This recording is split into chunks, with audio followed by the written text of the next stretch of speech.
Encounters here on YouTube. Those who follow my Facebook and those who follow HCS TikTok short reels. How's everybody doing this evening? I hope everybody is doing great. I'm here with my cousin Jesse. Hi, everybody. Hope everybody is doing great and hanging in there. You know, how you doing there, runner? Hey, Runner. What's up, buddy?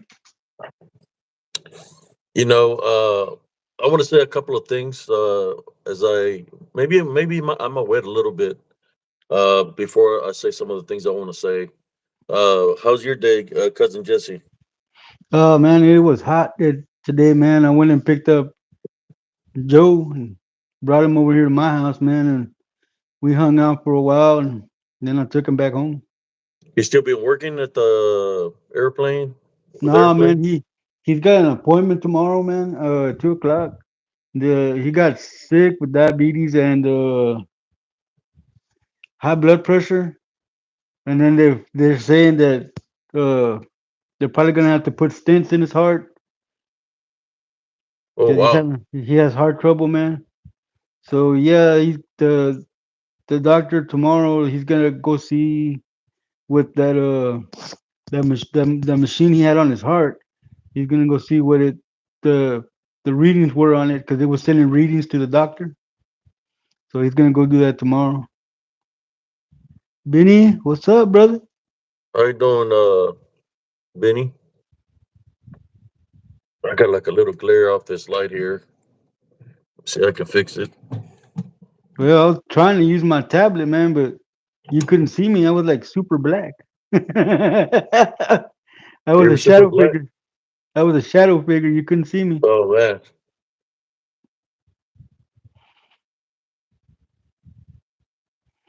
But yeah, no, man. That he got let go because he got sick, man, from that I job. see. He's really upset about it. Yeah, but He was a risk because if he would have gotten sick on top of the airplane and fell, it would have been a liability. He was a liability, man. So they had to let him go. yeah, that's how it goes sometimes. Yeah, not every job is meant for everyone, man.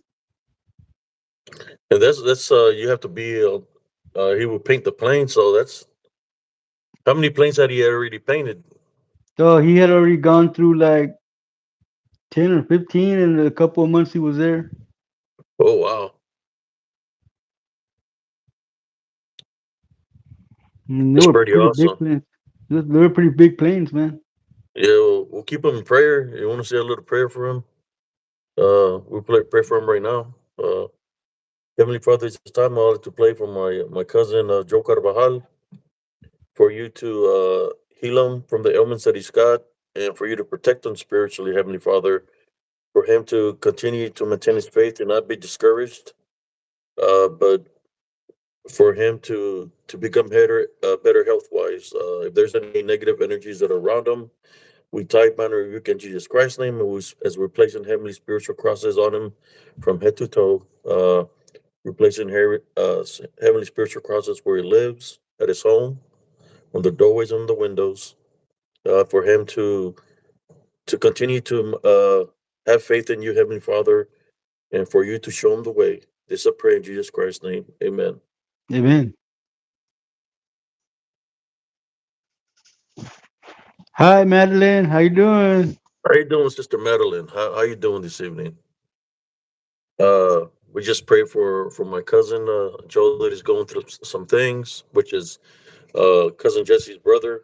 Um, and saying that, I just want to talk about something real quick, brother and sisters.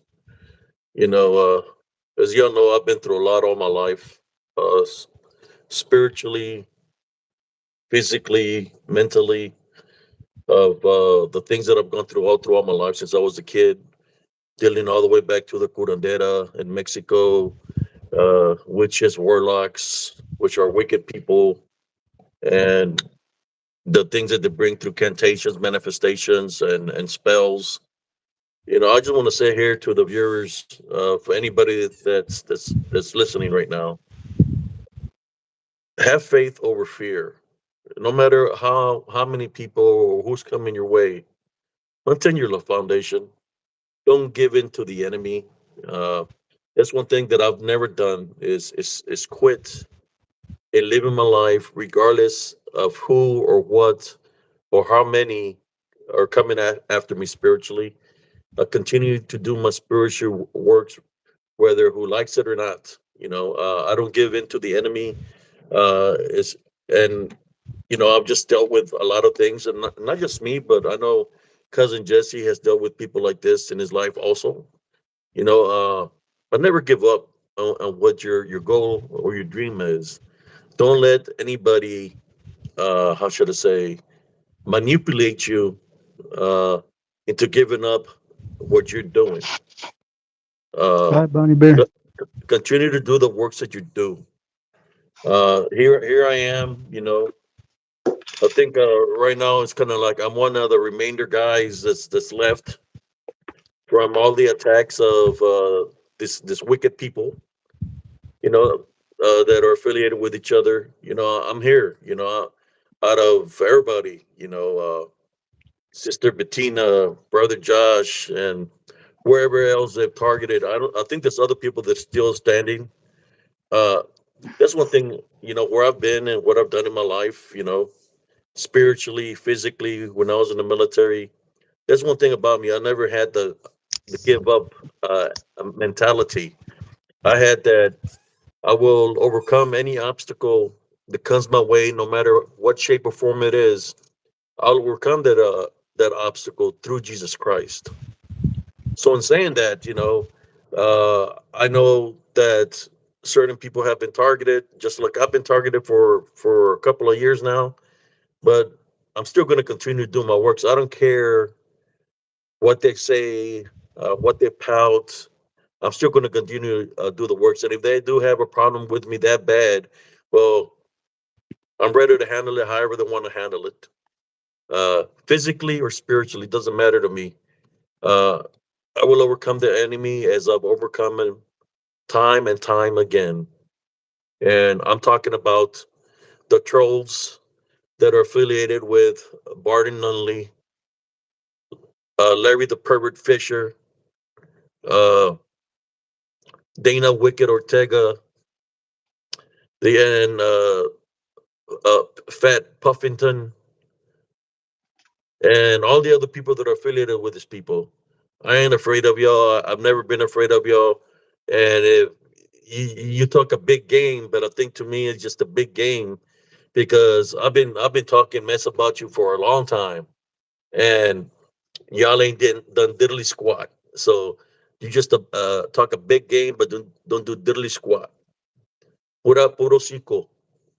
Nothing but talk, man. That's what y'all are. I'm just here to say that I'm going to stand here. I know Brother Just Turner's taking a little break because I know he's moving. I just want them to know that Spiritual Encrypted Encounters has his back, and for him not to give in to the enemy. That's all I'm saying. I know he's got it within him to overcome it. I would suggest don't dwell on the things that they're doing or saying. You've seen the thing that I posted up today. That's been sitting in my phone for about a week. I said I wasn't going to post it, but when I seen that you were going to take a time off because they've been coming at you very very in a negative way to you and your wife and your family. Well, I decided to post it, and I sent a message to fake ass Barton Nunley. If you ever want to man up, because I think I'm your Huckleberry, and we have a quarrel to settle. When you insulted me, if you read the comments, you insulted me a long time ago when you're protecting Larry Fisher. So we got a quarrel to settle. You put your little freaking sword, and we handle it man to man. That's my suggestion to you, so I can show you what a combat veteran is really about.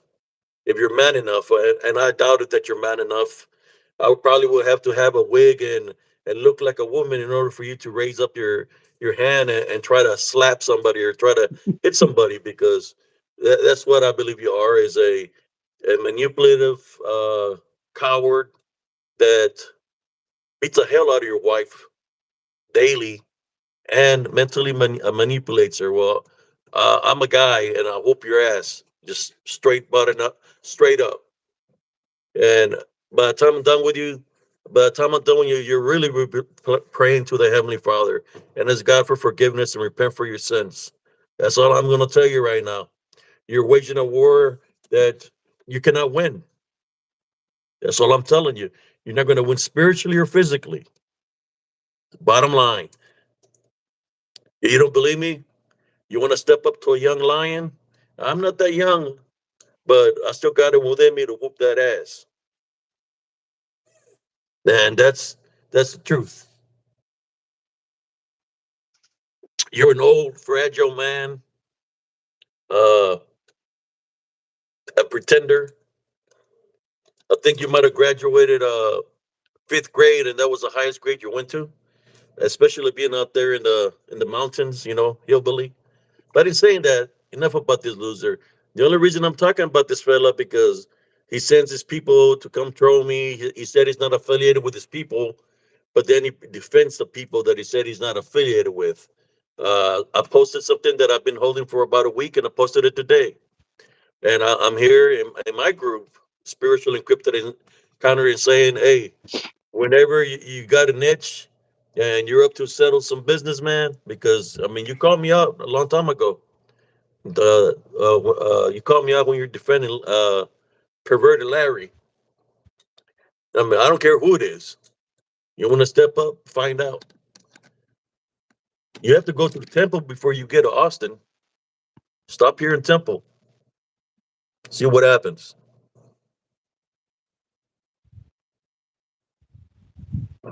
I'm being honest. All my life, I've had people come up against me, and cousin Jesse knows. I remember when my cousin, when I was like 16 years old, say, "Hey, cousin, there's a lot of people coming after me and my brother and sisters." At first, I were like, he was like, didn't know what to think about it because I was saying something. I had just lost my mom, and I was telling them that there was people trying to come after us. And till he witnessed it himself. What did you witness, cousin? There was a lot of people, man, that were coming after y'all, thinking that y'all weren't gonna fight back, man. But we took care of it. We took care of it as a family, man. That was the when we formed the DLF. So there was a lot of people gunning for us. That seen somebody vulnerable. A family without a mother or father. So it was just us as teenagers, and where came a lot of people that were coming up against us spiritually. Well, I didn't even gonna say spiritually also, but physically. They were sending people our way, and I'm still here. We're still here. Uh,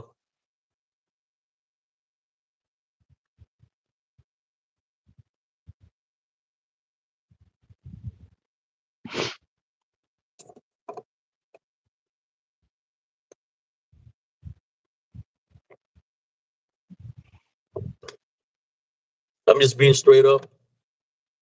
I've been insulted. I believe I was doing. That's the reason I'm saying what I'm saying. I know I know Josh is going through. Brother Josh is going through something, but it's not even about that. It's about when I was doing my interview yesterday with my niece.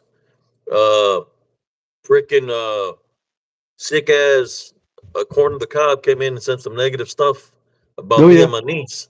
yep, And yep. when I was making an interview with my niece, and it was, she was sharing her experience of what she's been through in her life, and he came in very disrespectful. And he's affiliated with Barden and Larry, which is Stephen Michael McGee. He came in very disrespectful. So Stephen Michael, also you, man, you better have eyes behind your freaking back. That's all I can tell you. And what I mean that is because where you're going, not because I'm going to do nothing to you. It's because what's it's already emotion for you. Where you're going, they're going to take care of you very good, very well. Where you're going for Hope the you like things hot that you've done. dogs. Hope you like hot dogs because you're gonna get a lot of them. Say you don't like Mexicans, where you're going to meet a lot of Mexicans where you're going. And give up that But choncho. You're gonna be liking that the chorizo.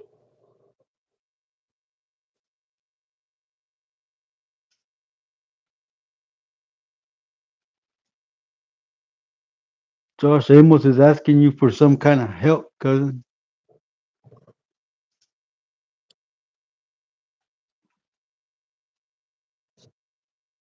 He Uh, said that they sent somebody to stab him to death or something like that.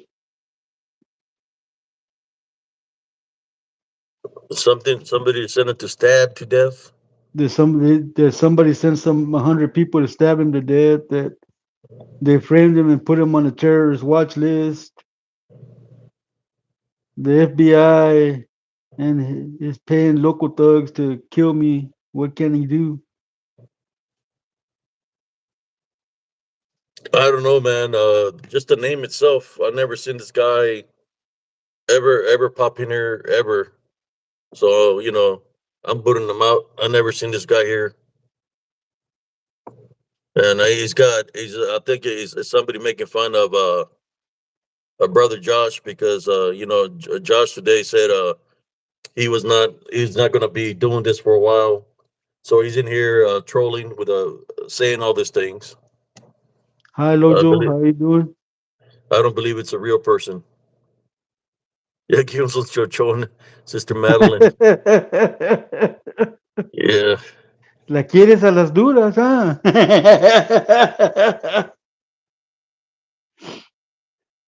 How's everybody doing this evening? Yeah. The only thing I have to say to the Turners is you know just do whatever you have to do to move to a different location you're moving to, and I would suggest You to tell no one. keep your where you reside in private, uh, because you know all those people putting your information out there. There's some wicked people, but I'm not. They can give them my location, but if they come, they might not make it back to where they're coming from. That's all I Hey, can tell you. I'm just a phone call away, primo. You know I got your back, man. I Oh got your yeah, and you got the brotherhood having my back also, so they be looking at everything that's going on. They know people's names. They most likely know your addresses by now. But you know what? I just tell them leave it up to God. God to take care of this wicked people.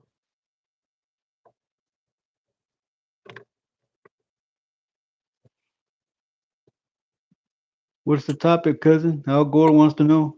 We're talking about the yin and the yang. That's what we're talking about. And I figured I could start it with this part of the yin and the yang. There's people in the cryptic community that most likely or have some have fake profiles and are affiliated with these other people that don't want to hear what I have to say or Brother Josh Turner has to say.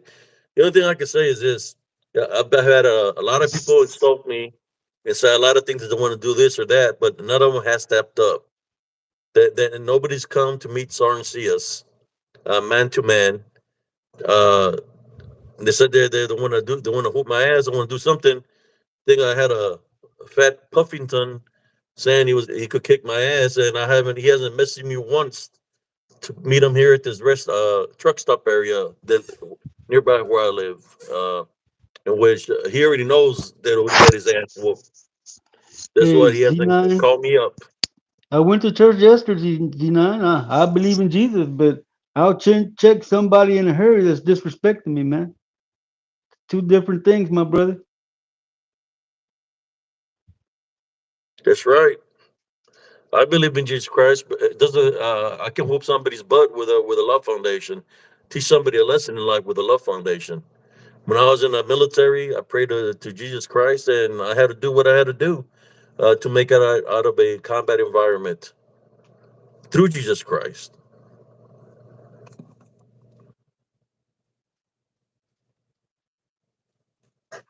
Yeah, I seen Covington, and he honestly, man, I feel sorry for the guy.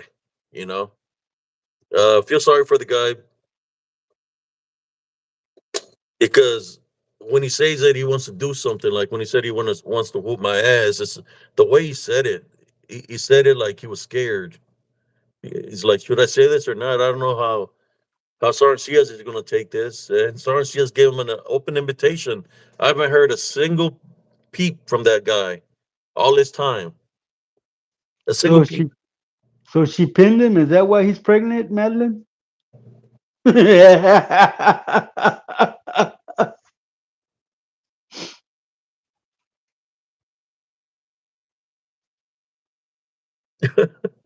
That's why he's pregnant, cousin. That's why he's big. That's why he's He, big. She be he's pumping carrying him a up. he's carrying child. He's having a little Sasquatch.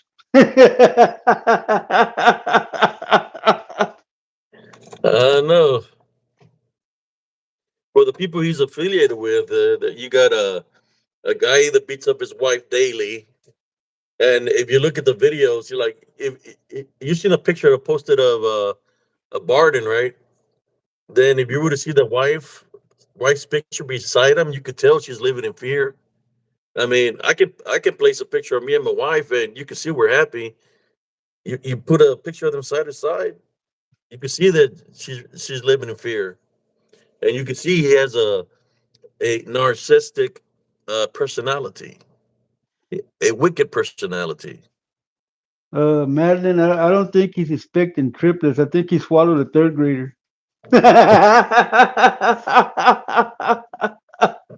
So we're talking about the balance and I fear. Why not? Brother Josh Turner. Uh, at one time, they were trying to get him to fight me or for me to fight him, and it didn't work. So I might as well, out of respect for Brother Josh Turner and the Permanent Round Table, I said, okay, let's talk about the balance. So I'm putting it out there right now. I know there's people that don't want to hear this or that. The ones that get offended because they got Barnelli and the crew up their ass. But I'm going to say it here, straight up. Right now, you got a little bit of Sarncias going on and spiritual Abe. But yeah, that guy said disrespect to Sarncias, and Sarncias still wants a piece of his punk ass. And even him hasn't stepped up to take the Sarncia challenge. So let me call out some of the people that didn't want to take the Sarncias challenge. Barton Nunley, Chris Cuffington, Larry Perverted Joe Fisher, Just like you, Brandon. You like him young as well. Get out of and here, perv. Corner the Cobb guy didn't want to take the Sarncias challenge.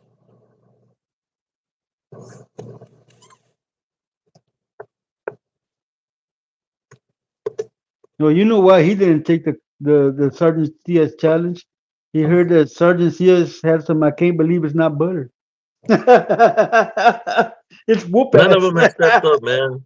They're nothing but talk. Those people are nothing but talk. That's all they're about. Hey, Frederick, I was a rapper, Especially man. Corner the Cobb. I mean, that guy, he's a deadbeat dad. Uh, his wife is the man of the house. His ex-wife is the man of the house, and raising his son because he don't want to work and he just wants to bum off money off of people.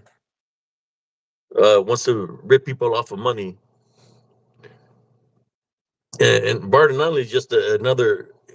He's you could say a not to be racist or anything like that, but like he's kind of like Cracker Barrel. That's how he is, like Cracker Barrel. This guy Mhm. is. If you look at the videos when his wife is sitting by him, you could tell that she's fearing for his life of this guy. That this guy's got her like a freaking puppet because he physically and mentally abuses her. No, Smurfy, he does not want to take that challenge on all fours in front of me because I got some pointy ass Stacy Adams for that ass, man. He's gonna wind up bleeding from his arse. Yeah, he's Gordon the Cobb is sick in the head, man. He's really sick in the head. That's all right. All in due time, he's gonna pay for the crimes that he's committed to his children and to many others that he's affected, most likely that nobody knows about. Hopefully, people start coming out of the woodworks, and he'll go to the rightful place he belongs to.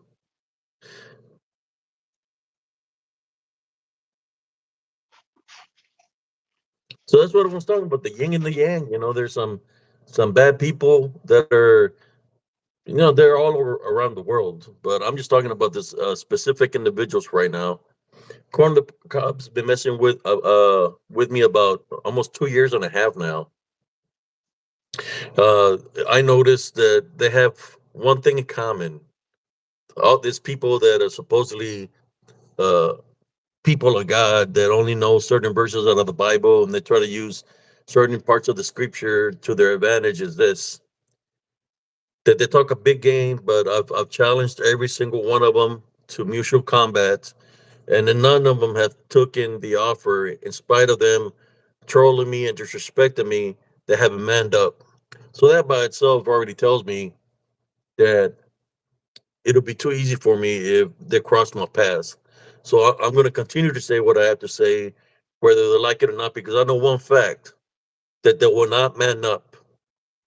They will not man up and take the challenge with Soren CS.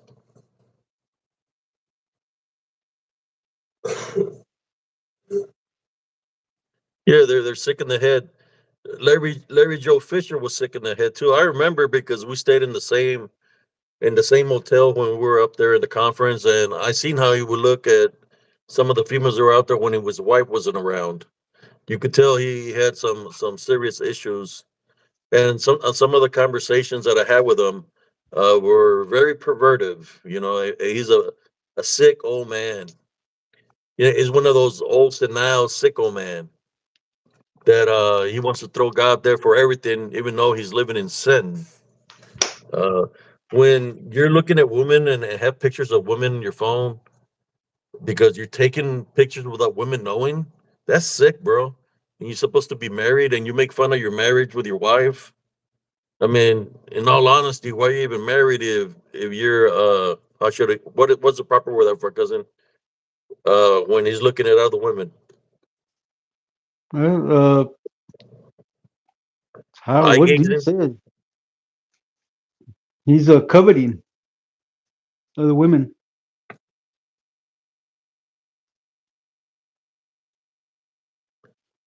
Oh, Oh, you he see, was Sister calling you. Madeline said he used to call her all the time. Yeah, Larry. They had Hmm. bad intentions towards you, Sister Madeline. All of them, they were all in cahoots. Well, brother, Larry, I uh, can't Pat date anybody Puffington. that's 30 because my oldest daughter's in her 30s, man. They got to be in their 50s for me to be able to date. Because I ain't dating nobody that's as old as my daughter or younger than my daughter, man.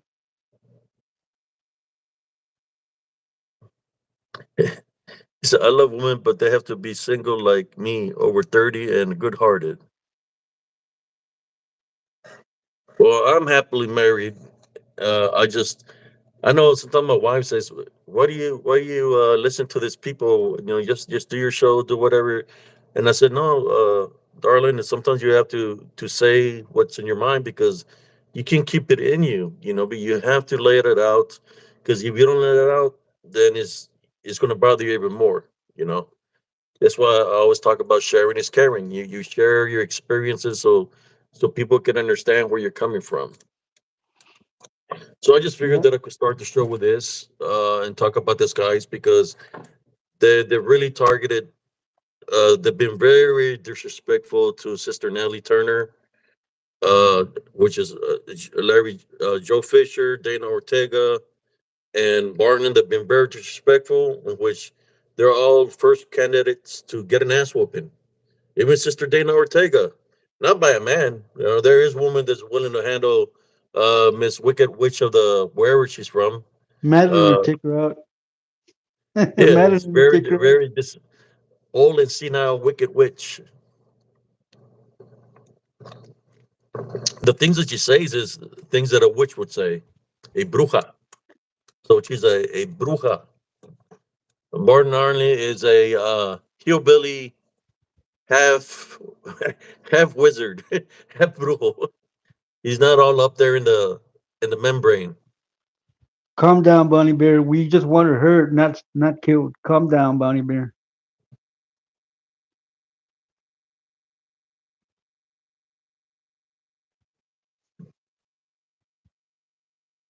Yeah, that's what they do. They target women. That's what they do. Target women. Larry the Perrated Fisher. He targets women all the time as a pervert. And and Barton Only, where he targets his own wife. By beating the hell out of her and mentally abusing her, and he thinks Hi, he can do that Prima. with any woman. How You you know, doing, Prima B? he thinks they can do that with any woman. And I don't think God tells him that just because it's his wife that he can do whatever the hell he want to do to her. That's kind of messed up there, Barton. You're sick in the head, man. I'm just calling it out how it is.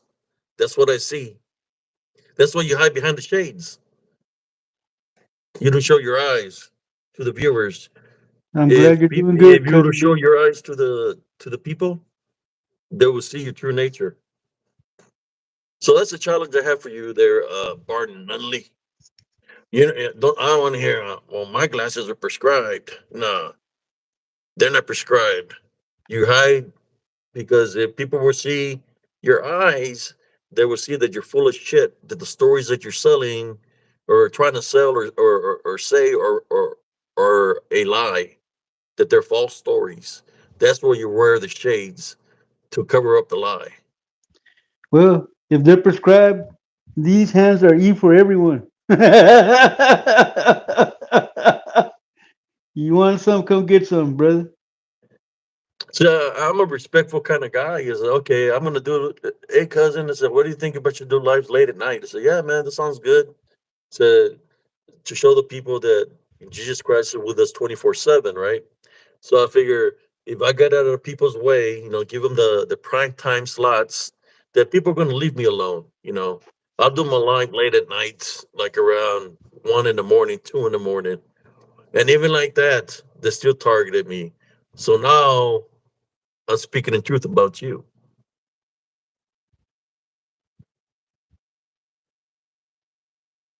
But whoever's been a regular viewer here of Spiritual Cryptid Encounters, you've seen the trolls that come here and how they come in numbers, because I'm speaking in truth. Uh, I sent a message to Barton Lunny today. He responded to me, and I responded back to him. But I just call it how I see it. When you use God a lot, it's because you're really protecting your sins of what you do to your old lady, and you're trying to deceive people that you're a man of God, in which you're not a man of God, because of the acts that you do towards your wife, of beating the crap out of her. That woman is freaking mentally scarred for the rest of her life. However many years she's been with you, you could see it in her face. It doesn't look like she is in love with you at all. I seen the video. And she don't look happy, man. She just playing a role. The role that you wanted her to play. It's either what Barnlani says, or you're gonna get the hammer. And I'm more sure she's probably gotten the hammer fist a lot of times from you. Right. Hi, That's what real she's woman, afraid man. of you. She's gotten the hammer fist from you. Since you're always talking about hammers, right? She's got the hammer fist in her face by you numerous times. Be careful. You go to prison, you're gonna be given hammer fist a lot. Here comes the elote. Hi, real MMA. Hey, Texas, how you doing? How's everybody doing? So I figured, I said, what the heck? People been coming at me in a negative way for a while. So I might as well just put them in the limelight tonight and talk about them. Yeah, Barton Lunley, that's why you remind me of somebody. I ain't gonna say who, but you're the type of person that one day you can be beating the hell out of your wife. Next following day, you kneel down and you say, "God forgive me," but you really truly mean it. Don't mean it, because the following that later on that night, you do the same thing again. You beat your wife and you say, "God, please forgive me," but you keep on doing the same thing over and over, just like y'all been targeting Brother Josh Turner, Sister Nellie, over and over and over and over. I don't even worry about me, because, like I said, I'm used to handling people that come at me in a negative way. But I see y'all's pattern. I've been studying y'all from the sideline, and I'm not impressed at all. Smurfy, rated in for Mantequilla, bro. You see, before Barton attacked Wolfman, he told me if there was anything he could do to help me, he would be, but never did. Abe didn't really know me and actually defended me against his people. Yeah, that because when you lose somebody to the balance, that's what we're talking about, the balance. I lost my mother to the balance, so I take it very highly offensive when somebody's disrespecting a woman, and even though the persons are married and they're all these guys at Cuffington, Larry Dirt Perverted Fisher, oh Stalker, I'll say it again, Stalker Chris Puffington, Dirty Perverted Fisher, and wife abusing Barton Nunley. All of them have something in common. They're all married. They're all married, and they all disrespect the wives by what they do. And Sister Madeline is a prime example of that. They're trying to defend. They were trying to supposedly defend her honor, but they had other intentions, and their intentions were sick and pervertive. When she stood her ground and seen the nature of the beast of what they were about, and she called them out, that's when they started coming at her even harder because she figured them out. If anything would have happened in any kind of way, shape, or form, they would have put her on blast, just like they put Sister Nellie on blast.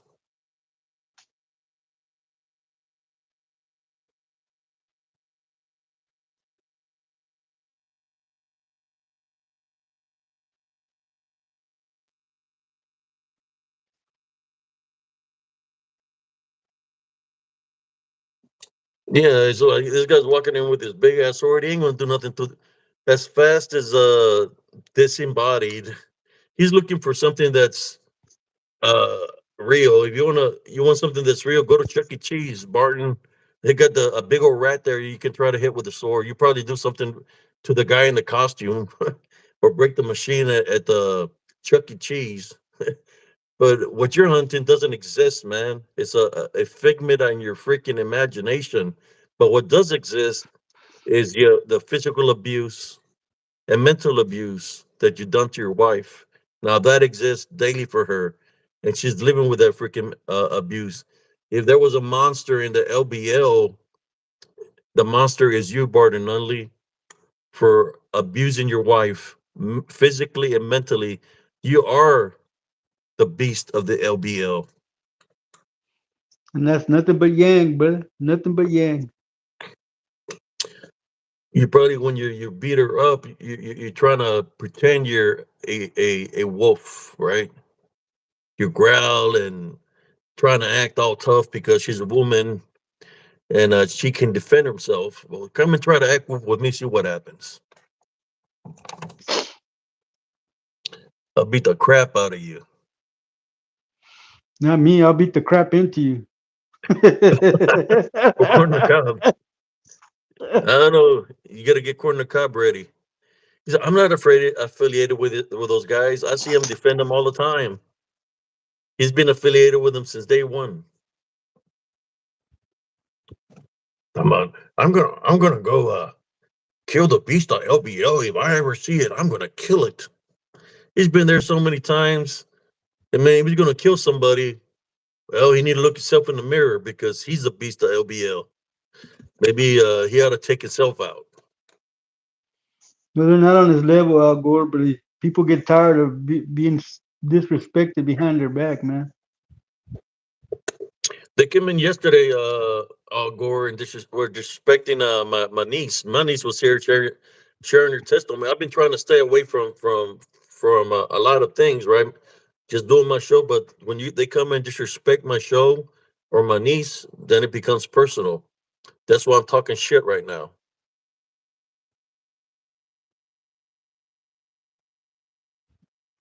Yeah, he's a piece of shit, Barton Lunley. Larry Joe Fisher. Oh my God. Larry Perverted Fisher. And I'll give him 2, 3 more years. He'll be Larry retirement home Fisher.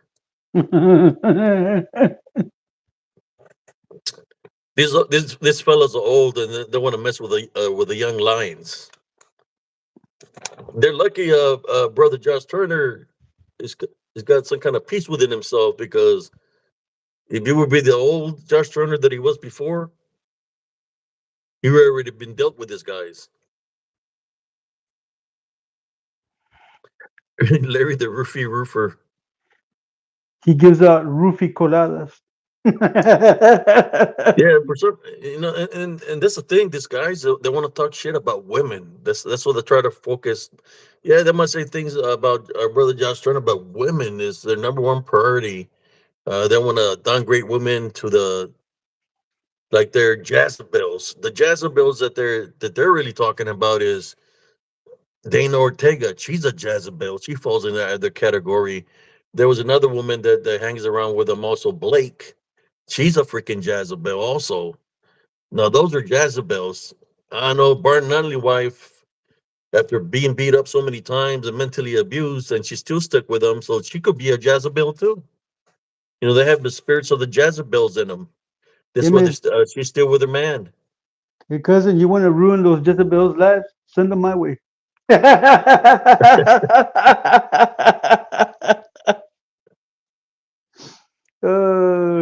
I will. They will never be the same. They're all Jezebels. Send those Jezebels my way. They must, for them to still be with this guy, after mentally physical abuse, they gotta love the abuse. They're Jezebels. They have Jezebel spirits.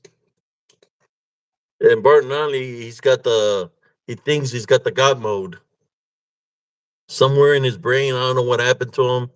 Too much moonshine from the hills, or what? Hills have eyes, but he sure got some freaking problems in his freaking head, especially when you cuss at women all the time like a little punk ass bitch.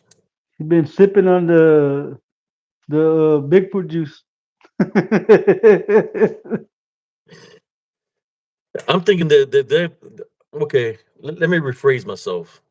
I'm thinking that Barton Nunley, Larry Joe Fisher, and Corn on the Cob have been to the LBO together. They've seen Bigfoot, they've seen the Dog Man, and they've seen the Corn on the Cob. Sideways. As in Brokeback Mountain. Ding, ding, ding, ding, ding, ding, ding, ding. You got a pretty Hey, mouth. I'm gonna make it squeal like a pig. that's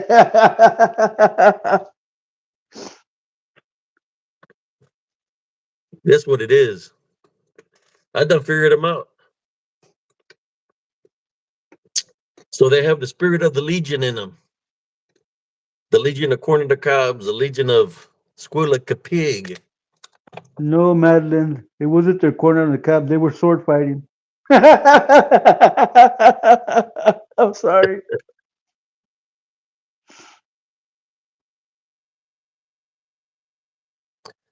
I just had to say it, man. It's built up. I have to let it out. I'm sorry, but not so sorry. And We this other apologize, women, but not this other apologize. women, this old women. I think Dana Ortega probably is in her 60s. Old and senile. I don't know about She's the not other one, even. Janice Blake, but they're wicked women also. When you fear the women that they will come in the protection of a woman, right? Because if they're degrading one woman, that means they're degrading all the women. So you would figure if they were as godly as they would say they are, that they would come to the defense of the women that they're calling names, but no, they ain't because they're Jezebels. They got the Jezebel spirits in them.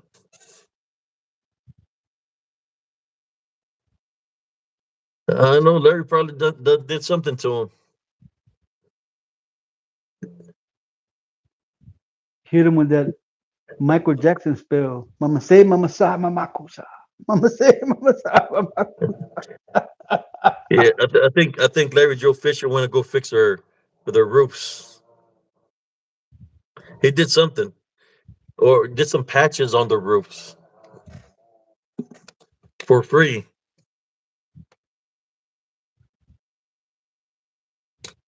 Yeah, I've seen some of the people that are with him, man. I'm surprised. Some of these people came up to me at the conference and they were cool with me, saying that I spoke to them. I met their husbands, but uh, it's kind of I could feel something strange, and I felt that somewhere there that I could sense that there was cult-like activity. I just didn't know where the cult was from, right? Like there was a coalition of something or something dealing with witchcraft and necromancy, and it all surfaced up. And all these people that are being mentioned, that I thought were cool, you Well, know, cousin, they're pretending to be cool, but that's how witches work, wicked they people that pretend to be cool with you and stuff, and then they'll try to stab you in the back. they had to be cool with you, man, because they couldn't hide behind their keyboards while they had you in person, cousin. That's why they said hi and everything. But as soon as they got behind that keyboard, they started right back up. You know, YouTube gangsters, bro. Yeah, I tried to tell Corn on the Cob to send me an address, but he's afraid I was trying to give him a free corn on the cob. Yeah, I'll go. I'm gonna Deliver it drop from a house Spiritual on him. Encrypted Encounters. Everything's bigger in Texas, according to Cobb. Yeah, Dana Ortega. I always knew she had the Larry perverted mind mentality because when she writes a lot of crap. Just like Larry Joe Fisher writes a lot of crap. Instead of saying going straight to the point, they write all kinds of crap because in all the crap that they write, they're hiding the bullshit. You're right, Madeline. He is a giant meow.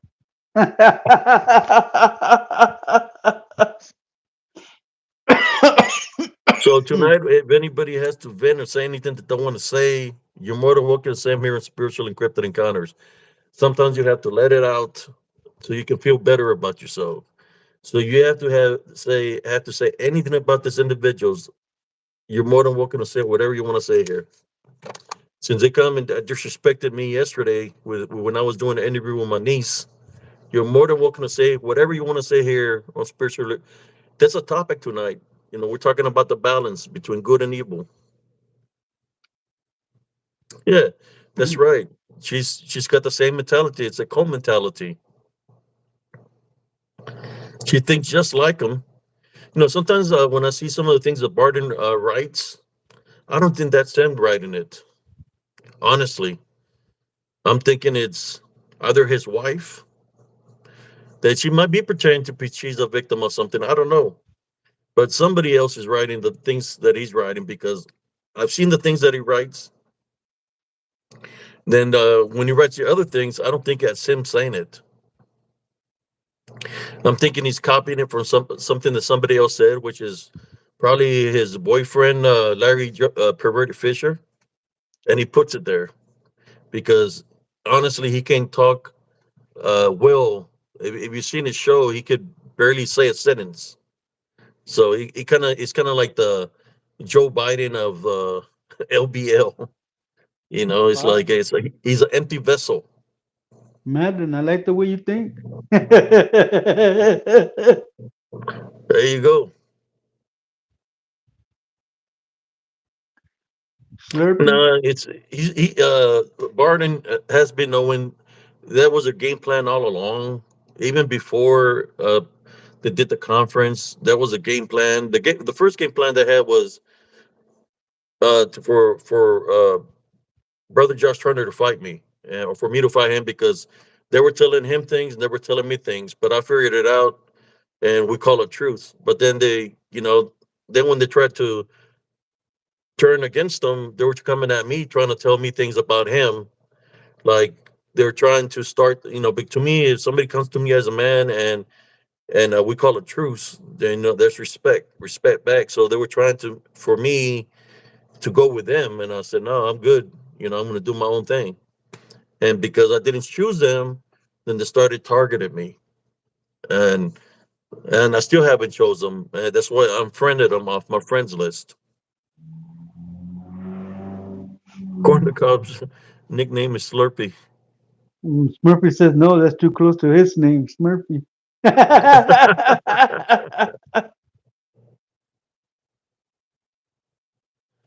No, Sister Mount. He never was. Cuffington mentioned something to me one time.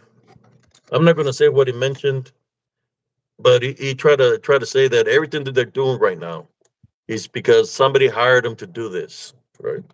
I'm not gonna say who he said hired him to do this.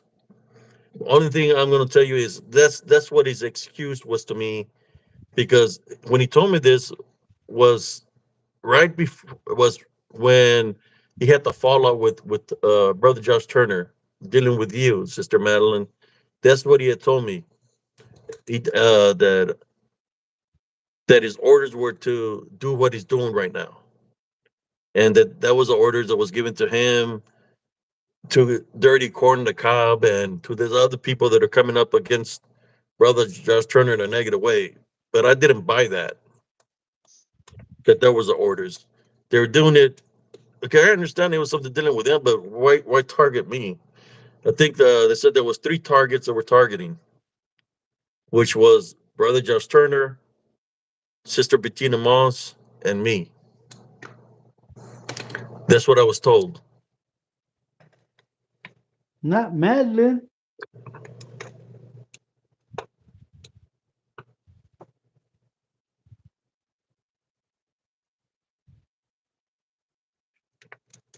He told me that when he was calling me, he was trying to thank me for defending him. I didn't know what was going on at the time. When I guess he was pissed off because Josh Turner had got him mad with you, Sister Madeline, and he sent me a text and he was telling me all these things, that he was going to give that channel back to them, that the channel he was running and all this. That's when he told me that time frame of everything that was happening, why he was doing it. But I didn't believe him even then what he was telling me, because he was trying to.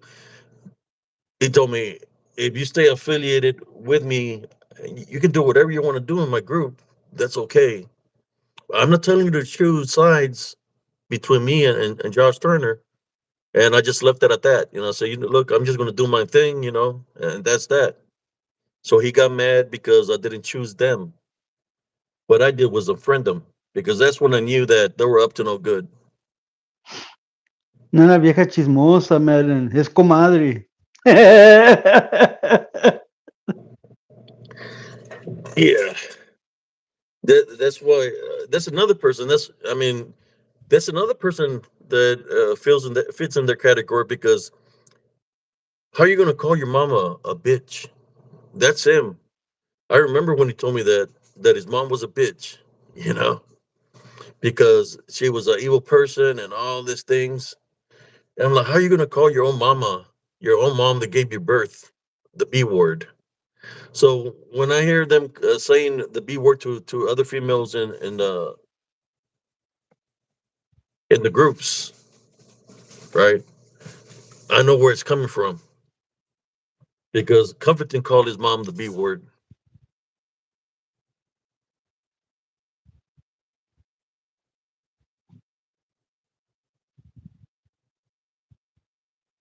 Yeah, Corn LeCobb is dumb. He always gives himself away, because the things that he writes is the same thing that he writes over and over and over. He likes using Mike, or like, for example, whoever popped in with Josh, because they're making fun of him. So that's why I booted him out. They I know they're idiots. That's all I got to say. Yes, Madeline, there is two sides to every story. I believe that wholeheartedly.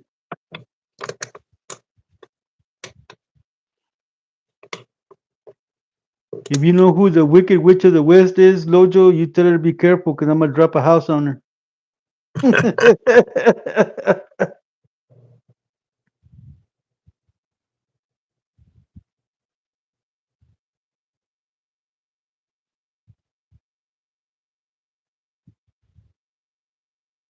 Yeah, I believe they're affiliated with other people.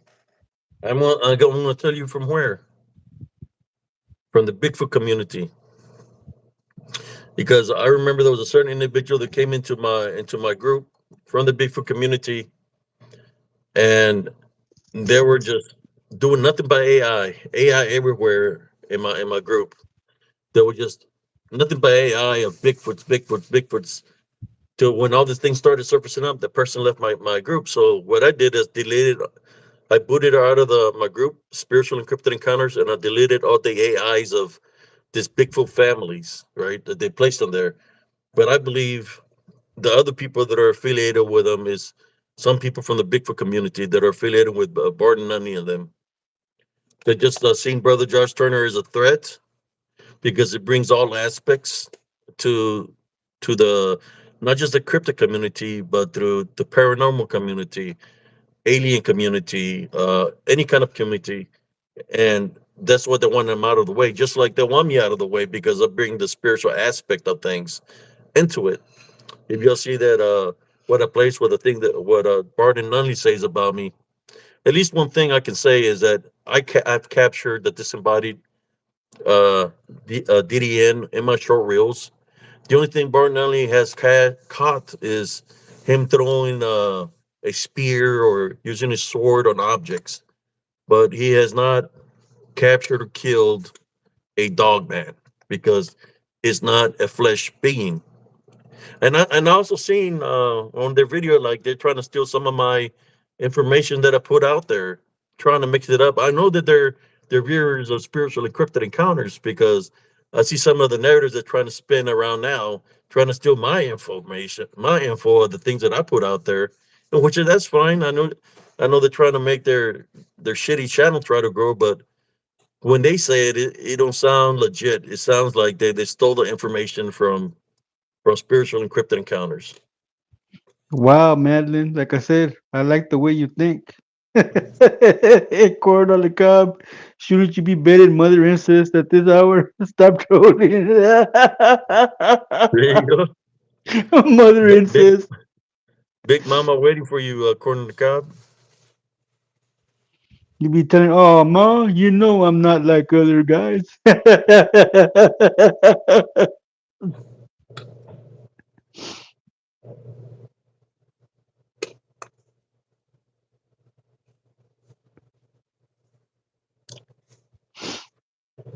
That's one of the reasons I kind of like don't post any more stuff on any kind of Bigfoot groups. Just stay away from them because I mean these people they truly believe they're 100% flesh, and there has not been one Bigfoot gotten captured. So I just try to stay away from 'em and try to do my work here in spiritual encrypted encounters in my own time frame. But if they continue to mess around, I'm going to start doing lives in their time when they're doing lives between 7 and 10. I might start doing lives around that time frame, just to let them know that I can still get viewership, more viewership than them than what they're trying to do. Well, like I told you, cuz that one time that I seen other people on other sites using the DDN to describe disembodied demonic Nephilim, and I'm like, these guys don't even know what they're talking about. That's my cousin's word, man. They're just stealing it. Yeah, they're stealing my perspective. And how do I get those perspective, brothers and sisters? Because I do go out there, and when I go out there, I'm not searching for something that's in the flesh. I'm searching for something that's in the spirit because that's what they are. They're in spirit form. So that's why I call them DDN, disembodied demonic Nephilim. Disembodied means spirit. Hey, Smurfy, he's not a corn mama popper. He's a blue pill popper, mama corn popper.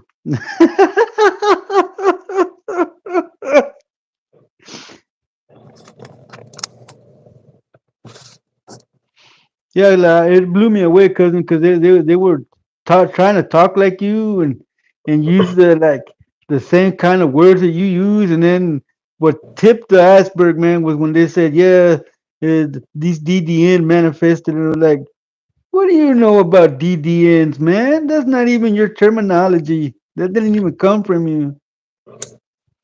Yeah, I noticed that.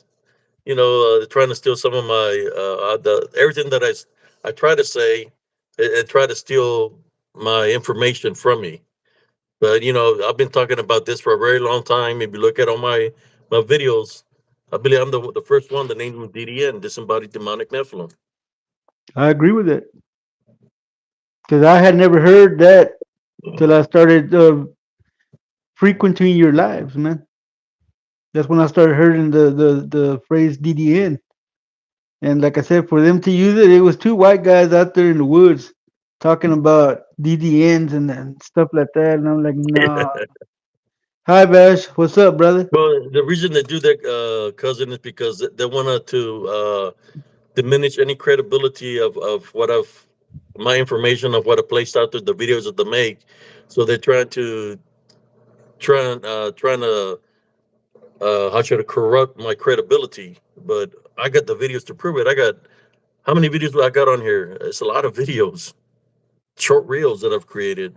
And I'm just here. I'm on TikTok also, so people know the term DDN from TikTok from me. Disembodied demonic Nephilim.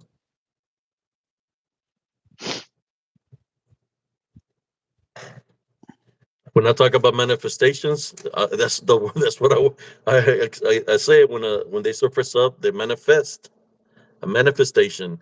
A manifestation means that they're not here, they're not real, that they're manifested to look like something. Whether they're looking to a like a Bigfoot, a dog man, a moth man, a goat man, a a shadow being, or should I say shadow a dark a dark shadow, a Didian, I mean, a disembodied demonic Nephilim, a skinwalker, shapeshifter. Those are just manifestations that they take. So then when they mimic, when they mimic the voices, they can mimic voices of many things, many noises of different animals, mimic voices of children, of women, uh, and sounds. They can mimic whistles, chimes, honk horns. They can mimic like an accident happening. They can mimic the train, and they can mimic Mother Nature also.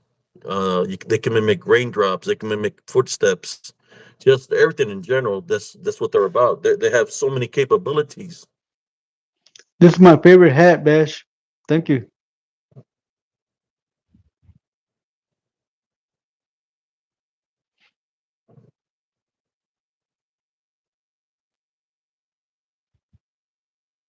I wonder if your sister went to bed, man. She was in here earlier. Yeah, she normally go to sleep early.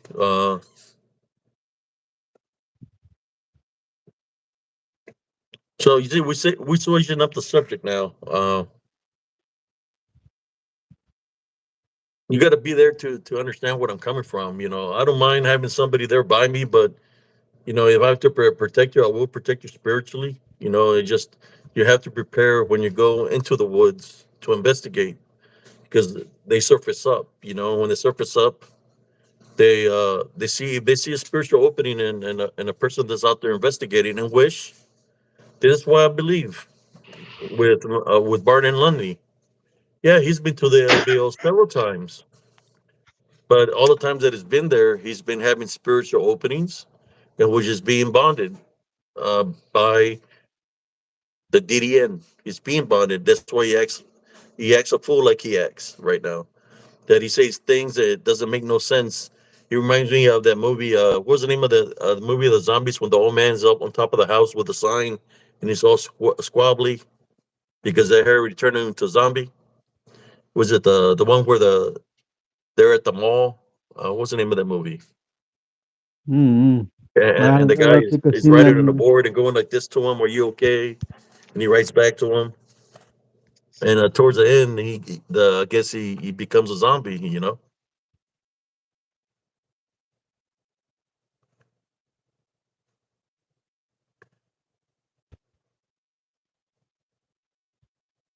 You see what Smurfy said?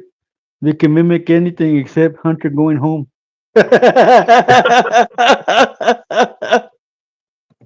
Oh, Smurfy, you kill me, man. uh, What types of areas are DDNs most active in? Well, Madden, I they're would say everywhere. They're actually everywhere, Sister Madeline. They're everywhere amongst us, even in the cities, in the towns. They're everywhere.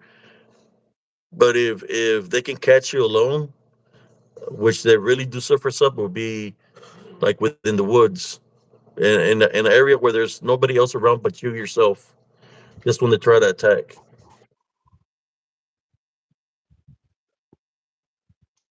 Abe, do you think the black, gooey, stringy looking thing in the upper corners are the same things? DDNs? That's what I'm Bonnie thinking you. Bear wants to Yeah, know. I'm thinking you're talking about the like it looks uh like pestilence when there's like black things on the roof. It looks like pestilence, but it's considered like a bacteria or what is it? You know, when the sheetrock turns black, cousin, on the walls. Mold? What like mold? Mold could be considered that too. Like a mold could be considered like your house is being infiltrated by the unseen enemy because they do bring that kind of thing with them where there's mold.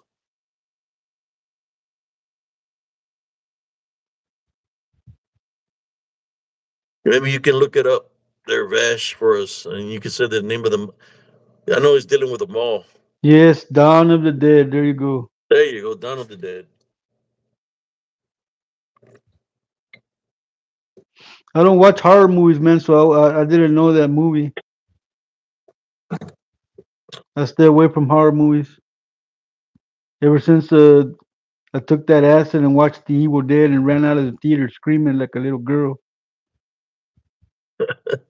And where you happening in Rimerville? No, here in Fort Worth, man. I went to the movies. I had dropped some acid, man, back in my when I was a younger kid, and when that demon popped out of the cellar and stabbed that person in the foot, I got up screaming and took off running out of the theater, man. I ran 15 blocks home. Golly. Hi, Prima Ivy. How you doing? Chicken Joe. Okay. Oh, I know who that is. Corner cob identified. Fire. Corner cob identified. Fire. What are you laughing at, Prima? What are you laughing at? Don't tell me you're laughing because I ran out screaming like a little girl. I was 13 and on acid.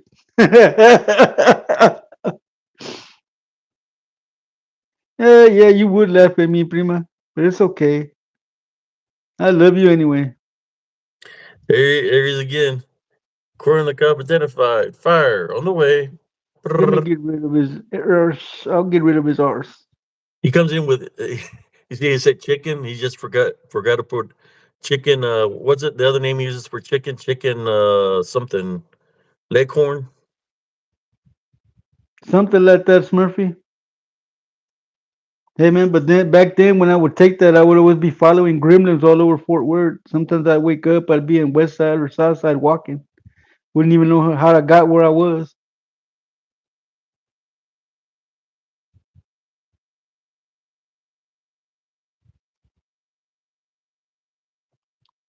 Who have a YouTube channel?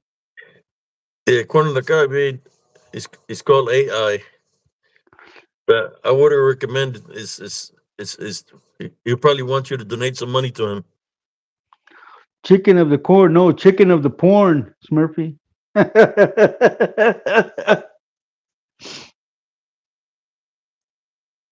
Oh, he does have a YouTube channel, but I don't know it. Maybe Abe does, Prima.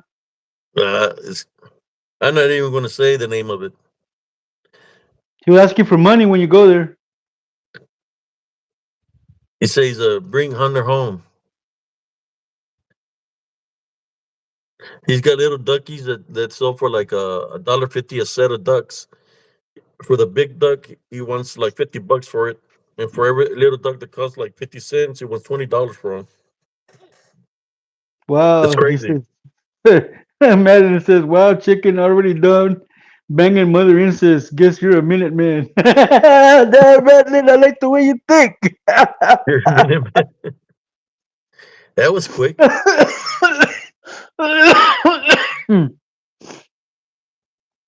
Get him, Madeline. Get him. So, what does your mother say? She says, "I give I. birth to." She's, "I give birth to you. I can put you back in." That's crazy, man. Oh, You that know, makes me want to someone throw said, up. "I brought you into this world, take you out of this world." She, "I gave birth to you. I'm going to put you back in." He gives her cream of corn.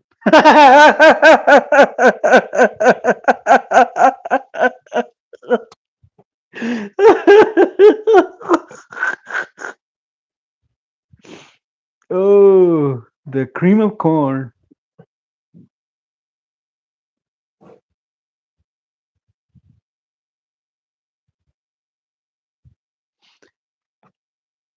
Peace out.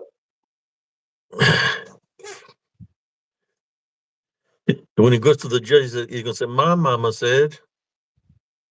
No, he's the one who sings that song from Michael Jackson. Mama say, Mama sa, Mama kusa. He get creaming. What the hell? Out of pocket, you're wrong for that one, Jesse. you you barely starting to know me, Vash. You barely starting to know me. Hey man, I'll be here all week. Tip your waitress.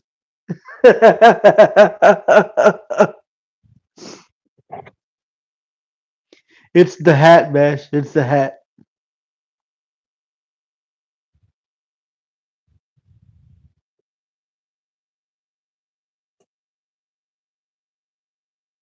Oh, you muffer. No, I think instead of saying oh daddy, she said oh son, Sonny boy. oh son.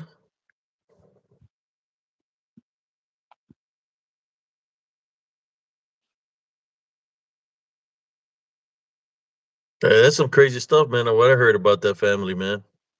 I Man. thought Wrong Turn was a bad movie. I didn't even know what to say about that, cousin. Corn the Cob, if you're here, stand up with your fake profile. Come in with. I want to see you come in with your abnormal profile or your Stephen McGee profile, so you can defend yourself. I want to see a But picture of your mom's if you don't face come defend satisfied. yourself, that means that everything we're saying is truth about you, man. I want to see a picture of your mom's face if she's satisfied. I'm sorry for that, man. I'm sorry. He probably eats cereal for breakfast.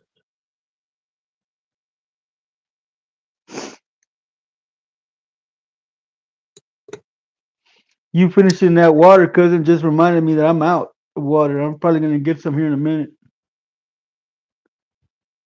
It'll be like my 15th water bottle today, man. Oh I'm yeah. trying. I'm trying to wash all that 100 ounces of soda I drank yesterday in that big cup.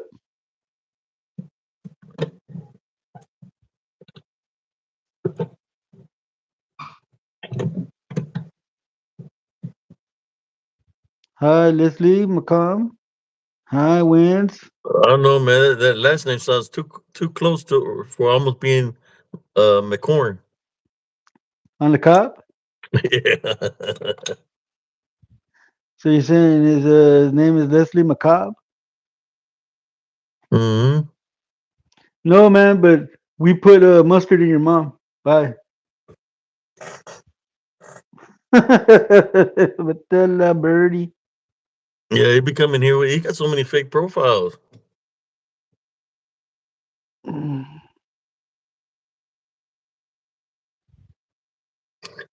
So what do you want to share about the balance, cousin? About the how these people are that are just causing all kinds of BS in the cryptic community.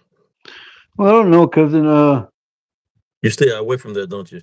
I try to stay away from people that are fake. That's why whenever I come across a video that I suspect is fake, I always send it to you, man, to see what you think about it. Because to me, it's already fake, man, and it makes me Yeah. laugh. You know what I'm saying? So I'm like, I'm gonna send this to Primo to see what he thinks. And I've noticed that you don't even respond anymore, man, because they're fake. But yeah, man, I see a lot of fake stuff like that, man. And but you know what they say, cousin? You can't believe in good without believing in evil because they coexist. You know, the yin and the yang. So you know, you can't say you believe in God and say you don't believe in Satan because they coexist. You can't have good without evil, man. That's why, like on the yin yang, there's a half black circle and a half white circle. And in the white circle, you got a little dot of black, and in the black circle, you got a little dot of good. Which what they say that even in goodness, there's a little evil, and even in badness, there's a little good, man. That's what they say about that. But what about in corner of the cob caves? Oh, he's got a lot of butter. His yin yang is yellow and butter. Yeah, and he's giving his mom the cream corn. Cochino. I don't know how you can think of your mom that way, man. That's just wrong, dude.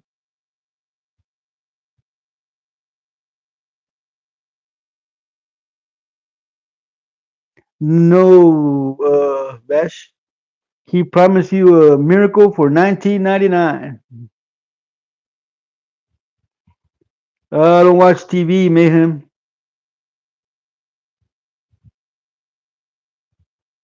I don't watch TV, and I really don't watch the Olympics, brother. Sorry, don't call my attention. I hardly ever watch TV. I didn't see the opening performance. I haven't watched the Olympics, but I seen what it was about. It was making fun of the Last Supper, uh, uh, trannies or transvestites Hello, making fun Joanne. of the Last Supper. That's what that was about.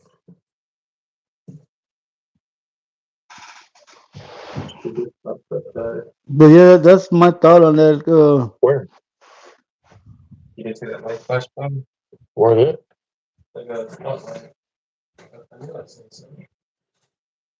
Oh, you gotta go investigate, cousin. No, my stepson's going outside. He Is said there there's a yeah, light he's flashing? seen there's cops passing with some spotlights outside. Hi, Joanne. How you doing? We welcome to the Make Fun of the Corn on the Cob channel. If you're corny, free feel to comment.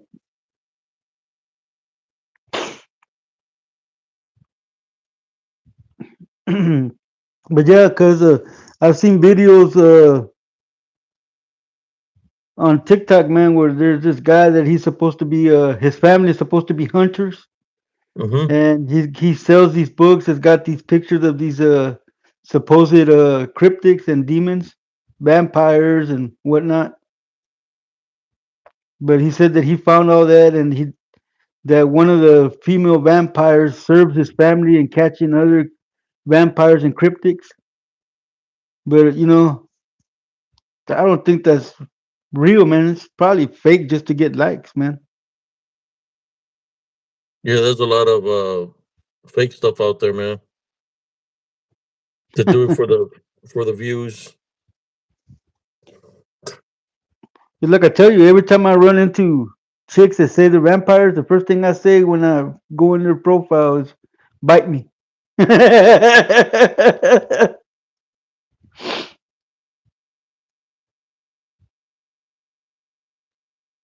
Well, Joanne, I know you love corn, but not like that. But you know, he's giving his mama the cream corn.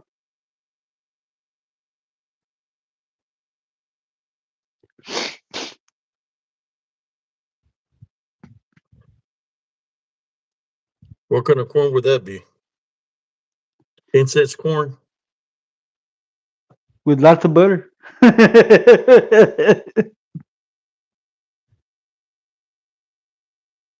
Yeah, runner, mini corn cobs. Oh, you know all about him? Well, do share. Inquiring minds want to know, Joanne.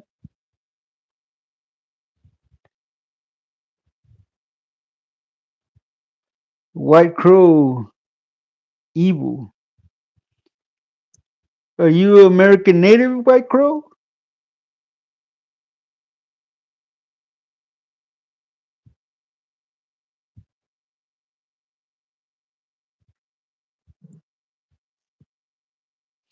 He's disgusting, Joanne. Yeah, my cousin's been telling us about him.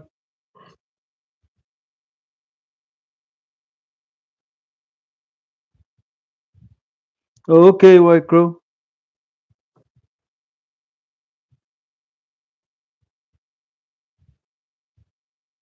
He brings the corn, and the mother and the sister bring the cottage cheese. Good night, sis. You have a good night. Good night, cousin. Love you. You said I was looking at the Kraken. I'm going to release a Kraken on you. Oh, uh, you're a the big supporter of Leviathan. you're a big supporter of Josh. I mean, que descanses, prima. Que sueñes con los angelitos.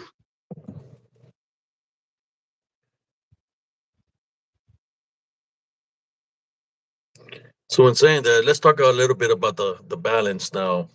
Get our mind off of the corn on the cob guy.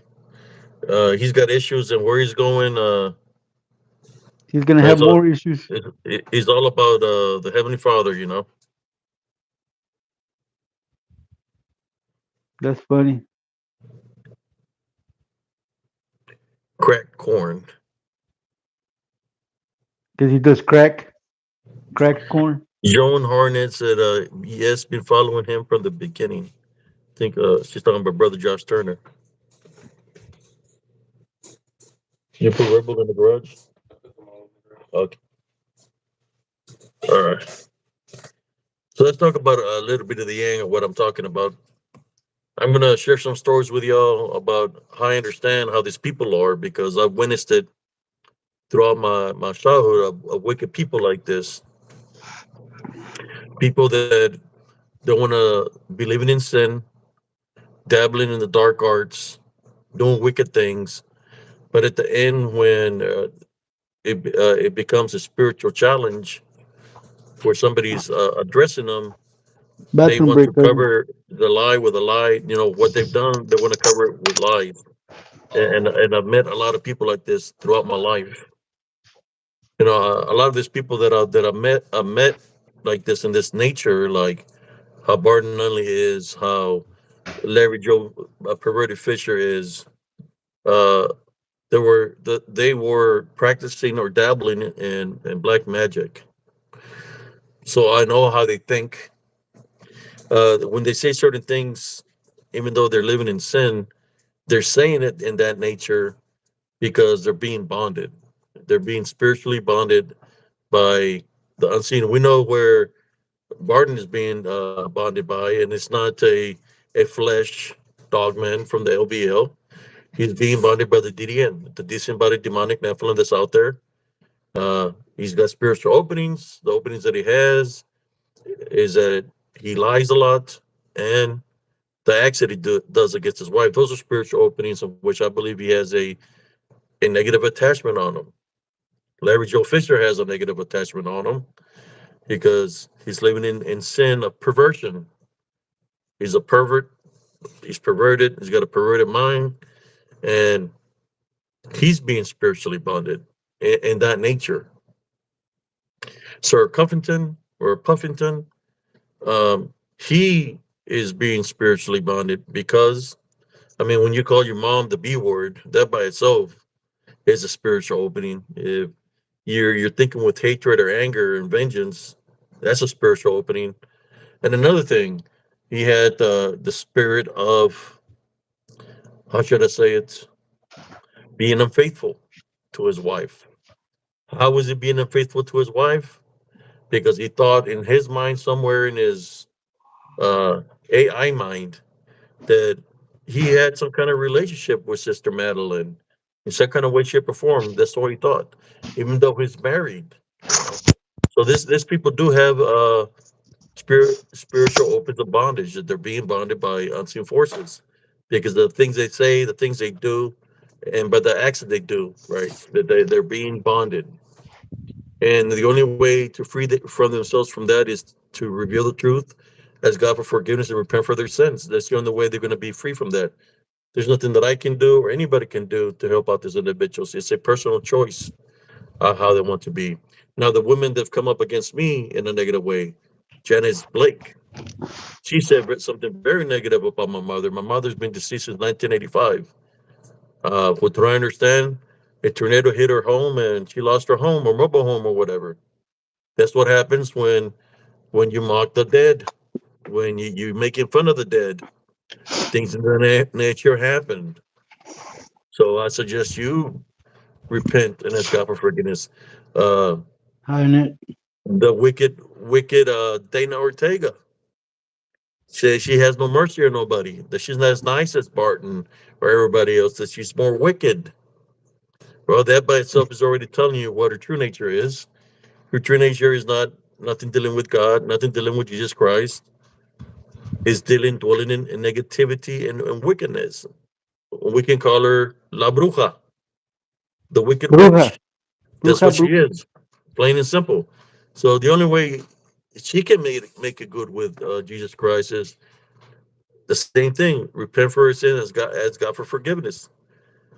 Me, I can only defend myself and say the videos that say, even though we're blasting people and speaking the truth and making fun of people, uh, I'm just going straight to the point now of what they have to do in order to get right. You can ask.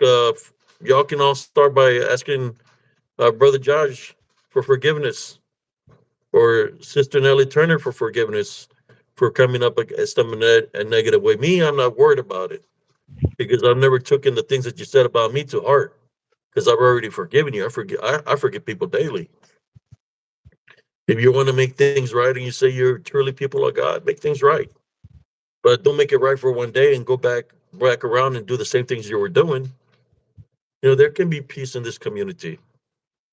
Uh, there can be reconciliations, but I think it's a little bit too late for a lot of that. But the only thing you can do is make peace now and just do your own thing and move along. Do your own thing and stop messing with people. If you don't like what people's context is or what they're saying, you don't have to follow.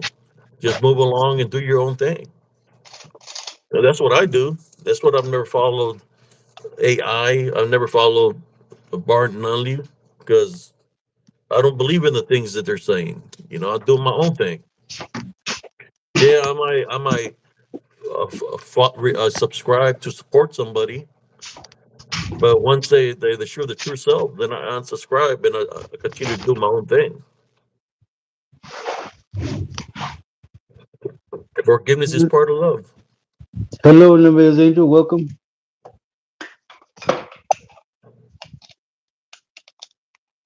How you doing, neighbors angel?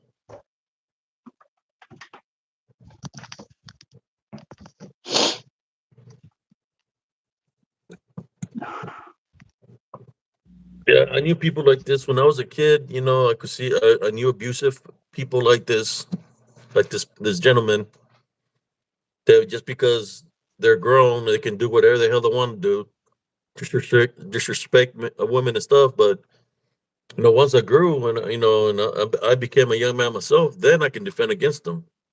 But when I was a kid, I was just a kid. I couldn't really do nothing. But now that I'm grown, I can say whatever I want to say and defend for what I speak of.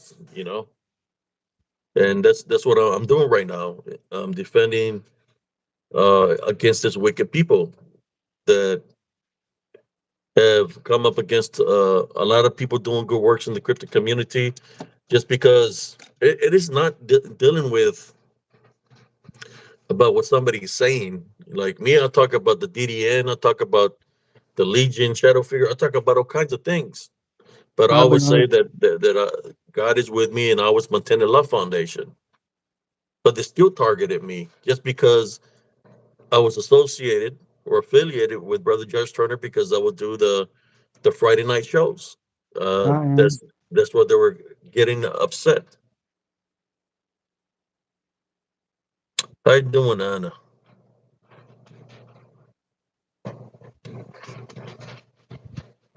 Glad you came back, Bernard.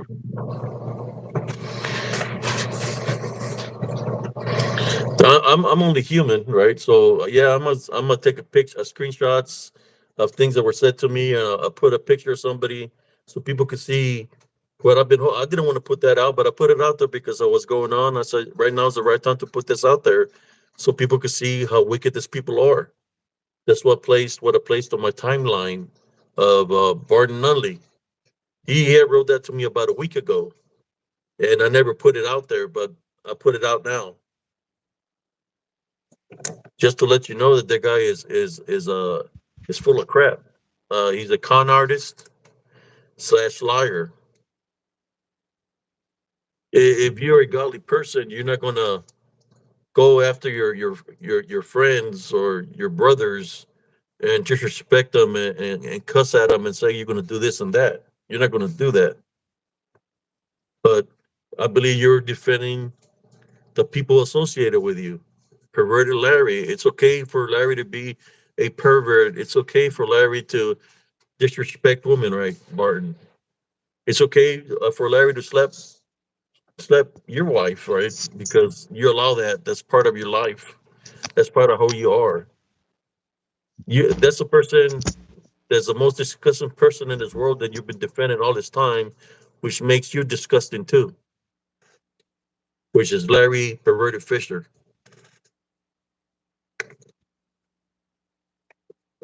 That's what y'all have in common.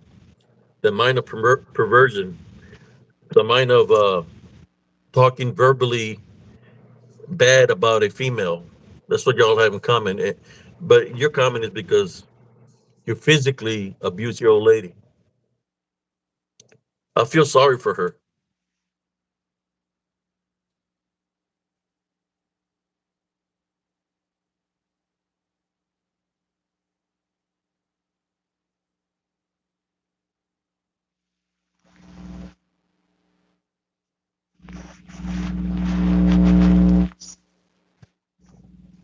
What do you think about that, cousin? What do you think about guys that disrespect women like that? Yeah. Number one, they're cowards. And number two, they wouldn't step up to a real man like that because they're not alpha males, man. They need to get their asses monkey stomped on, brother. The real man don't hit women. I mean, I've always said this: if you got to beat her, then you don't need her. Time to walk away. That's true. Mm. If you look, you seen the picture of how he looks. If I were to take a screenshot at the same moment because his wife was in the picture, you should have seen the unhappiness in her face. You could tell that Well, she's been physically abused and mentally abused. well, the picture I saw him was like a side view. He looks like a pan. He looks like a But no satyr. joke. He looks like a pan, like a satyr, man, the one with the flute, like a little goat man. He looks like a little goat man. You're talking about corner of the crowd? I'm talking about the picture you posted earlier of Barton. Oh,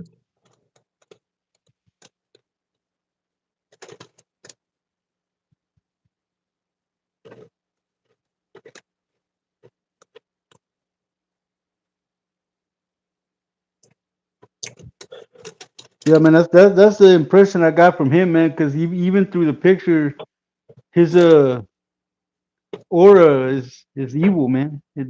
It's not a good aura that he puts out, man.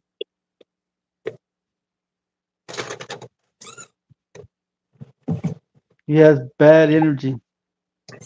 bad juju. Hmm.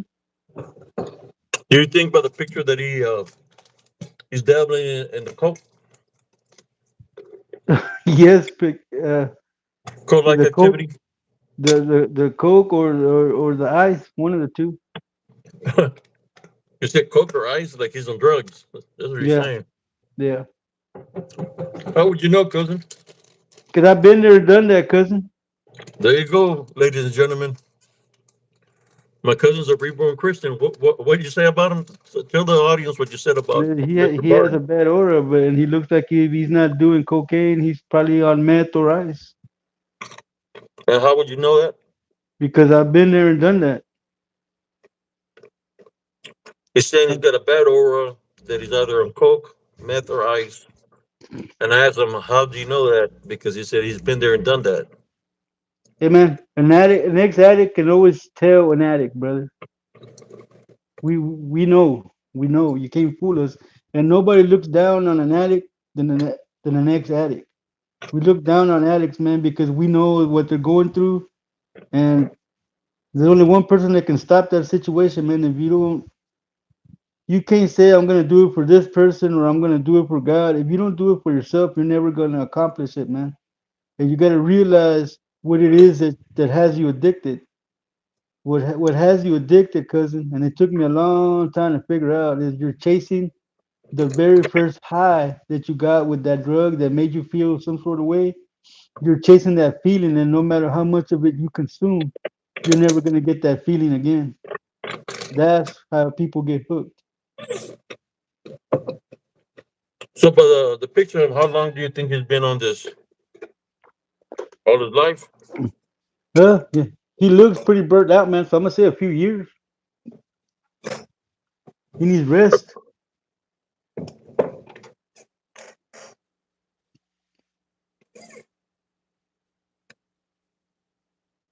No, Texas. I can honestly tell you, my brother, that when I kicked it some 15 years ago, I quit cold turkey from one day to the other. I just got tired of waking up hungover with cocaine headaches. I got tired of the smell of crack cocaine. I got tired of cigarettes. I've been clean and sober now 15 years, Texas, and I did it on my own from one day to the next. You just gotta have the willpower. And the other secret, man, is that addiction. Addiction is a form of a weak mind. You have a weak mind when you're addicted, man. Once you kick that habit, you become strong mentally, which then you're ready to receive the Heavenly Father, man. Because I've been there, done that, my brother. I'm speaking from experience.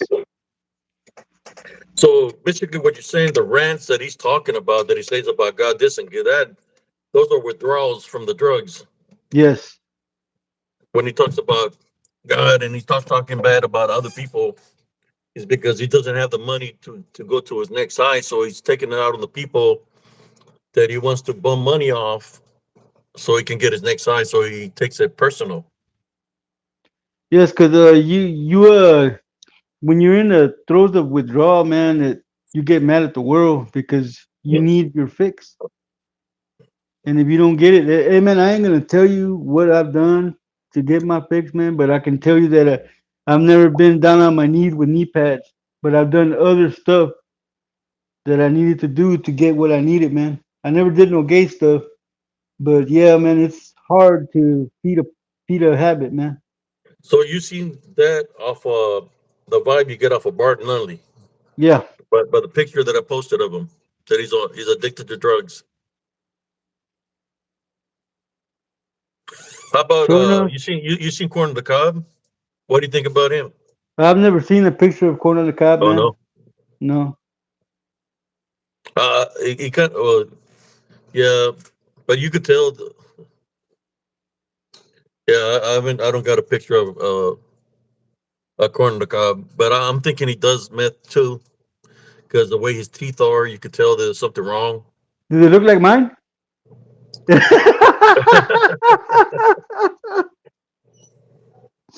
That's what happened to my teeth, brother.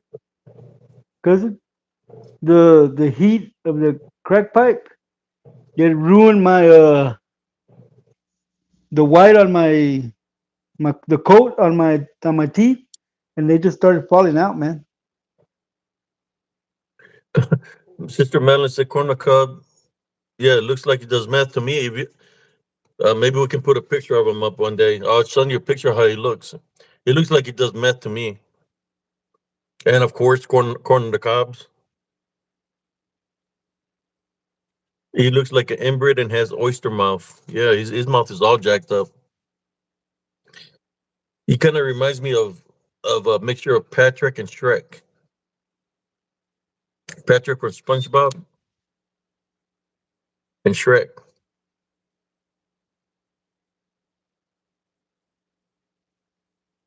I'm trying to read the backup comments, cousin. Hold on a minute.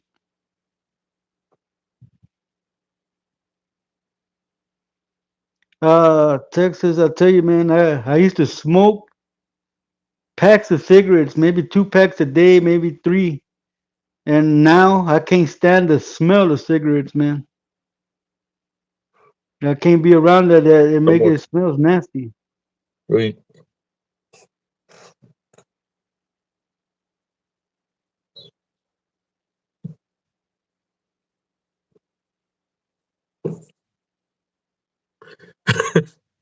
Cornucopia has got a face only a mother can love, and even that's pushing it. LL.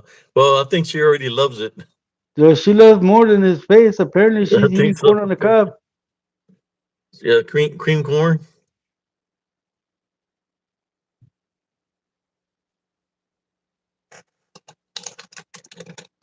cream corn.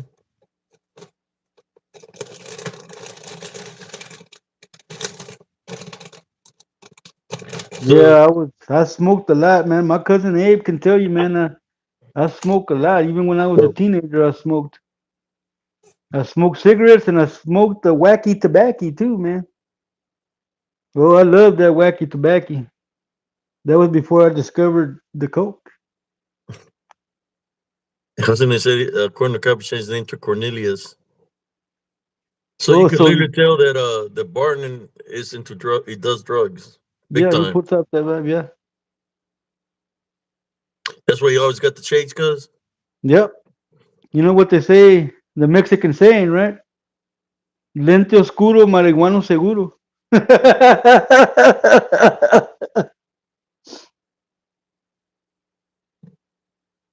Yeah, Lojo, I cannot stand the smell of cigarettes, man.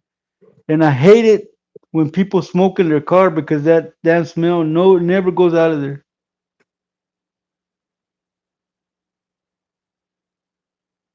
So what made you quit just all of a sudden? I got tired, cousin. I got tired of waking up with a cocaine hangover, with a hangover, smelling like cigarettes, man. I just got tired, man. It gets old. I had been doing it since I was 11 years old, man. I just got tired, man. Decades of just abusing my body, man. You have to change or die.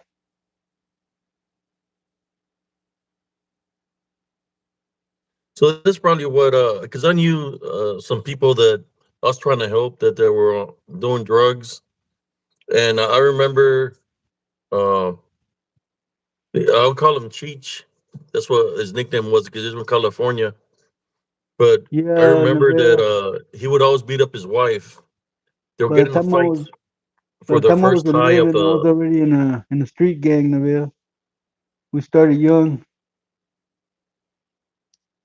They were getting in a fight to see who smoked the first puff out of the pipe.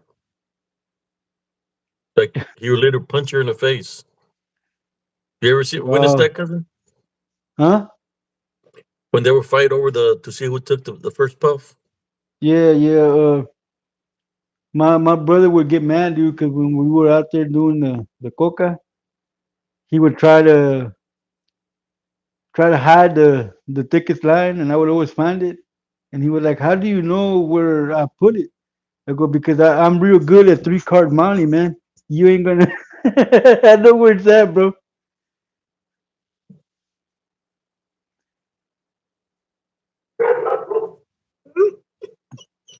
So that would explain a lot of things of Mr. Nunley Barton. So no wonder he's seeing shit out there, man. He's seeing a werewolf in LBO is because he's high as a kite. Hey, cousin, I'm gonna tell you this story, man. And I was really high on crack cocaine, man. We were on a second store apartment, and I was looking down out the window, skitzing, you know. I was looking at my car. This, I guess, don't laugh, man, because this is what I saw, man. I thought I saw Freddy Krueger hanging out around my car downstairs. So, I ran downstairs and he took off running into the alley, right? So I chased him in the alley, and when I was halfway through the alley, I went blind. See my hands in front of my hand, in front of my face. I couldn't see anything, the stars, nothing. I went completely blind, cause and I had to walk back to the place I was at by instinct, man. I I don't know how I made it back up there, and I was there for like 30 minutes sitting there, and I finally got my vision back, man. But I went blind running through that alley. Whatever it was, it struck me with blindness. So, when you were high, not high like this, but high, Mm-hmm. you will hallucinate a lot of things. So, is it possible that this guy that walks around with a sword, thinking he's hunting for a werewolf in the LBL, if it's high, he's imagining a werewolf being out there? Well, it depends on what he's taking, man. Because like I told you before, when I was 13 or 14, that we used to take acid, I would always see gremlins and follow them around. And when I would come to 4 hours later, I'd be somewhere in like the west side of Fort Worth walking, not knowing how I got over there without getting run over. That sounds like the story of those people out there in Kentucky that the gremlins were some little gremlins or aliens were attacking their home. That might have been high on something, on some acid. Makes you wonder, right? Yeah. How many stories are legit, Mm-hmm. especially if the person is on some drugs that maybe they're imagining these things that are out there. Hey, man, Eh, cocaine's a powerful drug. But you know what, cousin? Honestly, I can be around people that use, and I don't get a craving, man. I don't need it. I'll drink every now and then, but I don't drink like excessive. I buy the little bitty bottles like that. So I'm drinking responsibly, man. You know, Yeah, I don't get out running around trying to beat people up, man. I just and when I drink, I stay home. I don't drive. I'm just getting to the point of this guy that walks around with a big sword and a spear, and he's imagining he's hunting a dog man, and if he's high as a kite, maybe it's just all in the figment of his imagination. If he's doing drugs, that's what I'm Well, thinking. that's what I'm thinking too, because he puts off that vibe that he likes the The coke. yeah yeah. Well, I remember brother Josh Turner that he was always saying that they're always smoking something, or his wife needed something. I think that he mentioned that do they steal medication from people just to get a high? Well, you can get high on anything, cousins, if you use it incorrectly. You know what I'm saying? Yeah, because he said he went up missing a bottle of I don't know, it was painkillers or some anxiety medicine. Hydrocodone, and if it's anxiety medicine, it was probably Zoloft. I know because I have Zoloft here, man. I take So it for what depression. can they do with the hydrochrosone medicine? Like hydrocodone, man, if you take two or three, it's like if you did a 8 ball of cocaine. And then if you mix it with alcohol, you get higher than that, man, because you're not supposed to take it with alcohol. You see everything fast like that, dude. It speeds So you up like cocaine. it was Xanax. How about Xanax? Xanax, Xanax is a antidepressant, man, and it also it affects people different ways. It depends on people. Some people it brings them up. People Like a high or a low? no. When you get high on Xanax, man, some people see things and they get high, but most of the people they fall asleep, man. So it depends on the person. Uh, can they break it down and smoke it? Like You burn can you can break it down and snort it. No, like burn it on a spoon and melt it, and can they do something Well, like that? I don't know. I've never tried it. I know that you can chop it up and snort it like cocaine. Ah,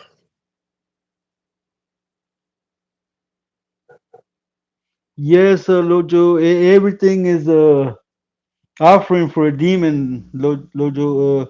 If you drink, that's a drink offering for a demon. If you smoke, it's a smoke offering. If you snort cocaine. That's another offering, man. Even if you watch porn, that's an offering for a demon. That's Everything your has a senses, price. your spiritual Everything has a senses. price in this life that you have to pay for.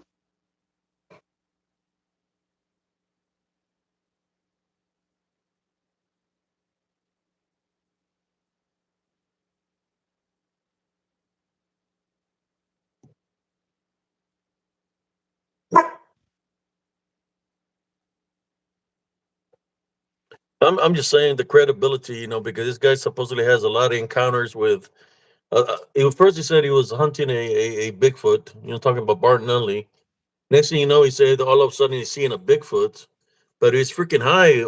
How do we know he's even that what he's seeing is real? If he's high on coke or what he's seeing might be just a hallucination of the drug that he's on, right? What do Yeah, you think, because cousin? there's some people, man, that mash these pills up and put them in a paper towel and wet them, and then they stick them up their ass. It's They probably get high. Larry Joe Fisher and corn on the cob. They get high like that, man. What the hell? Yeah, it bypasses your kidneys, so you get the full effect of the drug. I never tried it, but I've heard about it. I wonder if Barton Nunley tried it that way. I don't But you know, say man. he looks like he does coke Hmm. by his picture. Yeah, his nostrils, man. Just the way he looks dirty. There you go. You're hearing it from my cousin Jesse, which is a former drug addict. He's just calling it how he's seeing it.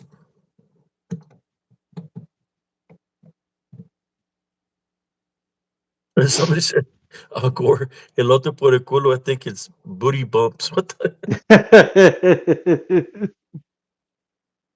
Oh Let's see that. man, you're hearing it live here on Spiritually Cryptid Encounters. My cousin Jesse, he's been through a rough life, but he's gaining a lot of wisdom and knowledge, what he's experienced, and he's a changed person. And he's calling what when he seen the picture of Barton, or what he sees.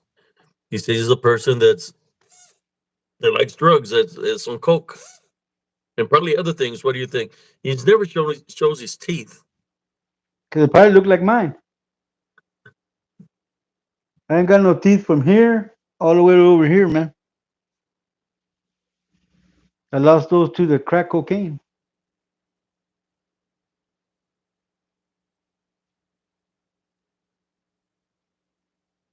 Gee Well, whiz. he probably soaks it in in the liquid and then sticks it back in there. Uh, Over there, we're corn the cob cubs. They play the game bopping for corn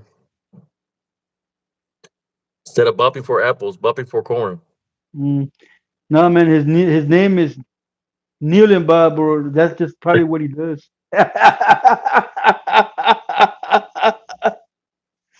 Hey, how long have you quit, cousin? I've been clean and sober for 15 years now, cousin. 15 long years.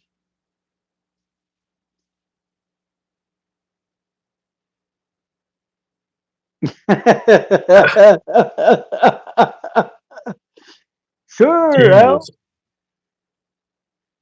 You gotta get who's that that? butter in there somehow. I was being vicious tonight. Hmm. No mercy. Watch out! Oh, he might send you a message through Messenger. Corn the cob. Thank you, Madeline. It took me a whole lifetime to figure it out. Just got tired of waking up feeling sick. Damn, He probably tried to clean out his insides. Tide Pods. What the hell? People do that, What? man. You know what's messed up, cousin? My little nephew did that, and my brother had to rush him to the hospital. He said he just wanted to find out what they tasted like. The Tide Pods. Damn.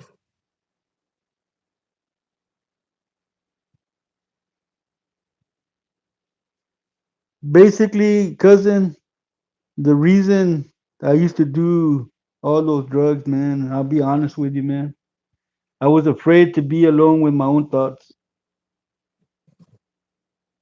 It was a mental weakness, a mental crutch. But I'm a lot better now, and I don't miss those days. Thing I've really never, I mean, tried to do anything like that. I could have, but I had too much on my shoulders, too much responsibility to do anything. You So know, cousin, when we used to live there at your house, you know that I was always out there smoking bud, man. yeah, I'd walk up and down the street smoking bud, man. That's all I did. I loved it. But then, when I quit smoking bud and found cocaine, the situation turned dire, man. I didn't like the way I was on cocaine, man, because I would be necio. Me ponía necio. And that made me feel like less of a man, dude. You know how the drunks used to feel when they couldn't buy their drinks anymore and people would throw money on the floor? That's how it made me feel, man. Being necio for that shit, man. Excuse my language.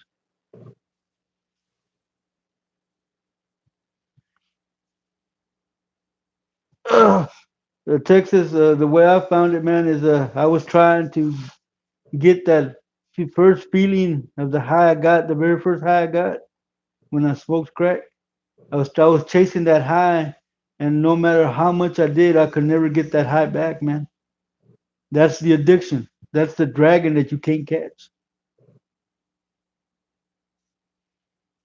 That's that demon that's got you already and it's making you want more and more offering to him. you hear that, Barton? Demon, drugs, cocaine's a spiritual opening that you have. So that so when somebody's addicted to that, they try to everywhere in their mind impossible to make it seem like they're the only ones that are right, just so they can continue to be on that path. Like even people trying to help them, the what they're doing is right. That's the only thought in their mind because they're addicted to it or bonded by it. Did some pretty crappy things, man, when I was out there like that, man, because I got lost for a whole year, cousin. A whole year in the drug underground here in Fort Worth. My family didn't know where I was for a whole year, and I was so strung out, man, that when I would introduce myself to people, I would always tell them that they'd ask me what was my name. I'd tell them I'm the angel of death. And literally, I went around doing stuff that wasn't in my nature to do, man. It was pure evil that was coming out of me when I was on that.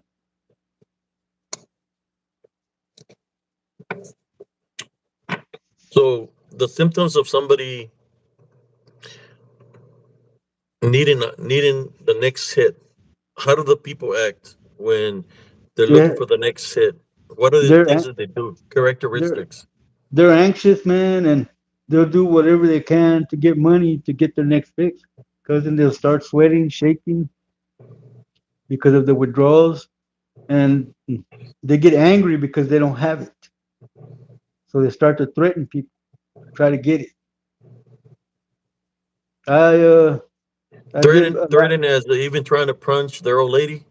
Yeah, yeah. They'll do whatever it takes to get it, man. And if you got what they need and you're not giving it up when they want it, then you're gonna get beat down. Simple as that.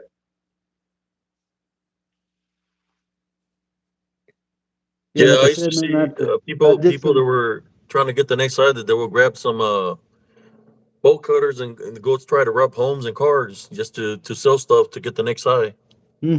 You go around becoming a thief. You go around robbing people, man. Can I ask you a question? You can If ask Corner me the Cobb anything. is on meth and he's always asking for donations and stuff like that, do you think he's asking those donations just to get the next high is an easy way Well, for him to get the next high?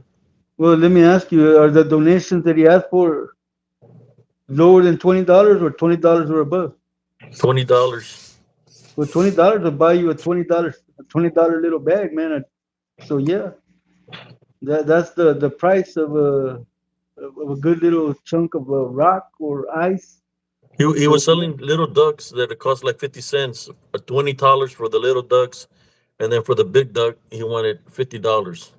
yeah, that's a good round number, man. Anything that's a round number that you can get drugs for, man, because then nobody sells dimes anymore. It's 20 and up.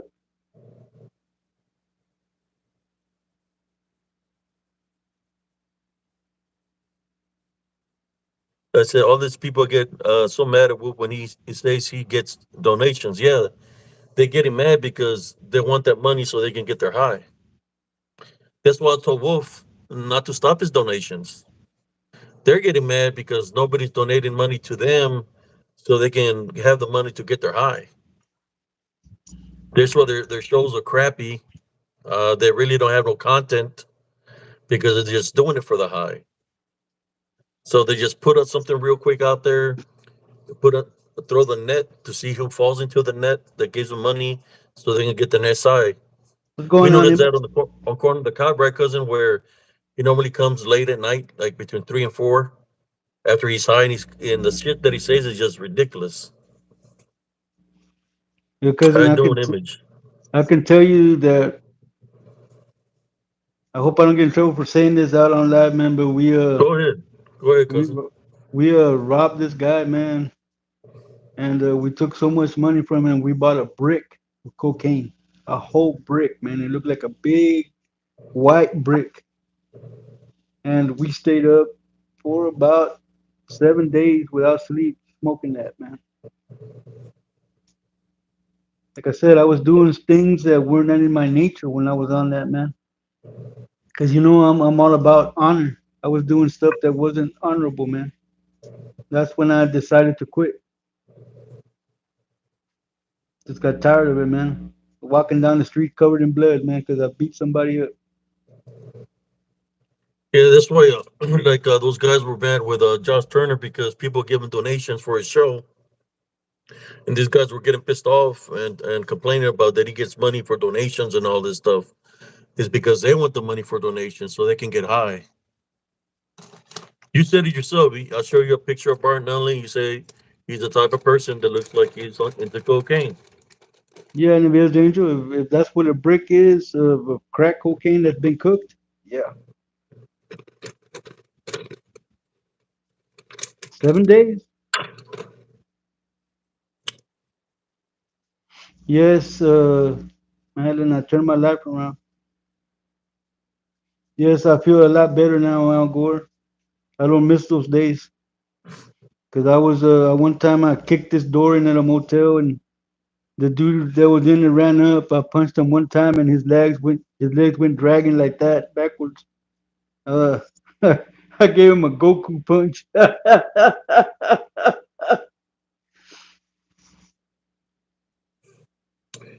I tell you, here in spiritual encrypted encounters, sharing is caring, even if it comes from a somebody that was used to do drugs. He's sharing his spiritual knowledge or from his experiences of the path that it was on to the viewers. That's making more sense now to whoever he was tuning in here.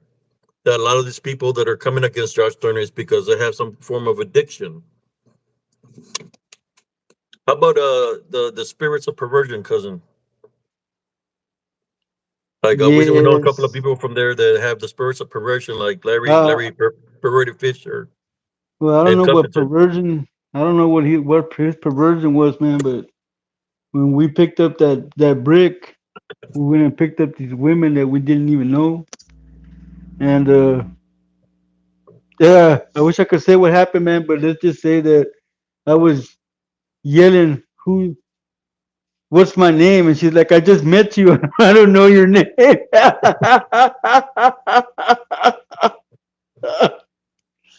Yeah, I was, like I said, I was doing things that weren't in my nature, man. Was she doing the hug tour? Oh, yeah. Hack to it and then the ow, ow, ow, ow.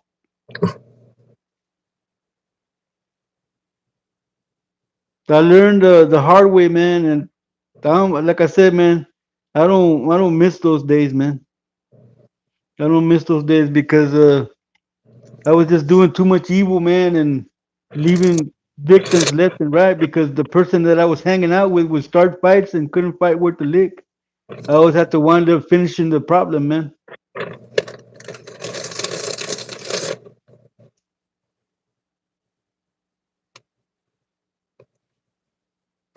Kamehameha. Yeah, man. Hatua Motada.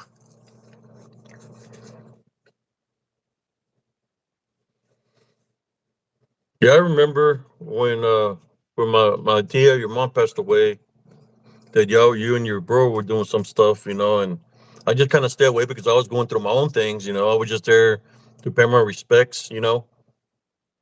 But it was not up to me to tell you anything.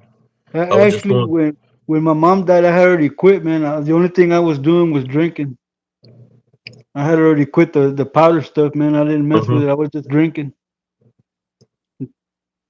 And I really got drunk, man. We started drinking at like 6 in the afternoon, and at 7 o'clock the next morning, we were still drinking, man. I drank myself sober. And that's when those things try to attack you. Hmm. The spiritual opening. Tell them what tried to attack you. Well, we can share their stories, and we're talking about the balance right now. When we're talking about it's kind of like one of the reasons I wanted to bring you on, man, to be along me, so you can open up. You're my cousin. You've been through a lot. At the same time, I know you could share your stories because I never been on that path that you've been on, like with drugs and stuff like that. Dude, one time we killed one of my mom's dogs, man. We got it high with marijuana, and it ran out on the freeway, on the highway, and got hit by an 18-wheeler. What And then the we hit, hell?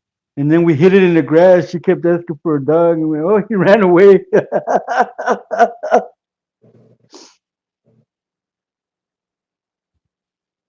But no, man, So those big old black birds that came to the but graveyard when we were burying my let's go mom. to the beginning. When I let me share what I witnessed, then you can share your. Well, it's about the balance and in our family. We talk about generational curses. I remember when we got to I didn't get to go to the funeral home because by the time we got there, there was already at the cemetery. So we got there, me and my brother, and we walked towards where they had the tent set up, where they were gonna bury my aunt. When I got there, my senses got triggered right off the bat, and I'm looking, and I could see these black birds flying in the distance by the field that's there. Real big black birds. So I get there and I'm standing. I'm not trying to interrupt what the preacher is saying because they're talking. And I see these three women that are holding hands and they're chanting something. And while the preacher's starting, they're chanting something. I said, I know that's not a prayer what they're chanting. So I go into prayer and I'm saying, "Our Father, this big old black birds are trying to come close to where my aunt's coffin is, but as I'm praying, they fly away. They come close and they fly away." Did you witness that when you were there, cousin, at the funeral? Yeah, I was standing right alongside of the coffin because I was a pallbearer, and I saw them start flying around and land in the sugarcane field that was adjacent to the graveyard. And I saw them trying to come closer and closer to where we were, and then There I was a saw lot of them, you. man. There was like a lot of Yeah, birds, black it was birds, it was big it was ones. more than a dozen birds, man. It was more than a dozen birds, and like I said, I saw them getting closer and closer, and then I looked over there and saw you looking at them, and your mouth was moving. So I said, "Primo's gonna take care of that." And then afterward, after we left the graveyard, man, like I said, we were drinking at the house, and me and my friend Juan, we were standing out there by the gate drinking, and then the biggest, blackest lechuza pulled up and stood on top of that pole where the water company used to be across the street Hmm. from Morgas, and it was just screeching, man, just screeching. And Juan said something to it, and it left, but it went over there to where Olga used to sleep back there in the back of that store. It went back over there, and it was screeching from over there, man. So by the time that we got ready to come back to Fort Worth, uh, those black birds came back and chased us out of town, slamming into the vehicles we were driving. And they didn't stop chasing us until we passed the checkpoint. Once we passed the checkpoint, they didn't follow us no more. Because I remember what I witnessed at the house when we were there for the meal after the funeral, where those three ladies were there and they were just chanting something in the living room. And I went and I started saying the Our Father so they could hear me. And they got up and took off running out of the house. And I remember my aunt comes out and she's like, "What happened to Tia so and so?" And I was like, "I don't know. They got in the brown car and they took off." But I feel that they were trying to do something, some kind of witchcraft. Well, the way they killed my mom, man, it was witchcraft that killed her. Like I said, you could hear an Indian chanting, and they would ring the doorbell, and nobody was there. I mean, we would have the inside door open, and then the doorbell would start ringing, and there was nobody out there ringing it. And it happened every day at about 7 o'clock. The doorbell would ring, whether there was anybody there or not. We had the door open. We could see people walk up on the porch, but nobody would walk on the porch. It was just the doorbell ringing, and then you could hear the Indian chanting, man. You could hear him chanting. I would Where follow were it you? outside, Where was the chanting coming from? I mean, outside, but outside, where about outside? in the yard, In the front? in the front. And I would go out there, man, and I wouldn't see nothing, but I could hear it. And I could hear it where I could hear it, cousin. This is funny because later, right there where it was coming from, is where I found that bottle with the black hair and stuff tied around it, el amarre that they made her. That's where I found it. It was in a flower pot. But that's where the chanting was coming from, that direction right there.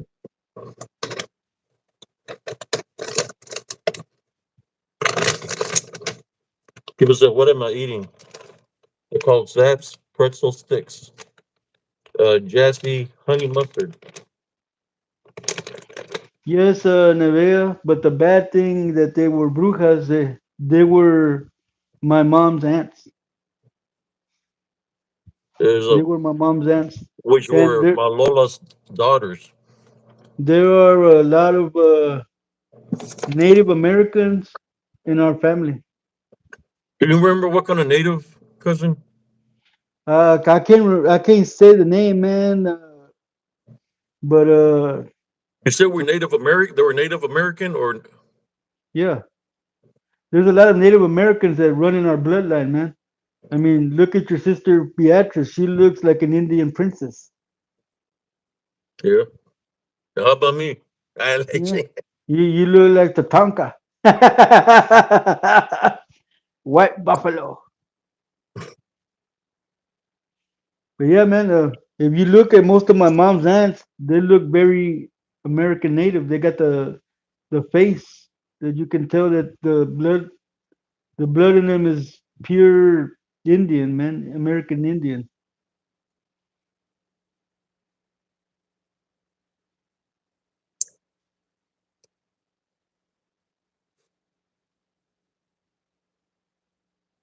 It says, Sister Madeline says, "Hey, can you discuss how to tell when somebody's attempting witchcraft on you in a subtle way?"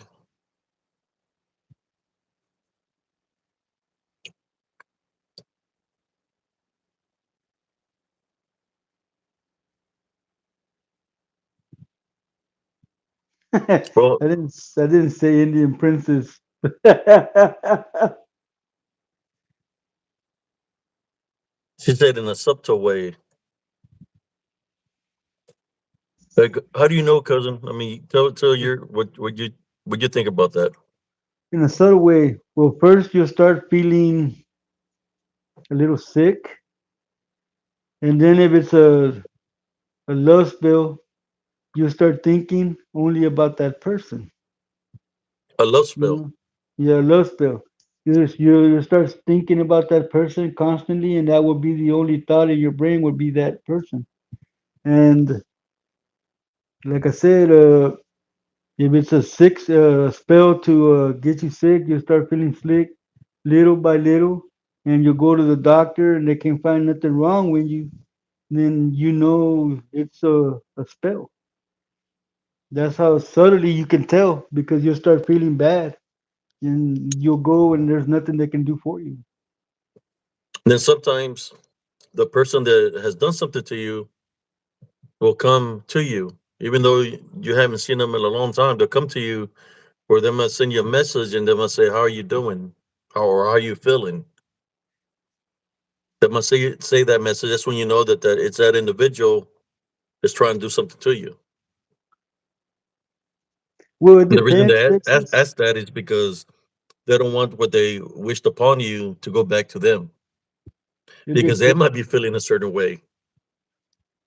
Because if you're being protected by the Heavenly Father, it's going to go back to them.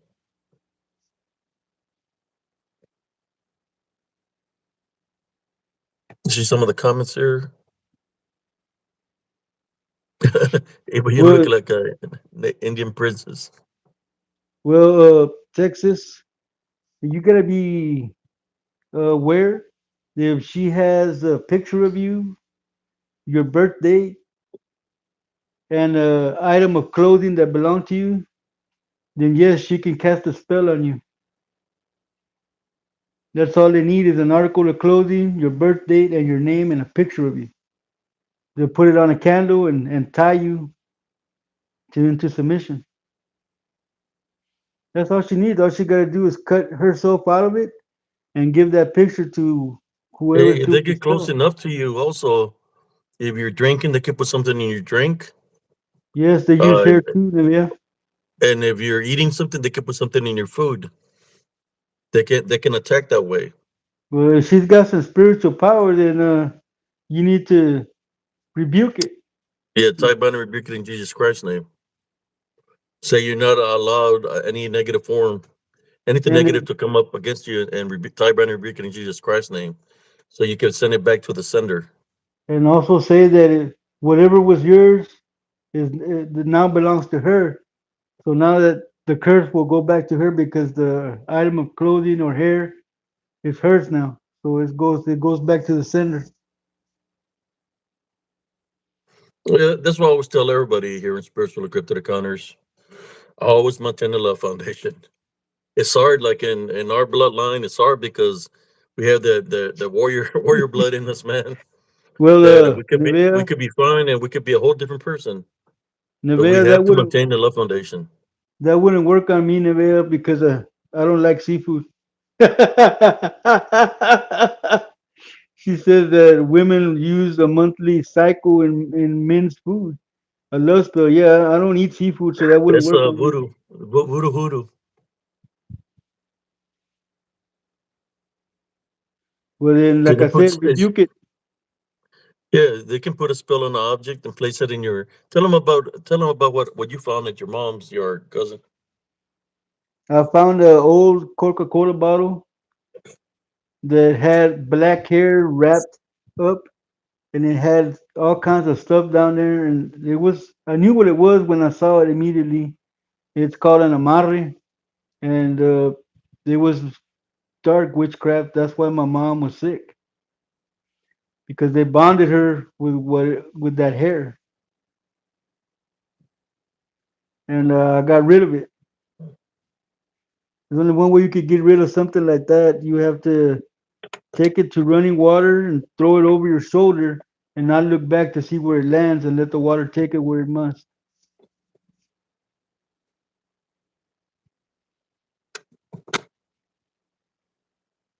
You need to be aware of people approaching you that they might blow powder in your face Or touch you. or touch you.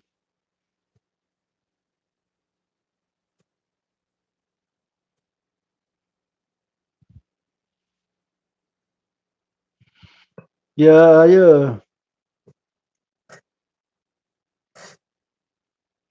I know a little about all this because of the religion I used to belong to.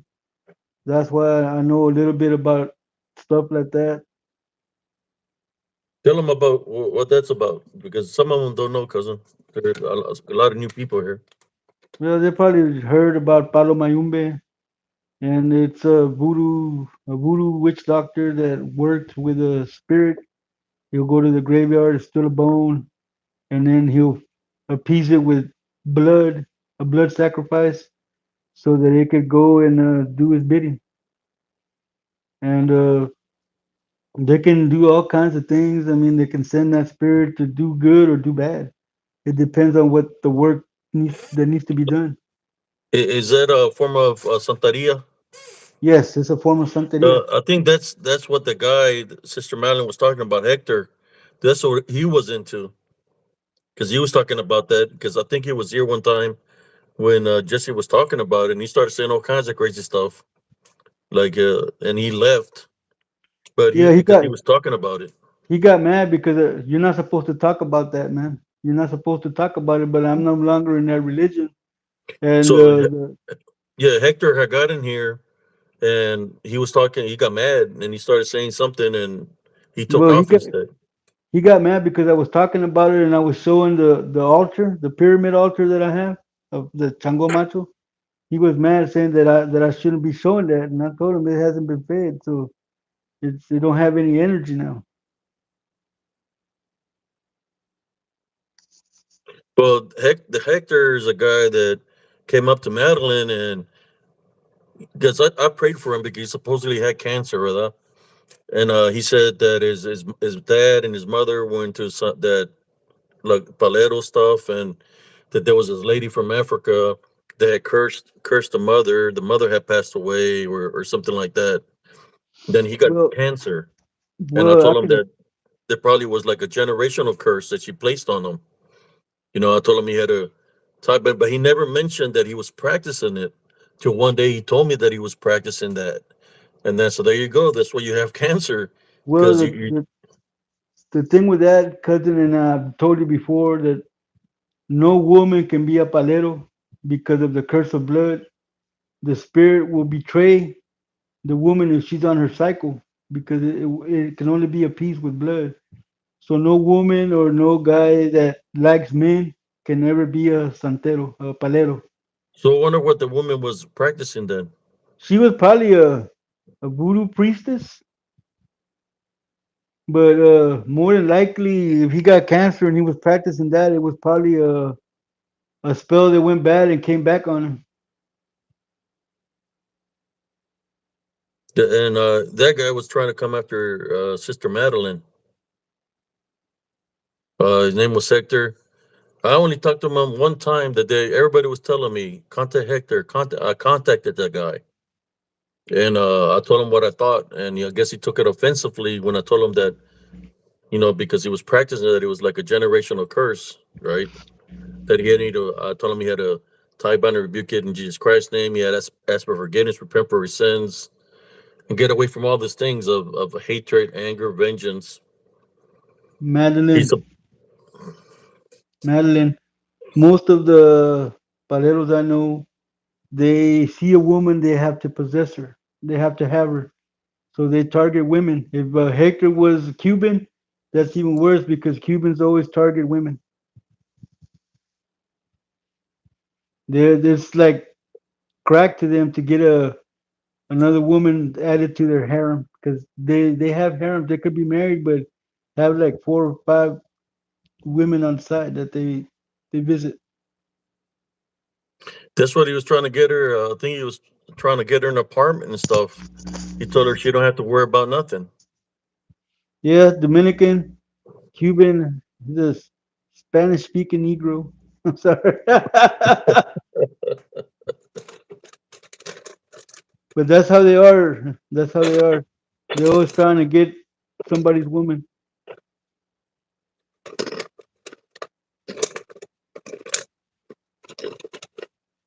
It's like a power thing, right? A power Yeah, trip.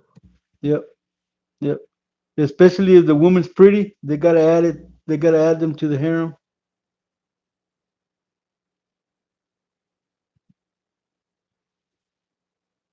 He was probably married too. Yeah. Yeah, I'm toothless, man, but your mom liked it.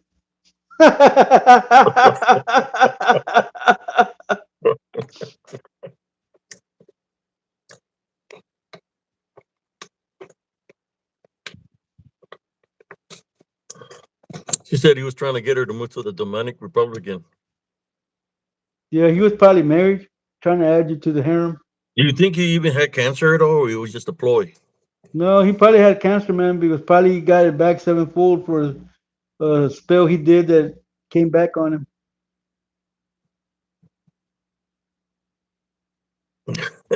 Sister Morgan's laughing.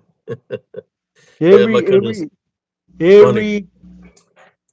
every every statement has an answer, man. And if you're gonna come at me sideways, then your mom's going sideways. Simple as that. That's what Dana Ortega came in here, or I don't think it was Dana. It was Corner the Cobb, and he said something to him, and my cousin said, "I'm gonna go." Something dealing with their mom and brother and sisters or something. Remember, somebody said something to you in a bad way, and you just told them something back. Yeah, I Yeah, don't save receipts. I give them out right away. yeah. And if they were in person, he probably slapped the crap out of them.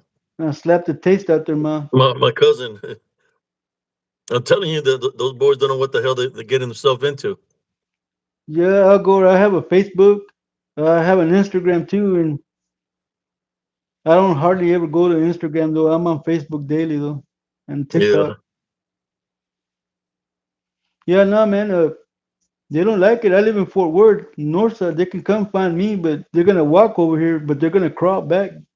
Cause I love Jesus, but I'll chin check somebody quick, fast, and in a hurry. Cause you know me.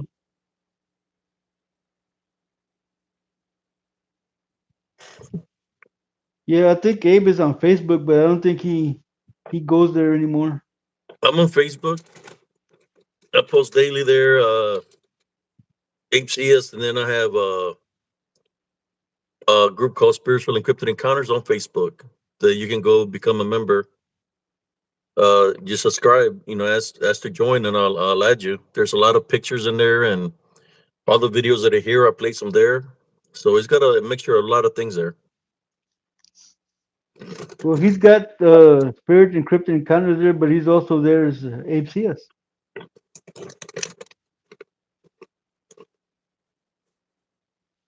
Hi, Cynthia. Nice to meet you.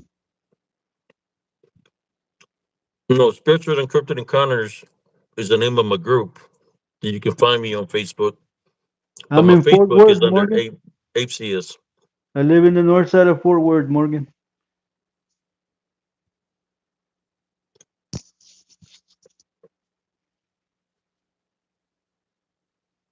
Morgan is in Dallas. That's cool.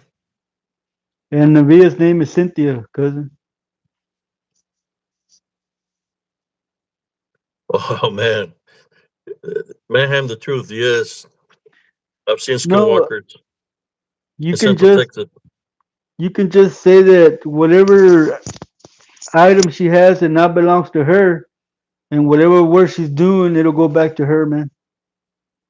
Just say that you give her the item, whatever item it may be, and it'll go back to her.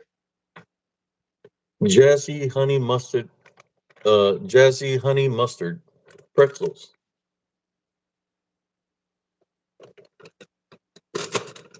I've Yeah, never or seen a skinwalker. I've never seen a zaps. skinwalker, but maybe my cousin has. I've never seen a skinwalker. I ain't gonna lie to you. Yes, I've seen skinwalkers. I could I could share the story when I encountered the skinwalker, if y'all want to hear. Thank you, Sister Madeline, for sharing the link. Yeah, the zoo in Fort Worth is cool, Morgan.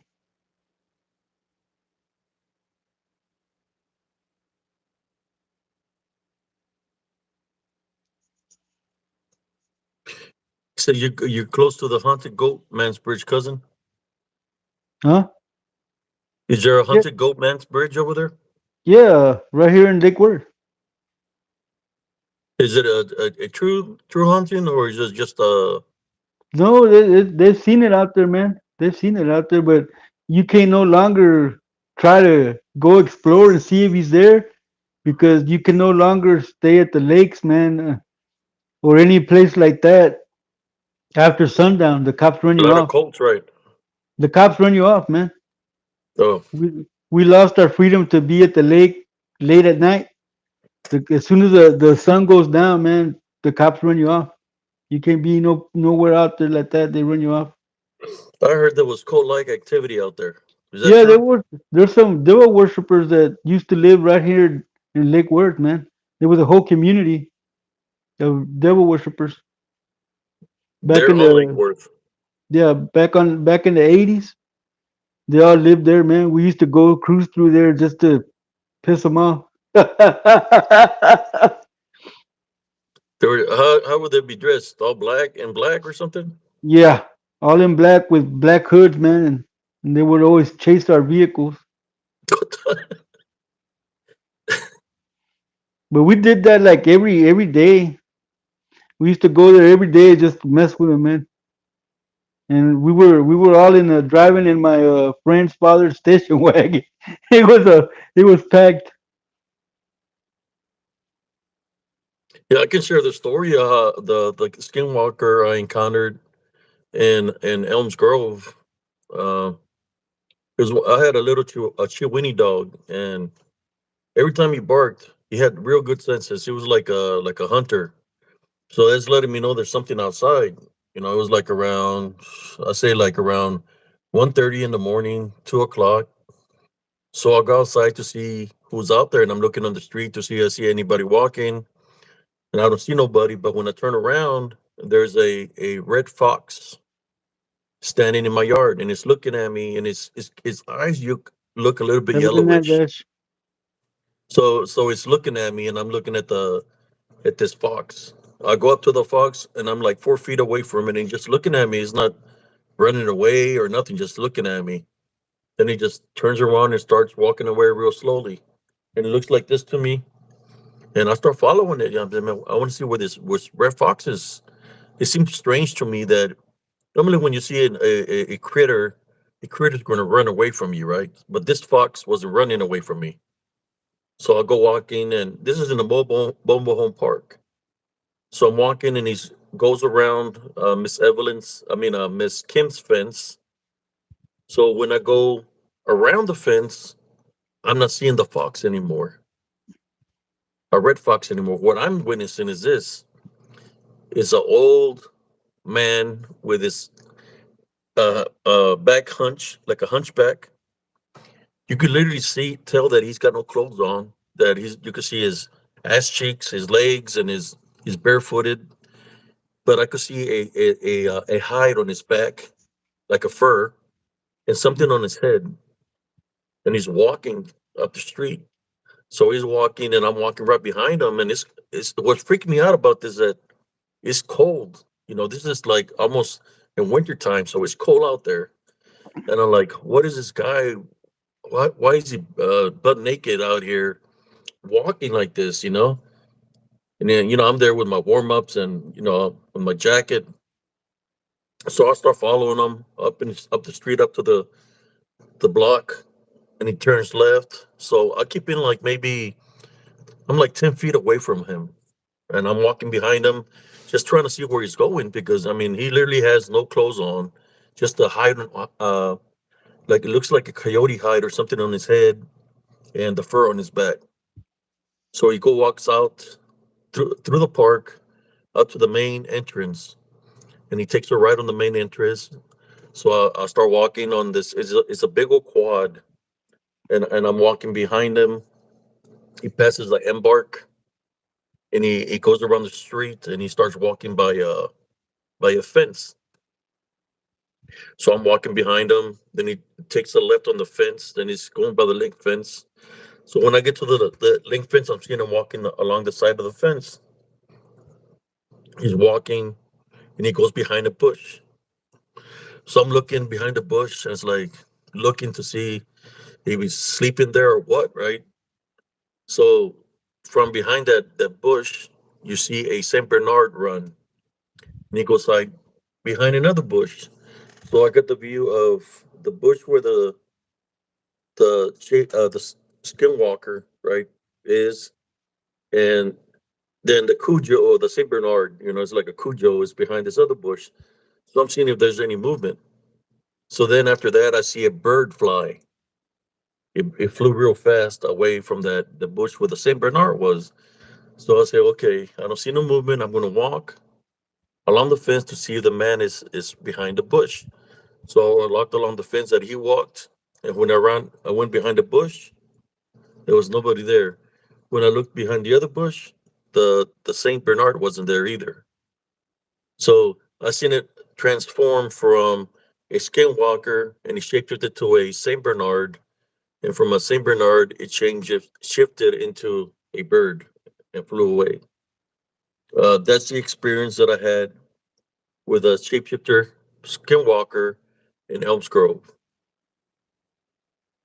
What's another term for a name for something for a shapeshifter skinwalker, cousin, in Spanish? Would you know?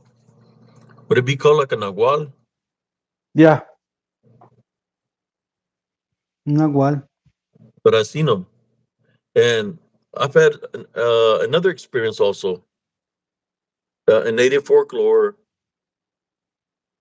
she's called the deer woman. Deer woman always comes after men that are being unfaithful, that they're always cheating on women and stuff like that. That's who they target is unfaithful men. There was one evening, our creek had risen and flooded the area, and all the houses down the block had gotten flooded, which my friend Dave's house had gotten flooded. His car was underwater, so he couldn't start. He said, I'm gonna go rent a room for tonight. I said, can you wash my home? I said, sure, no problem.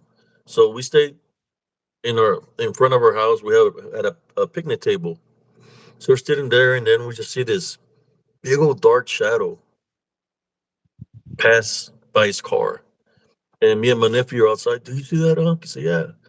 So what's going on? He said, it looks like a lot of people. It's just something big. So we took off running down the street to see what was going on.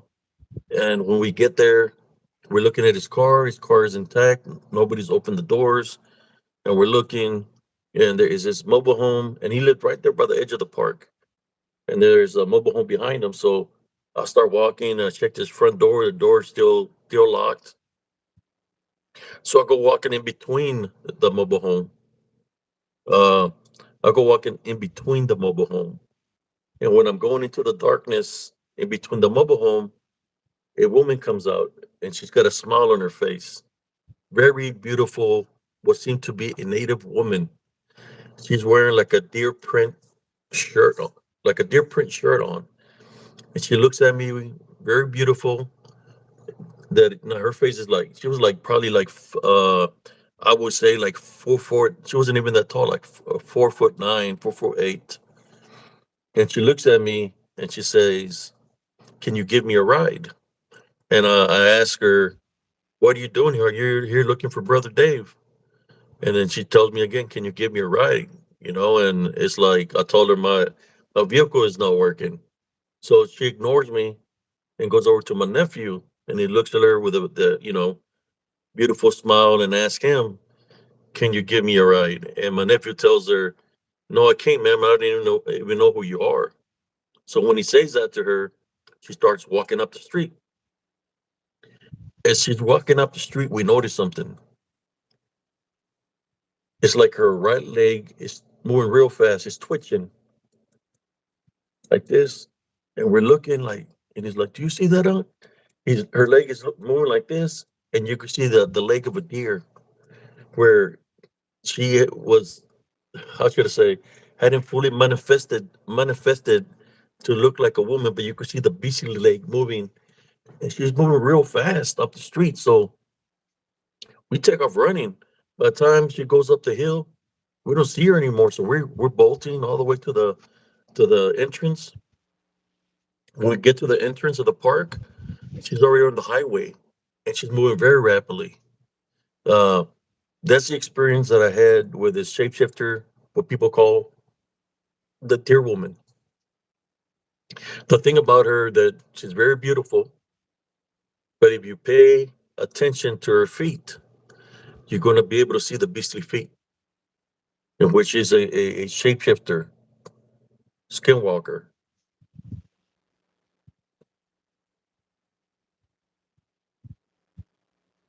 Yeah, you could literally see her right leg in the form of a deer leg or a beastly leg. That it was she wasn't fully manifested in human form.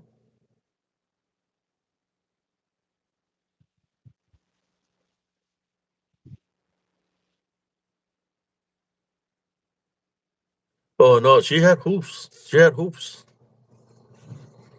That's what she had. Is hoof. You could see the hoof of the deer leg, the hoof.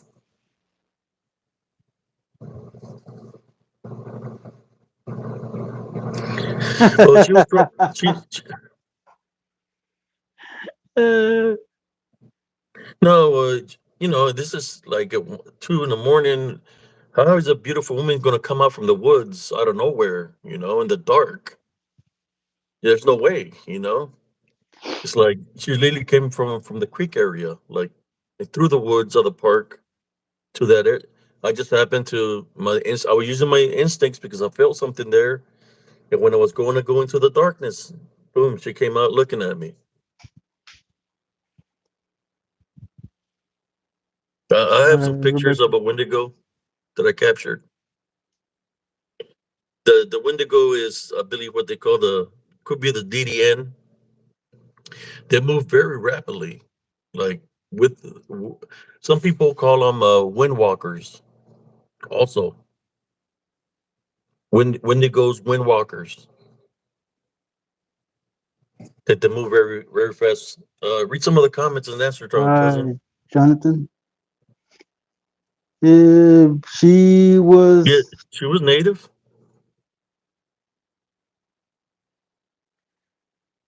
well. The reason we check out the feet, Cynthia, I mean Nevaeh, is because we're looking for her hammer toes. We don't want a little chick with hammer toes. And Wendigos are cannibals. That's why they transformed into Wendigos because they were cannibals. Cannibalistic.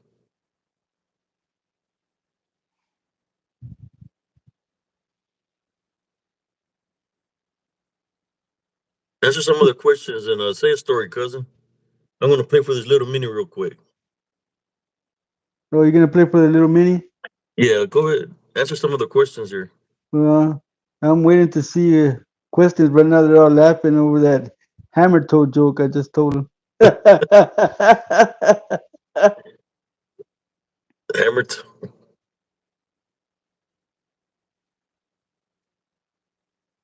What was the Wendigo mayhem? No, I would take her to one of those guys that puts horseshoes on horses, man, so she could get some deer shoes. Now,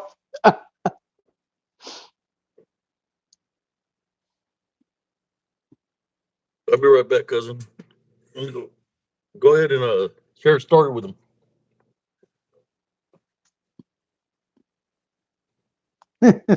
yeah, you take her to a farrier so that he could put horseshoes on her feet.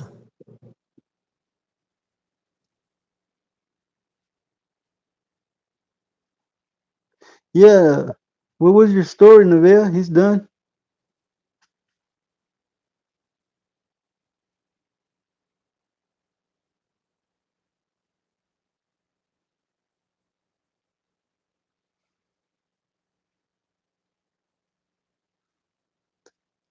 A Wendigo was the legend says was a Native American that ate human flesh and became cannibal, so he was cursed to take that form that he has now. And then the only thing he eats is human flesh. And they're very fast. By the time you know they're there, it's too late.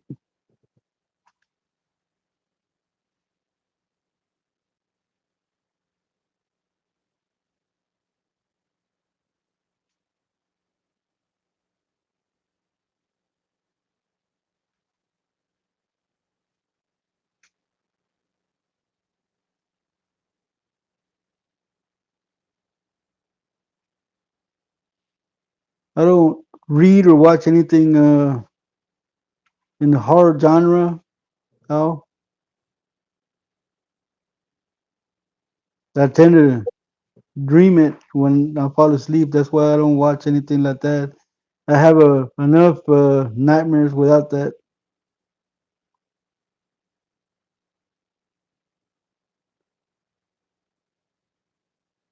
What? Who did that, man?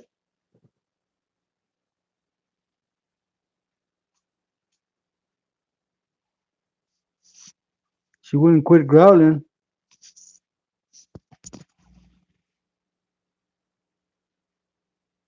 Wow.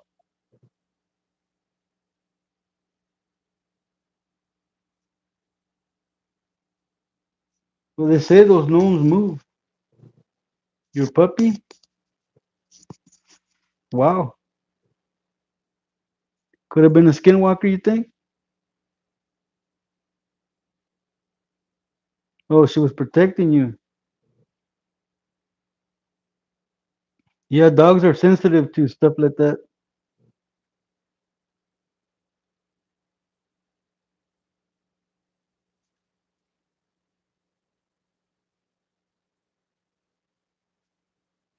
Yeah, Nevaeh, if you are out and about and your hairs stand up on the back of your head and your arms, and you get a foreboding feeling, then yeah, there's something out there. Yeah, we've seen it on our lives too. I remember my first experience with stuff like that. I was 3 or 4, and we lived in Chicago. This is a story. We lived in Chicago, and I had to go to the bathroom. I went to the bathroom and I had to cross through the kitchen. On the way back, I saw my little brother in the kitchen, and he was telling me that he wanted to go downstairs and play in the basement.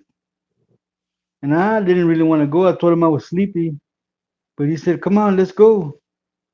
And I said, "Okay, but you walk down first, and I'll follow you." So I let him go in front of me, and I took 2 steps down, turned around, went back up through the kitchen to the living room where we were all sleeping, and my brother was asleep in the living room, the one that I had just made walk in front of me to go downstairs. So yeah, that was my first encounter with, I guess you could say, a doppelganger. I don't know what it was that was trying to lure me into that basement, but I'm glad my gut told me not to go. Hope y'all enjoyed that story. Yeah.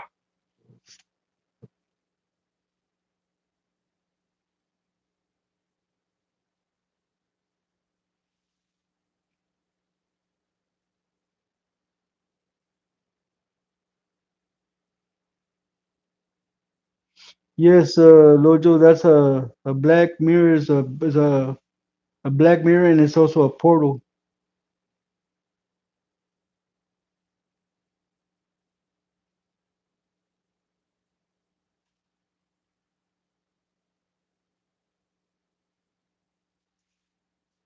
Yeah, after you've experienced it since you were little, it becomes normal. Just like when, I stayed with my cousin Abe at his house, all the activity there. There was a guy that wore a hat like this that would look through the window, but you could tell that he was not a man.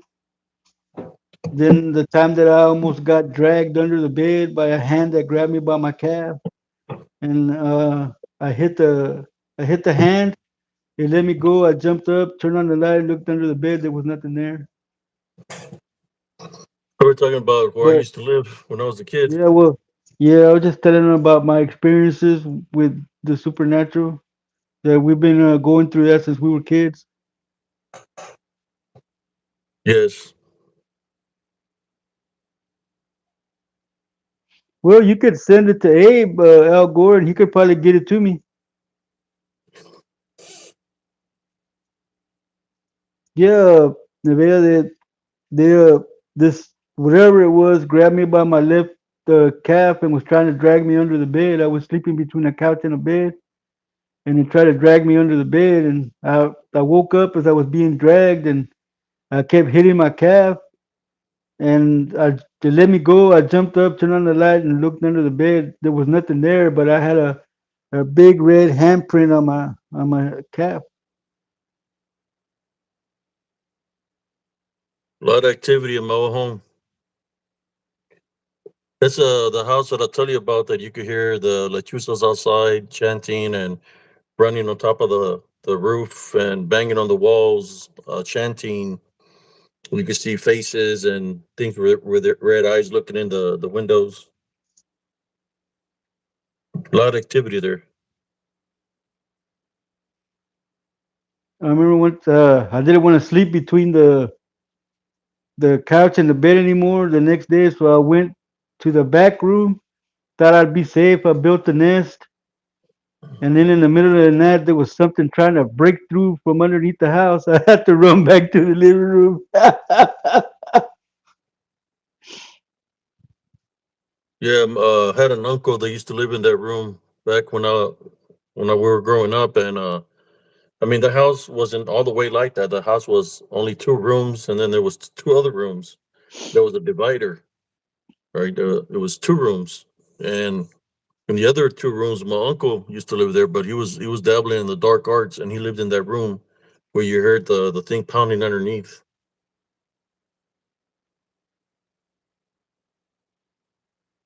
We would hear people running on my cousin's roof all night, back and forth, back and forth. Then you'd hear the lechuzas in the tree. Oh yeah, lots of activity, y'all. Uh, I don't even like going back home.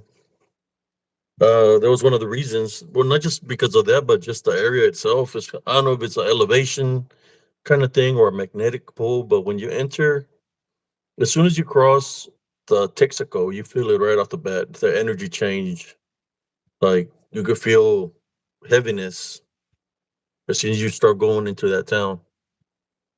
Maybe it's because I experienced a lot of things there. Maybe that's why, but it always happens that way. Like some kind of heaviness comes around. Oof.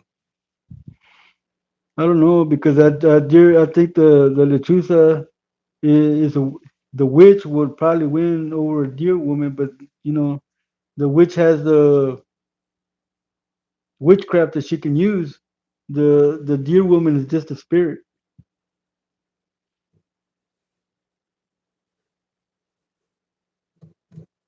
But they do also. The deer woman does know some kind of witchcraft or necromancy. I would think that she knows that too, like a shapeshifter skinwalker, because that's what they will practice. They will say that the Bigfoots will corrupt some of the native people, but the Bigfoots were demons. That's what the main chiefs, the people in charge would say that the Bigfoots corrupted their some of their people to go into witchcraft and necromancy. So it's not that the Bigfoot was knew about witchcraft and necromancy, it's because the Bigfoot was a demon.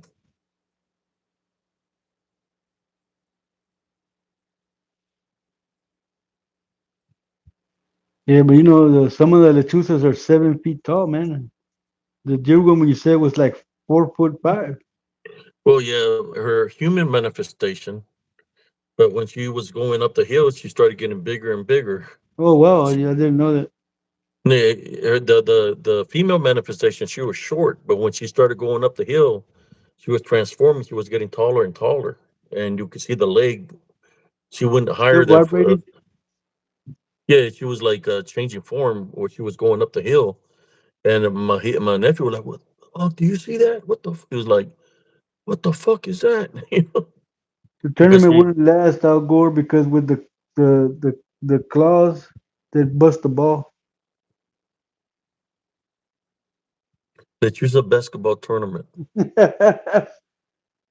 Yeah, she kept on changing form as she went up the hill. She started trying to change form back into the beastly form, and when she started getting taller and taller, like, and we were running after, her, but she was too fast. She was moving at a high rate of speed. By the time we went up to the hill, she was already not even around the curb. So we took off running. She wasn't even by the stop sign. So we got to the stop sign. We just on the highway already. So she manifested back to the beastly form.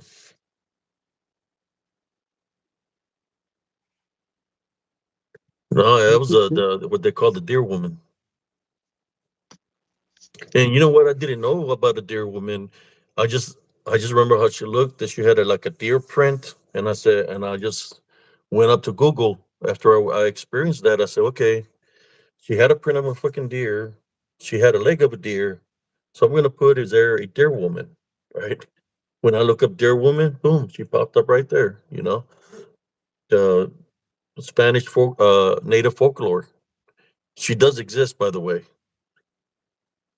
And I'm thinking she was looking for brother Dave because I don't know if he was living a life of sin, messing with different women or what, but that's what they go after is people that are being unfaithful or they're cheating. Like the dear woman goes after men like that. I hear that there's a lot of truck drivers that run into her.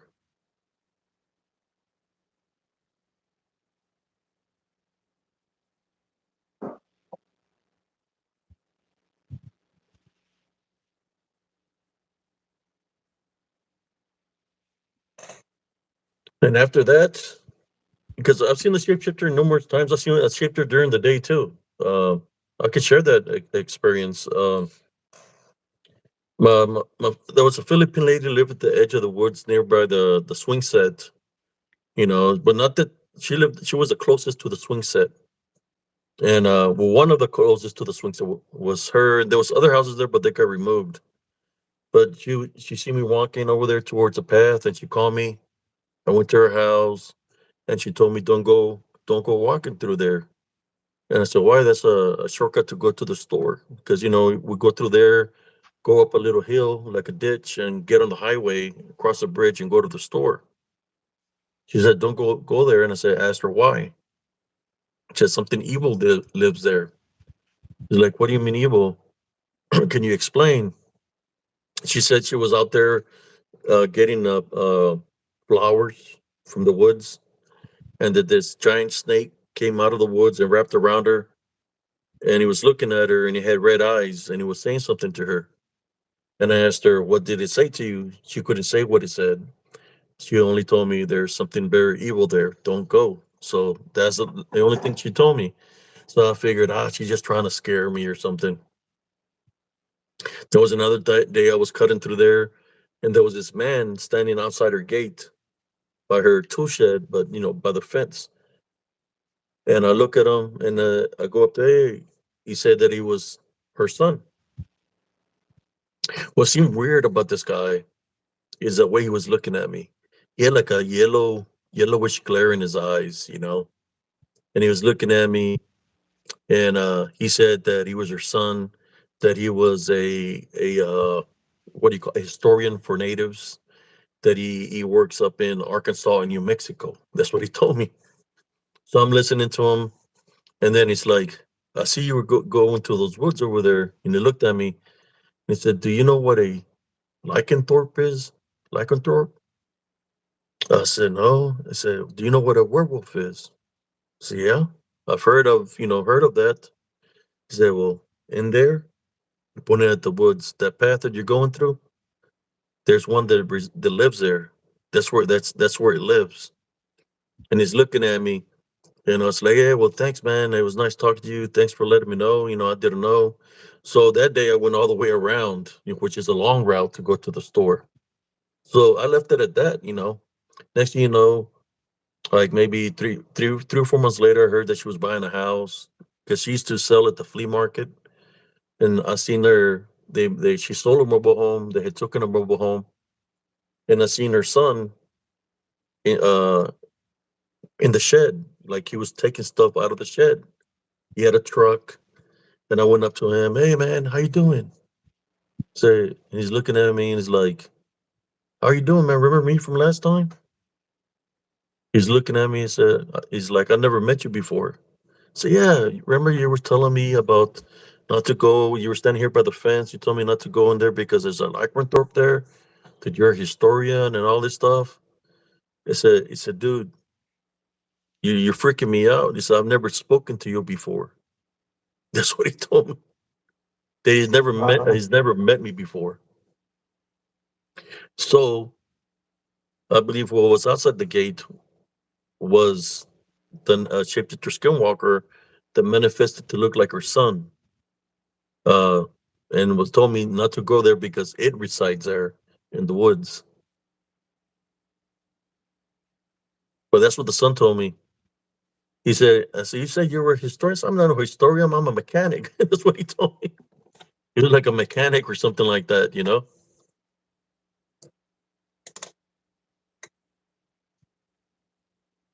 Wow. Yeah, they were Philippine, from Philippine descent. The mother was Philippine, so he had Philippine blood in him. I gotta take another break, cousin. I'll be right All back. right. Damn diabetes. Yeah, I believe it was a shapeshifter skinwalker telling me not to go into that area. They had manifested to look like the lady's son. It's kind of like I was getting a little bit upset because, like, man, you told me all these things that you're a historian that with the natives in art, in New Mexico and Arizona. I said, man, I never spoken to you, So I started thinking about it. And I said, well, they do say that the shapeshifter skinwalkers are spotted in Oklahoma, Texas, New Mexico, and Arizona area,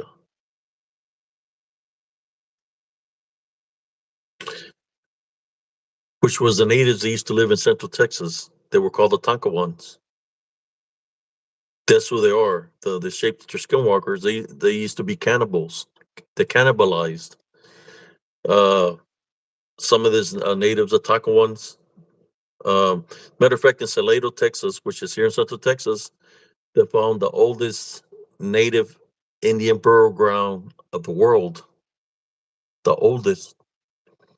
So this Tonkawan's, what they would do is they would help the U.S. Cav when they were in horse regiments. So they were like their scouts.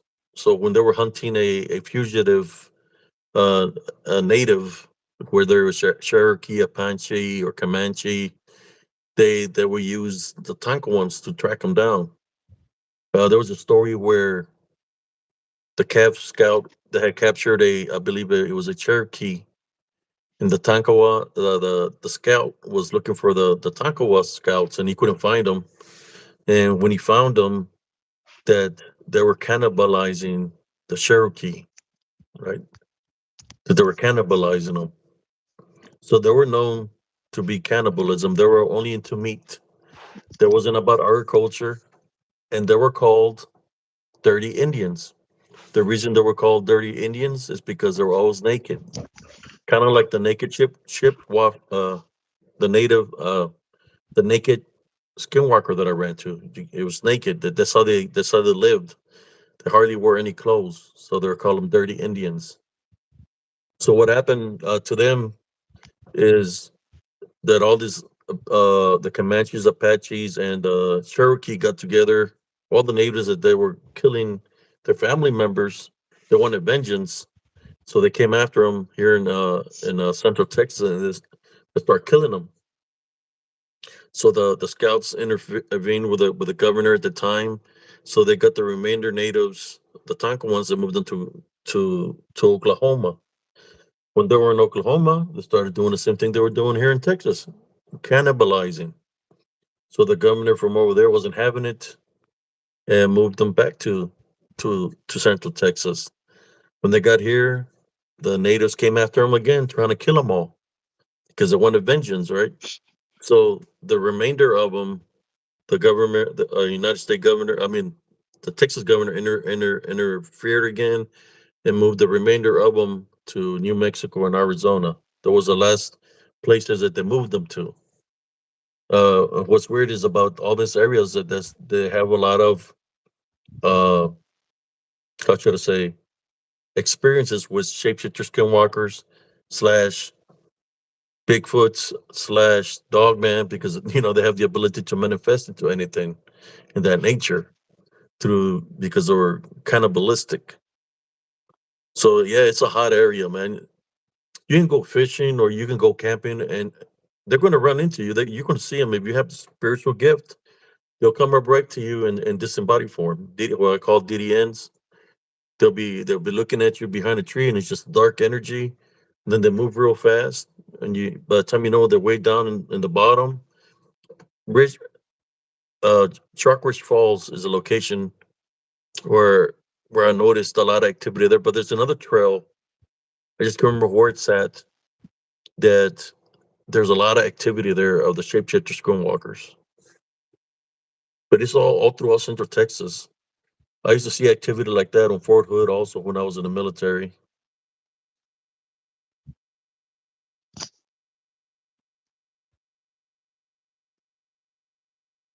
See,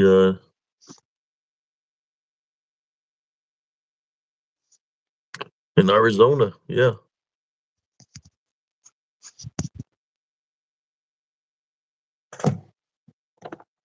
This way, usually they're not just shapeshifters, skinwalker. They're also Wendigo because they were cannibals.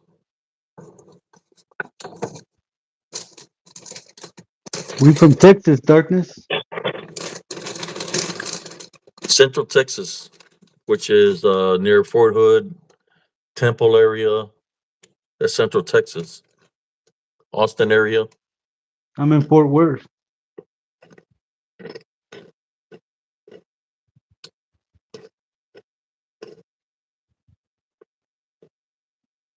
I don't even go to the lakes because I see them over there.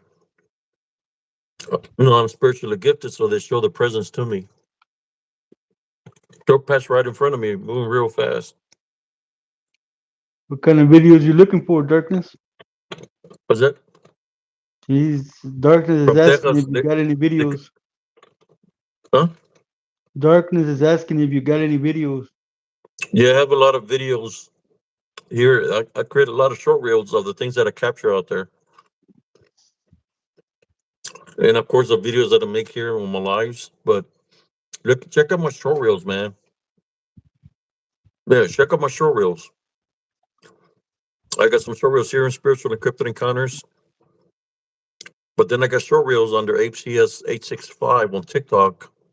There you can see a better picture of them because when I place a short reels on TikTok, they take away from a picture. But over there, you can see the whole picture on TikTok. This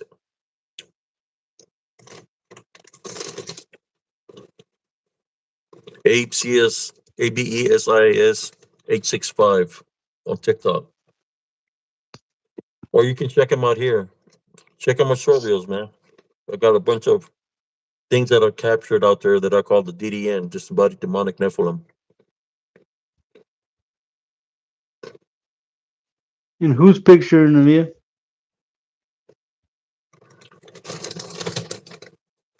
Oh yeah. There's also a spirit of an old woman in your pic.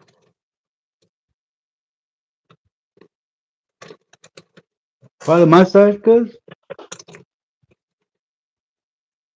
Oh, on my reel, yeah.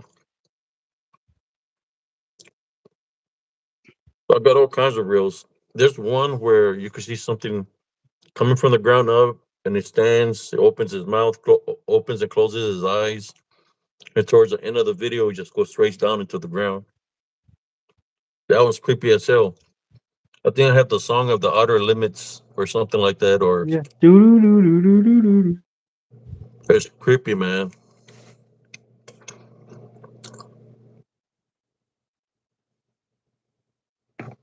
Now we got a troll. And I'm putting him out. He's gone.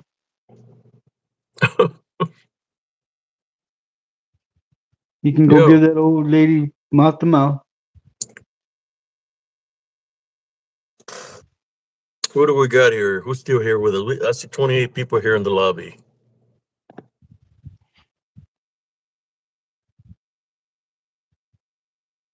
Yeah, I believe what's there is actually a lot of shapeshifter skinwalkers, man. That they're manifesting to look like different things.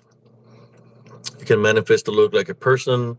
They can manifest to look like a werewolf, dogman, what people want to call a dog. I know them as werewolves or lycanthropes or werewolves, right? There was this guy, since was that? Rebecca asked, "Do they follow you home?" Yes, they can follow.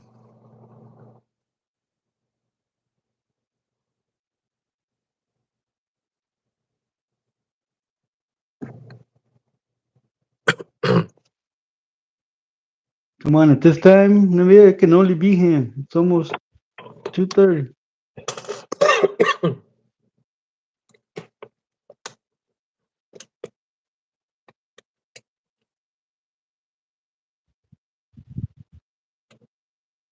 Albuquerque, New Mexico.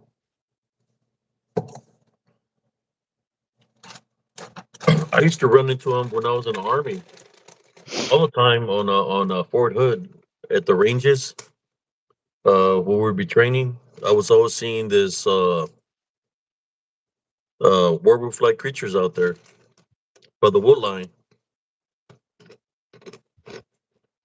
We were doing a night. We were finished doing a night fire, and we're gonna get evaluated for a night fire run. We was walking towards the deep grief site, and me and my TC, because our loader and driver were behind us.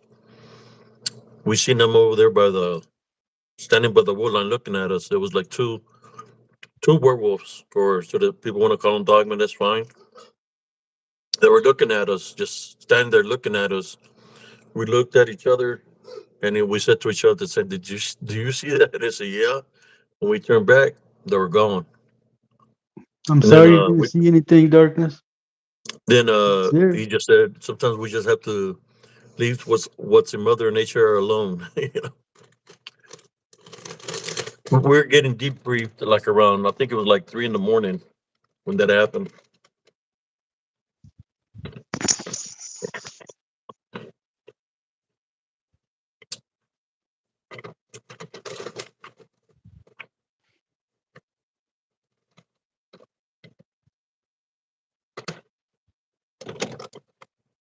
Darkness Dark. says I don't see anything. You know, Hmm. I don't know, sometimes people, not everybody's got the spiritual side of seeing. Not everybody's gifted that way. I mean, by your profile it says darkness, so I don't know.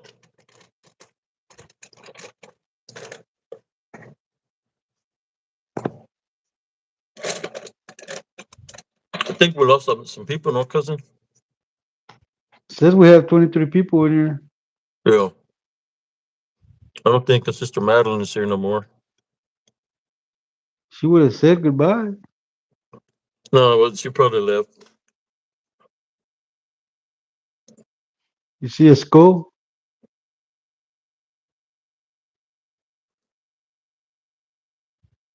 Angel says she's been seeing has been seeing shadow people since I was 5. Well, we've been seeing stuff like that since we were about that age too, cousin. Yeah, I used to see them all the time, running around the house. You see a blur, then to stop by the window, pick like this, and take off running. It will manifest to look like a little boy who stop in front of my door, where it's a screen door. You can see the body and everything looking like this through the window, through the screen door. Got clothes on and everything. Uh, my mother would say, "How come you don't go play with your friend?" I said, "I don't even know who that is."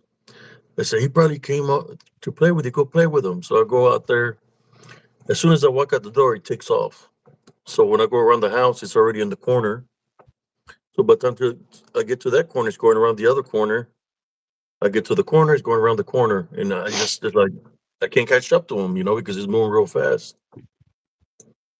Then I wait. So I got him the trick. I'm letting him come around, and then I'm gonna jump on him. Nothing. So I'm looking, waiting, nothing. I go around the other way, nothing. Then I don't see her no more. Go back inside the house, sit down, and she's like, "Oh, you're already tired of playing?" My mom is like, "Mom, there's nobody out there." So wherever that is, he said, I just see a blur, and then so you know he's gone. It's hot. She's cooking in the kitchen. Next thing you know, there you see a blur, a black blur going around the home, and then it stops by the window. There he is again. Stopped in the front door. Like it's like it was a shadow, shadow, but it had the ability to manifest to look like a boy.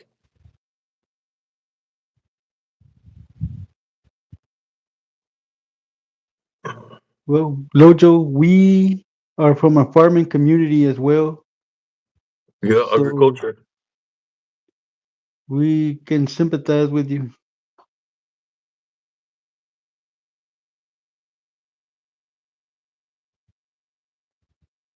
And Well, there's yes, uh there's there's a lot of agriculture where I grew up in, but there's a lot of woods also. A lot of lechuzas, brujas and brujos. Uh, man, dark shadow figures. everywhere. This Bigfoot-like creatures, big, with red eyes. The one that we seen coming out of the field, cause Mm-hmm. they sobered you up. That sobered me up quick, fast, and in a hurry, man. I spent all that money to get feeling good, and all of a sudden, in less than a second, it was gone. So how long have we been live? Yeah, I got 3 hours and 16 minutes is what I got. Oh wow. Hey, ¿ya te cansaste, primo? I'm good, man. I can go another little while. I do gotta get up for a hair appointment in the morning. Okay, it's 2:25 right now.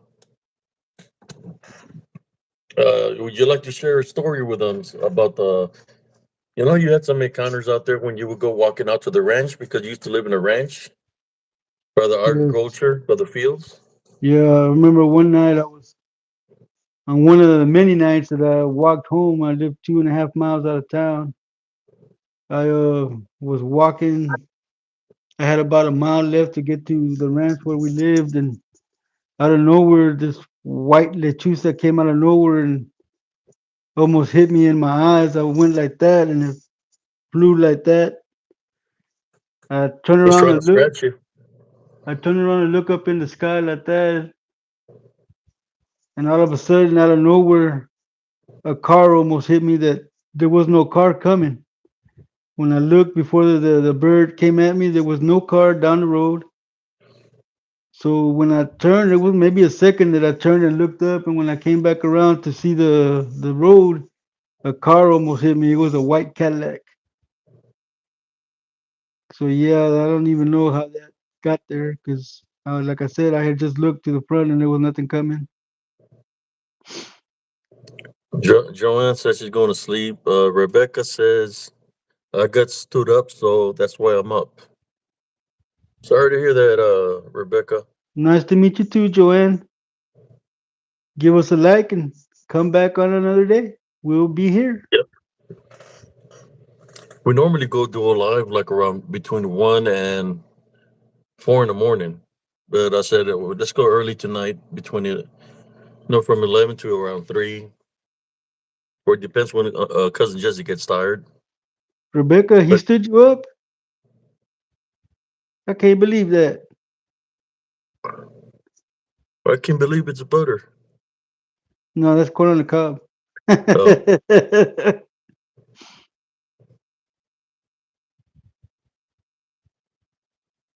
Didn't you say you live in Dallas, Rebecca? no, was that Rebecca said that lives in Dallas? That was Morgan that lives in Dallas.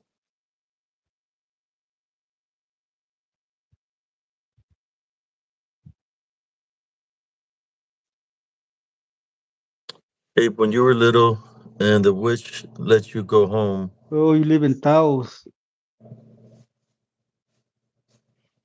I'm sorry he stood you up, Rebecca. Cast a spell on him. No, you talking about the when I was with Curandera in Mexico. That's what you're talking about. No, she blessed me and protected me. For me to be protected, she said that she knew that I was going to be spiritually gifted. You know, I was spiritually gifted as a child. That I was going to be blessed. Uh, she actually fought by herself, and while I was with her when we fought all those dark witches, it was a bunch of them. They were trying to it was a make a deal with lechuza, her, trying to Lojo. tell her to give me up, or that if they gave me up, that she don't have to worry about no retribution, because when she healed my brother, the wrong that the dark witch was in charge of him went back to her, and she passed away.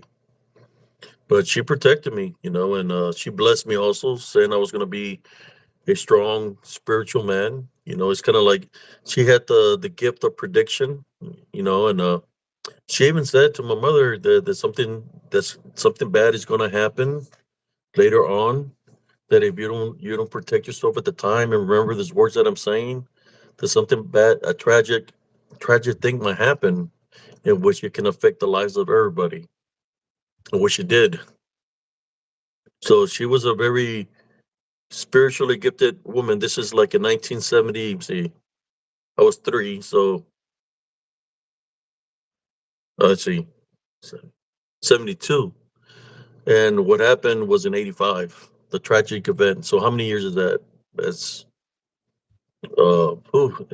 13 years, right? Yeah, more than a decade. 13 years when the tragic event happened. She knew things spiritually. She knew things of the balance.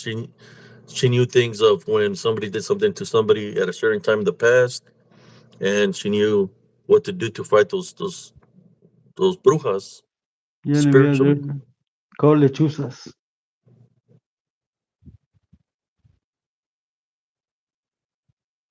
Yeah, lechusas, called lechusas, and they're pretty giant. How big, cousin? 10 foot, 11 foot tall, Somewhere eight, around there, nine. yeah. Yep.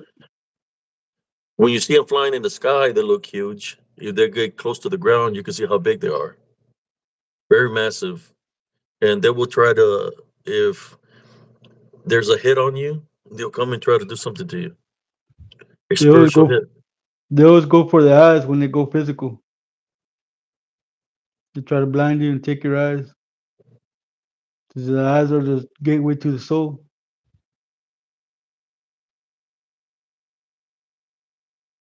So the bruja in our neighborhood lost their leg. It happens when they wish something bad upon somebody and it backfires on them. It goes the wrong that one goes back to them. If they're wishing death upon somebody, well, then 7 times fold. If the person is being protected through Jesus Christ, it's going to go back to them 7 times fold. No, Morgan, I don't ever go to the stockyard because I'm I grew up here in Fort Worth. To me, that's a place only for tourists. Only tourists go hang out in stockyards. People from Fort Worth don't hang out in the stockyard. Pretty sure it is haunted. I remember we used to, It's haunted. yeah, the stockyards, because gunfights and stuff went on there, man, back in the day. Cousin, they do slaughter a lot of cows every day there. When they have the cattle drive, they slaughter cows, and the barns that were back there when I was a kid are no longer back there. They made it real touristy. They tore down the corrals they had back there and put up like buildings where people can go and do whatever, man. So the native people from Fort Worth, they don't hang out in Cowtown, man. That's a place for tourists. Where's that located in Fort Worth? Right here, man. The In the middle of Northside, man. The Cattleman Steakhouse is there. You can get a big old steak when you're there.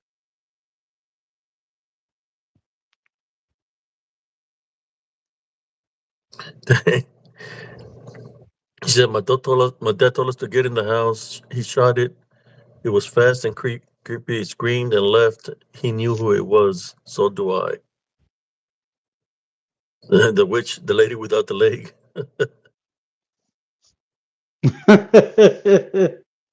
She got hit in a drive-by. She said, 7th Street, I like better. Yeah, 7th Street. It's changed. I don't know how long it's been since you've been here, but yeah, there's a lot of clubs and restaurants over there. They even got in and out over there on 7th Street.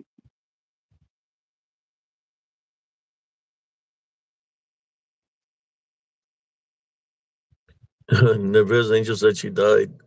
Yes, she lost her left leg first. And she That's was what in she the get. form of the lechuza. That's what she get for doing the stanky leg. Do the stanky leg. Do the stanky leg.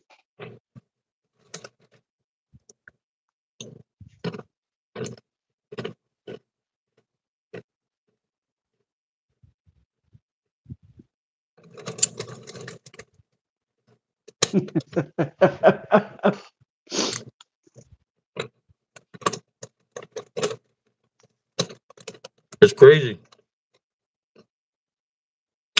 Did, if she lived, would she got a lechuza handicap sticker? A big old owl with a missing leg. Now with crutches, missing his leg. Yep.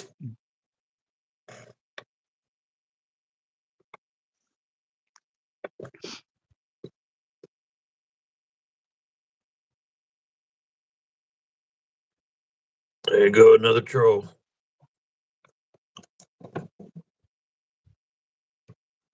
They get mad because I'm munching on the pretzels.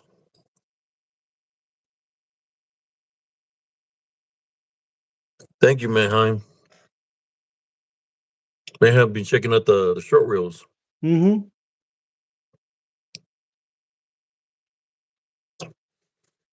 Did they have a barbecue with a lechuza leg?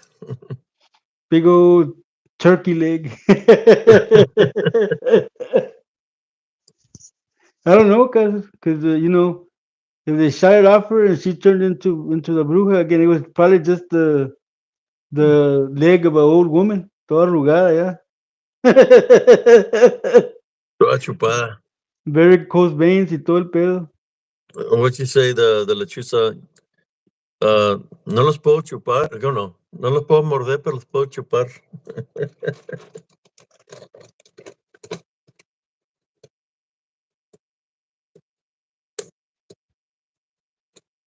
Hey,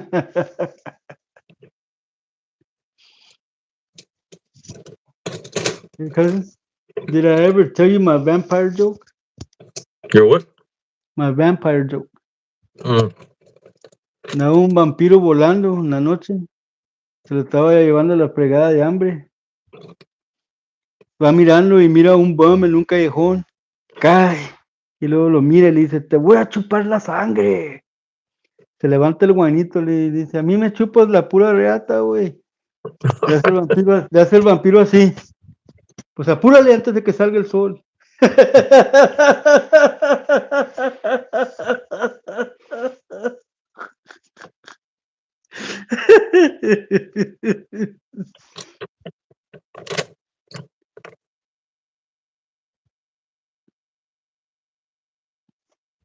It's called Zaps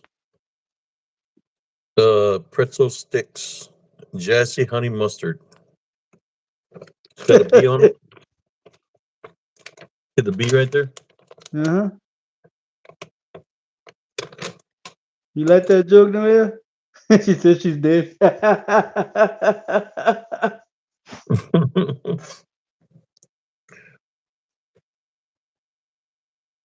My bad.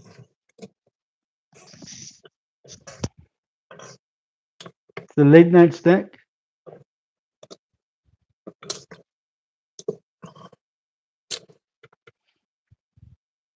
I was in the United States Army. I was a tanker. I was on the Abrams M1A1, 2, 3. when I played out four, I got to be on an M60 one time. Uh, but it was cold as hell. It was in Honsfeld, Germany. Cold as hell. That when we were training out there, there was ice on the ground and everything.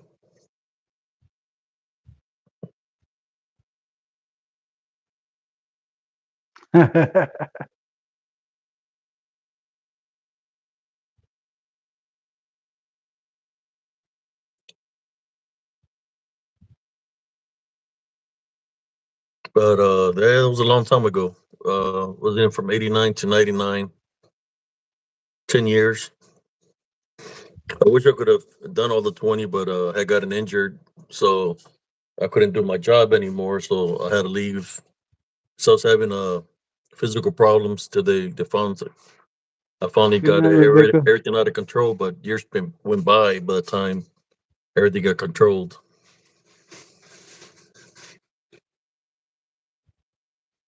Good night, Sister Rebecca. Thank you for joining. Saying good night, Jesse. I told her good night. Both are bad. When I was in Operation Desert Storm and out there in the Gulf, it was hot as hell during the day and it cold as hell during the night. For people don't know, the desert out there in the Gulf, it's real hot during the day and then real cold at night. So you go from being cold, being hot, you have to put on the weather gear, the cold weather gear because it gets cold as hell at night. There's nothing blocking the wind. So when the sun starts rising, you start taking off your gear because of the heat comes. So we're like that all throughout the day. Go from being hot to being cold, real cold. Yeah, cold as hell at night. You have to wear extreme cold weather gear. That's a cold.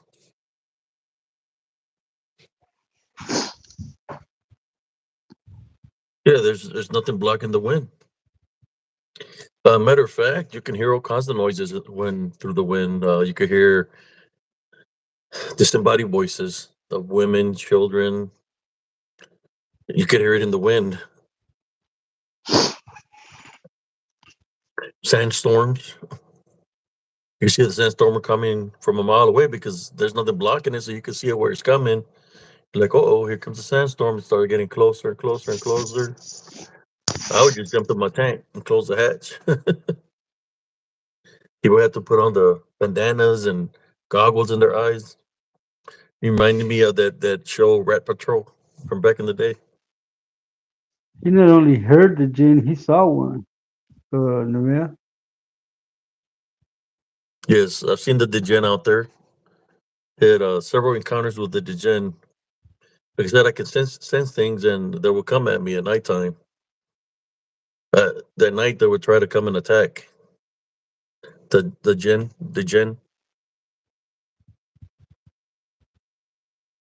I seen the Gen. I seen the Gen out there in the front lines during war, where he was jumping from person to person. There was people that were trying to surrender with white flags. The Gen was in the air, and I was a driver, so it was like watching a movie, you know.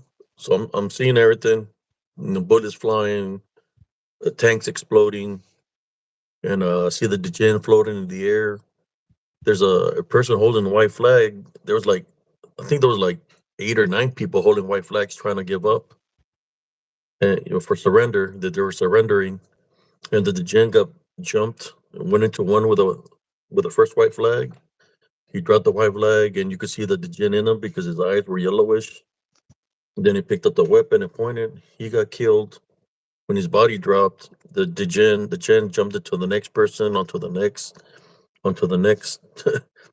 All those people that were holding the white flag trying to give up, they all died because the Gen was jumping in them.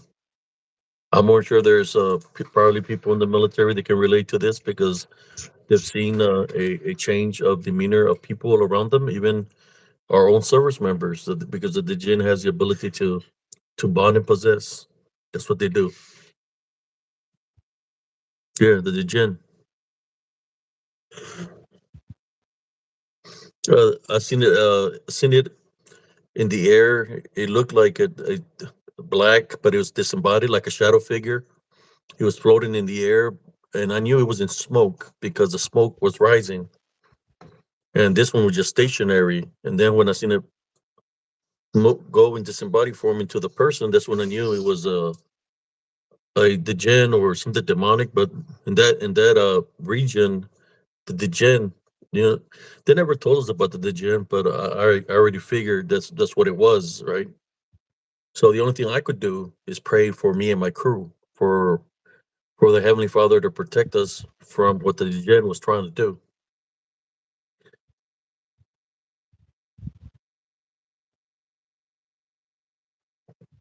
I'm not sure, Sister Morgan, if they had the ability or not.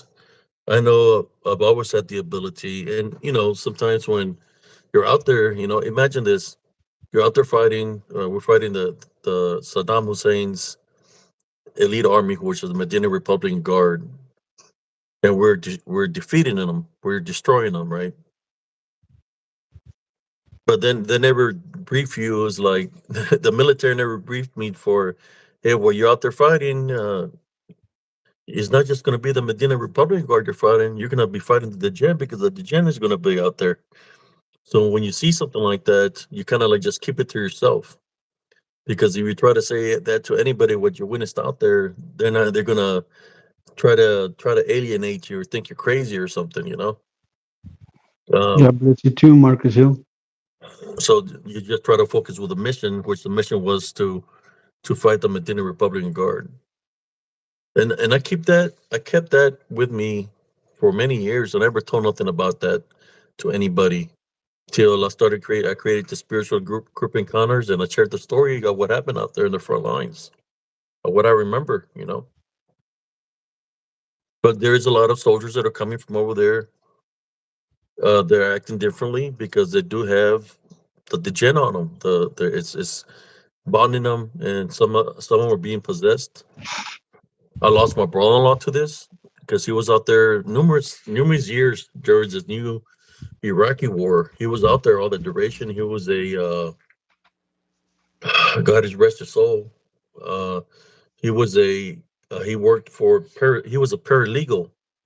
So his job was to, like, people that got Article 15s or people that are getting shipped out of the military. He was like a lawyer, but he had to go to these locations where people were getting shipped out or they were in trouble. They were giving them Article 15s, and he got a negative attachment on him just by trying to help people out. That he took his life because of the gen. You can only do so much. And it's like God rest his soul. That's all I can say, right? Was that Julie's husband? Yeah, I met him when they went to my mom's funeral. I Brent. met them. Yeah, I saw them in a Family Dollar, man, and I looked at my cousin Julie and I said I recognize those eyes. And then I didn't say nothing because she was with her husband. But then yeah, when I saw him at the graveyard, I was like, oh, so it was right. That is her. yeah.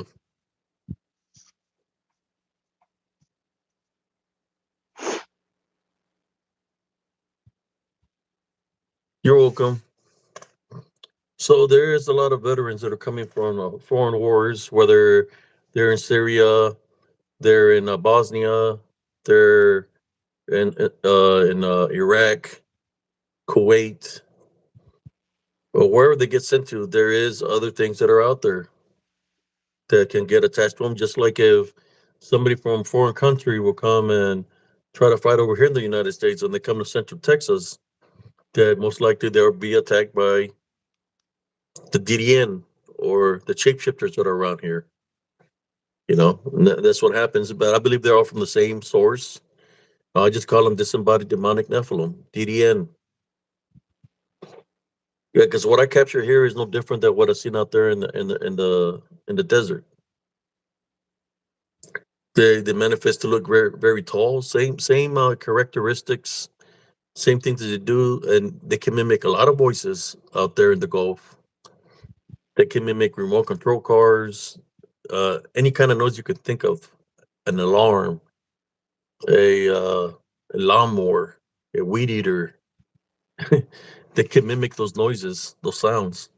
Cousin, I know that's right because when we lived in the other house where we used to live, when my brother-in-law passed away, right there in my back window, man, where I slept, it sounded like a weed blower, man, a blower, a blower, and we didn't even have a blower back there, man, but it sounded real loud right there, right next to my window by my bed, man.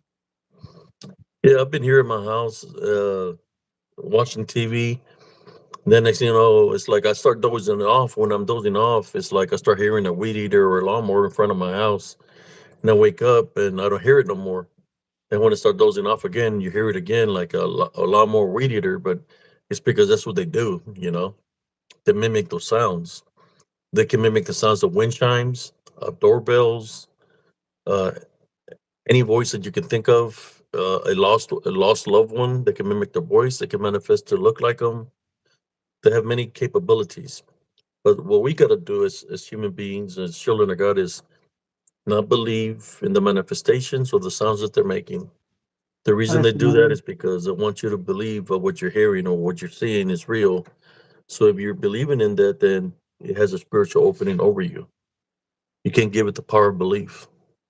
Marcus, grays and white aliens, they're all demons. There's no aliens, they're demons. They're fallen. Don't believe that they're aliens because they're not. They're fallen angels. Put it to the spiritual test. Say, I tie, bind, and rebuke you in Jesus Christ's name. If they disappear and there's a smell of sulfur, it's a demon.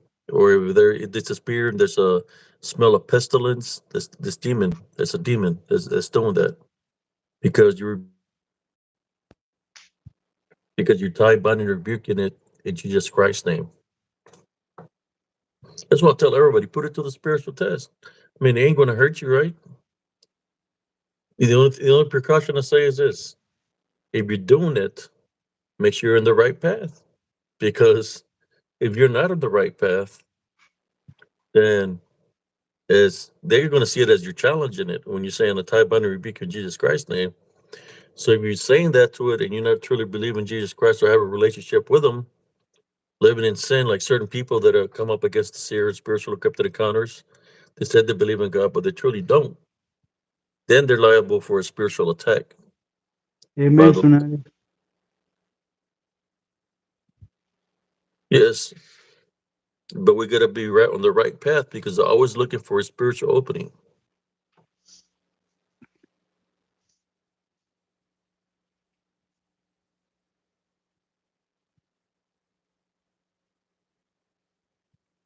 Yeah, you have to type on a rebuke in Jesus Christ's name.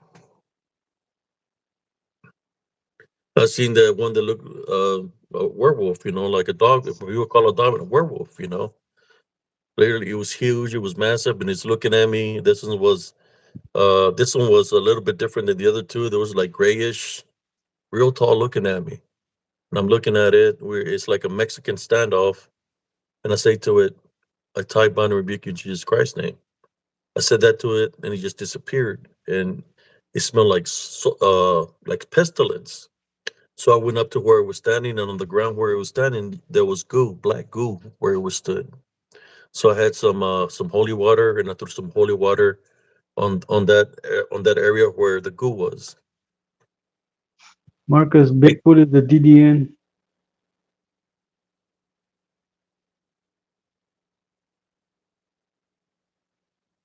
disembodied demonic Nephilim. I'm just being real to you, brothers and sisters. When it's when they throw rocks, they can make a rock formation.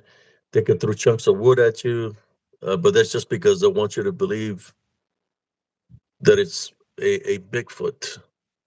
Natives used to do circles with rocks. Especially the Tonka ones here, they would do formation a circle of rocks when somebody was real sick, and they would send a shaman with his garments to go in there in the circle, and pray for them, or when somebody was dying.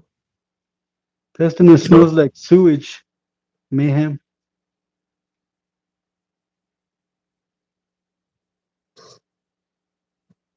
somebody said here they encountered a demon once. Like, yeah, it sounds real like sewage. Pest, pestilence, real nasty smell. Never heard of him, Marcus? Never heard of them.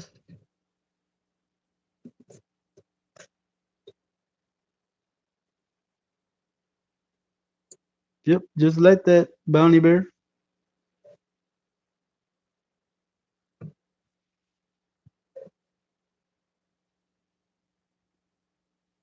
Cool. Little Wolf. Oh, how you doing, little wolf?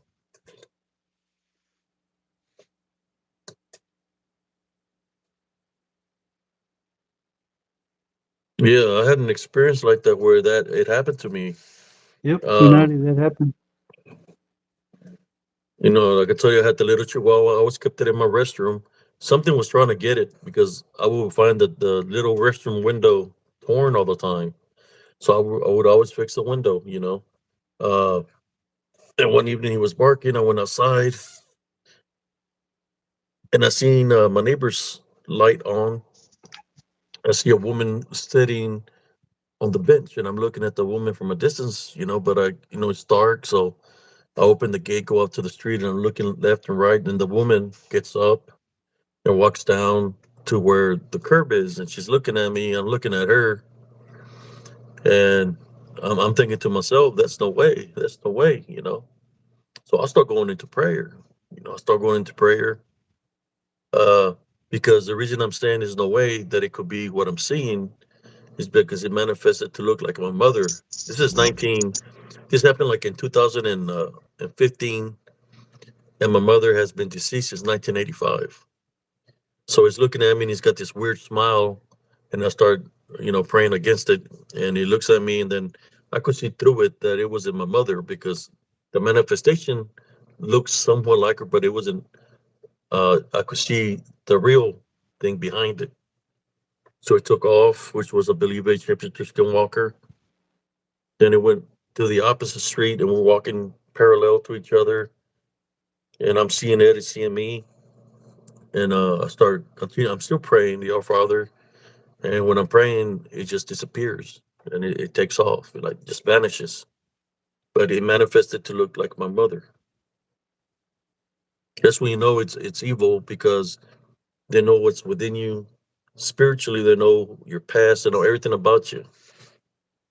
That's why it manifested to, it was like kind of mocking me, making fun of me.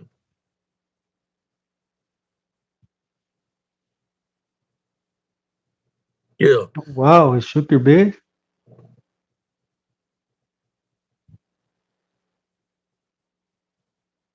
Put you in sleep paralysis, did it?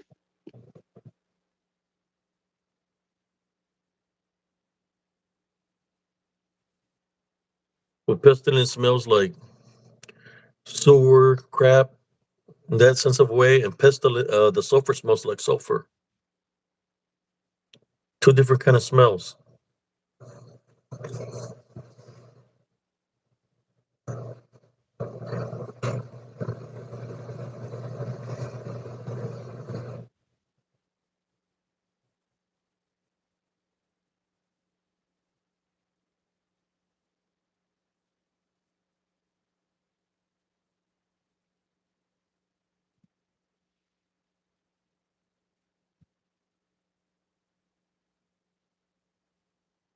You want to share anything with anybody, cousin? What we're talking about right now? I'm gonna go get me another water. There's nothing behind him on the left, bro. Just a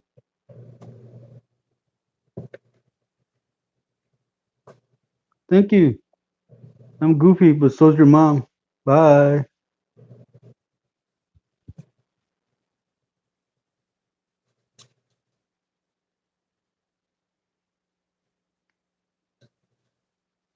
Oh, we get all kinds in here. Sorry about that.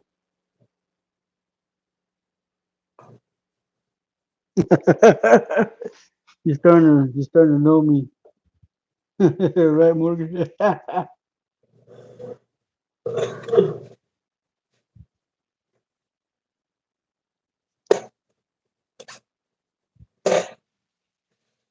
You probably get a complaint tomorrow, man. I just told somebody that their mom was goofy, just like me. He called me goofy. I should have gone, yo, yo, yo.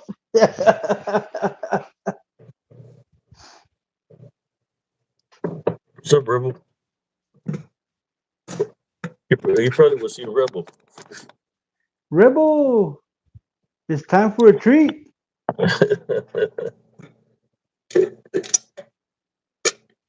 No, I see it. Time for a Scooby snack.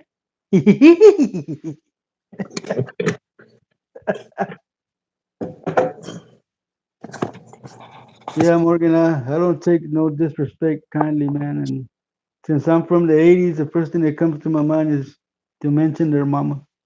Just how I do it.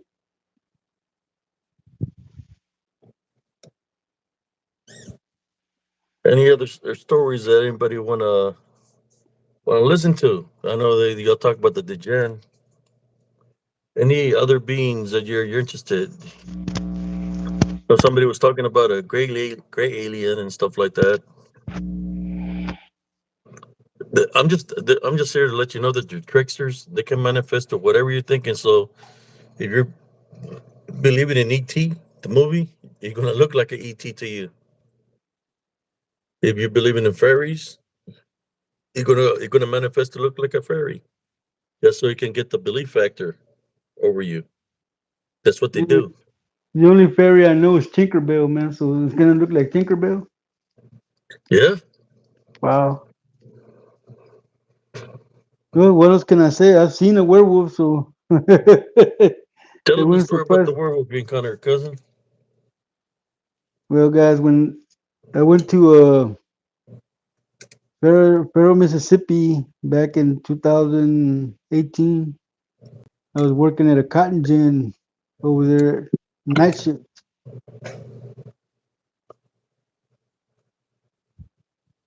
and I was working on the module feeder outside, and I remember it was cold as heck that night.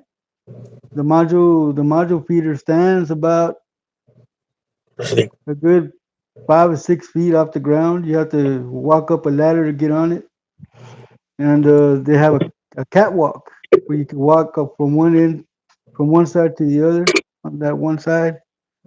And I don't know what, I felt uneasy, and my hair stood up on the back of my neck and on my arms. And I looked, and there was a big old tall wolf that had reddish brown fur. It was a werewolf. It was walking on twos, and it was fast. It was taller than the modules, and the modules were a good 6 or 7 feet tall when they're finally compressed. So I put out the alert because there was a house in there on the premises at the gym, and everybody stopped working because they had kids there. So everybody piled in trucks and started chasing this thing, which it was teleporting. And they kept chasing it, and it kept disappearing from him. And I was the only dumb one that was running after it. And as I was running toward the main road, I got this feeling in the pit of my stomach. The back of my hair stood up, my arm hair stood up. I stopped and looked to the right. And as I looked, I saw this figure that looked like a wolf. I couldn't tell if it was a wolf or not because it was in the shadow of the cotton module, and there was no light there. All I could see was the red eyes. It was a little taller than the cotton module, and it was down at me. So I started walking toward it, and it started melting into the shadow. When I got close to it, it blinked. The eyes blinked, and then there was a puff of smoke, and it smelled like rotten eggs.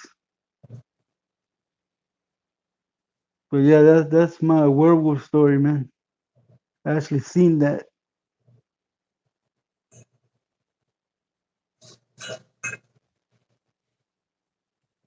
think my dog wants some water. I'll be right back. So yeah, that's my werewolf sighting story that happened in Mississippi.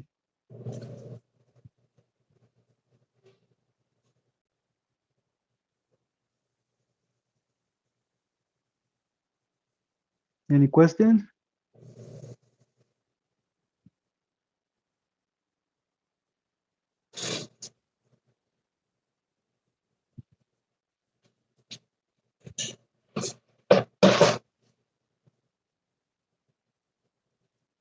All right.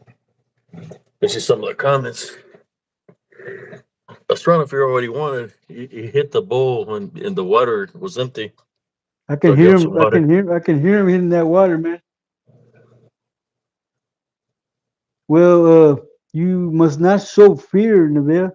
You must believe in Jesus Christ as your protector and not show his fear because they have no power over you. If you have fear, you only feed it because they feed off of fear. You seen the people from the Olympics how they're dressed up? Well, those are just people role playing, right? They're role playing just to because they don't believe in Jesus Christ, so they dress up that way. If they were running through something like that, that would be easy prey because they already got them where it wants them. So they'll get literally spiritually attacked by them because they already got them bonded. And Neville, So all these things that they're showing, like they showed at the Olympics, that's nothing. They can make it seem like it's something, but when you know the spiritual aspect of things, and you've seen the things that we've seen, those people probably would be the first ones to get spiritually attacked and Neville, because yeah, when they'll I went be easy prey. when I went to Mississippi that same year, that company provided housing. They put five of us in this big old house. It was two houses put together. There was like 10 rooms in there and three bathrooms. And in my room, there was a spirit of a little white girl that would come out of my closet wearing a white gown, and her face was full of blood, and her hair was full of blood. And she would always come stand at the foot of my bed saying, "Let's play." And she would open and close my doors. There was a doorbell that could be heard in that house, but there was no doorbell button, front door or back door. No doorbell button. You look out the windows, and we were in the middle of a graveyard. You could see the graves, and then on the side of on the side of the graveyard, you look to the right hand side. There were some woods with a little canal running through there with water. And in the mornings, I could always see a werewolf, a gray werewolf, standing in the clearing of the woods. So yeah, I seen two werewolves when I went to Mississippi the first time I went. Then I guess I was near death. I might have got the the early stages of COVID because the whole 3 months I was there, I would do nothing but cough and throw up, and I got the cough got so bad that when I started coughing, I wound up on the floor because I would lose strength to my legs.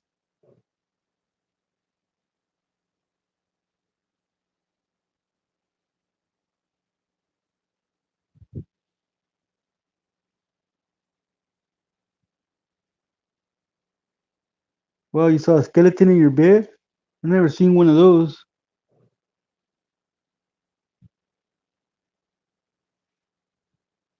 A skeleton in the bed.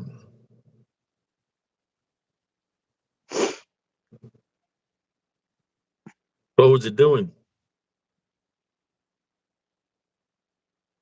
Was it chilling? How did Get it it look? bone chilling?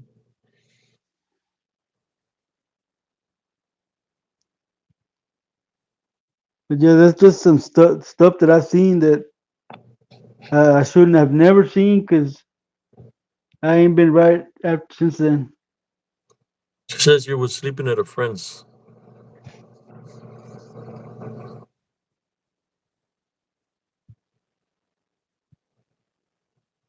Speaking of werewolves, man, have you talked to Carlito? No, I haven't talked to him in a while. He's been busy working.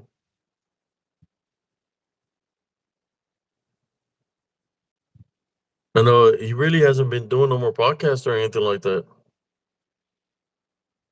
I've been there, Texas.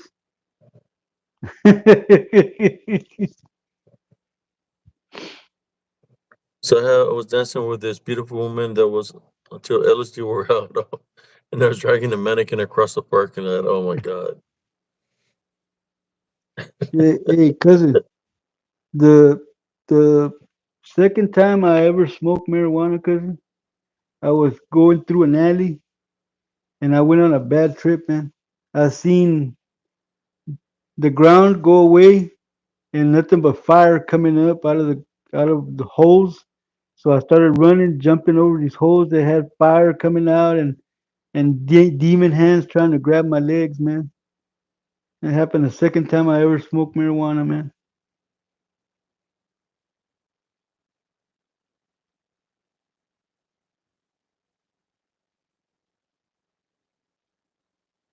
You say Carlito's way.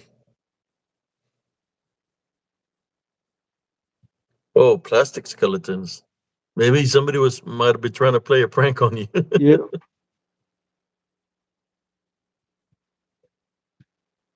yeah, more power to you, man. What's up, Michael? Michael.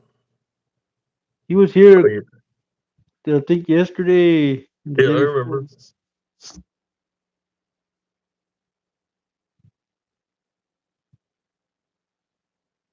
I'm just reading the comments.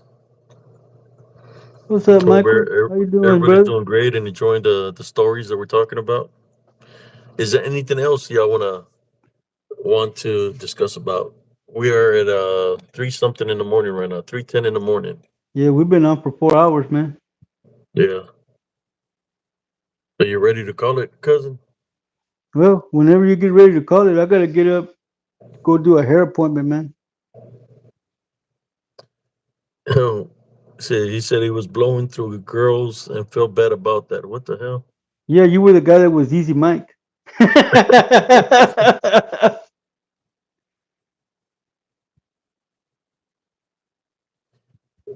Mayhem says that we can call it DMT in the woods.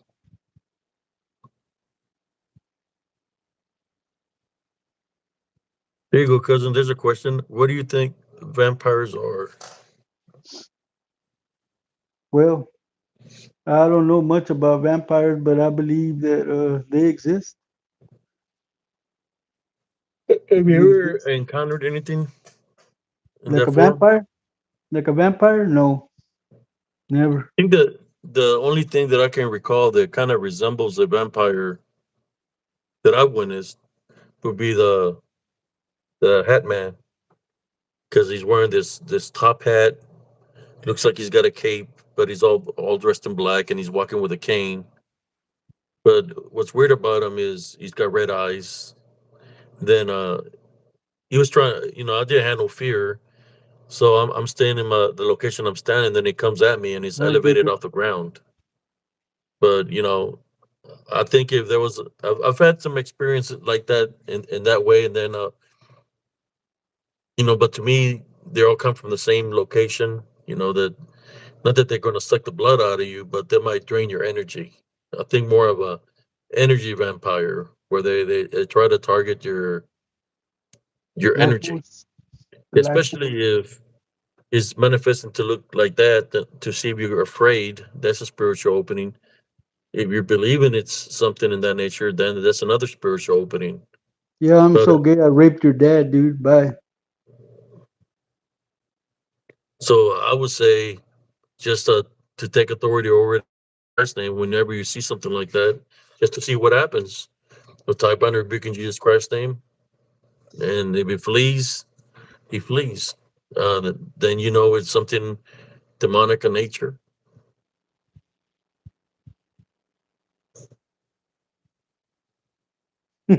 Sorry about that, cuz. Some people call him the Nosferatu. That's what it's called. The original name, right? Nosferatu. Nosferatu.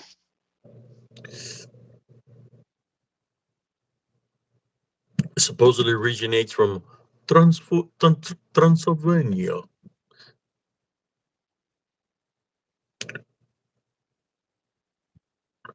My name is Dracula.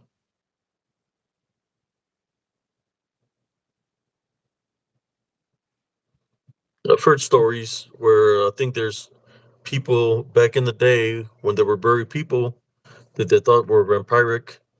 They would when they buried them, they would drive a stake through their heart. So they've opened some coffins where there's people that have stake in their hearts. That or they would tie them with silver chains. Yeah,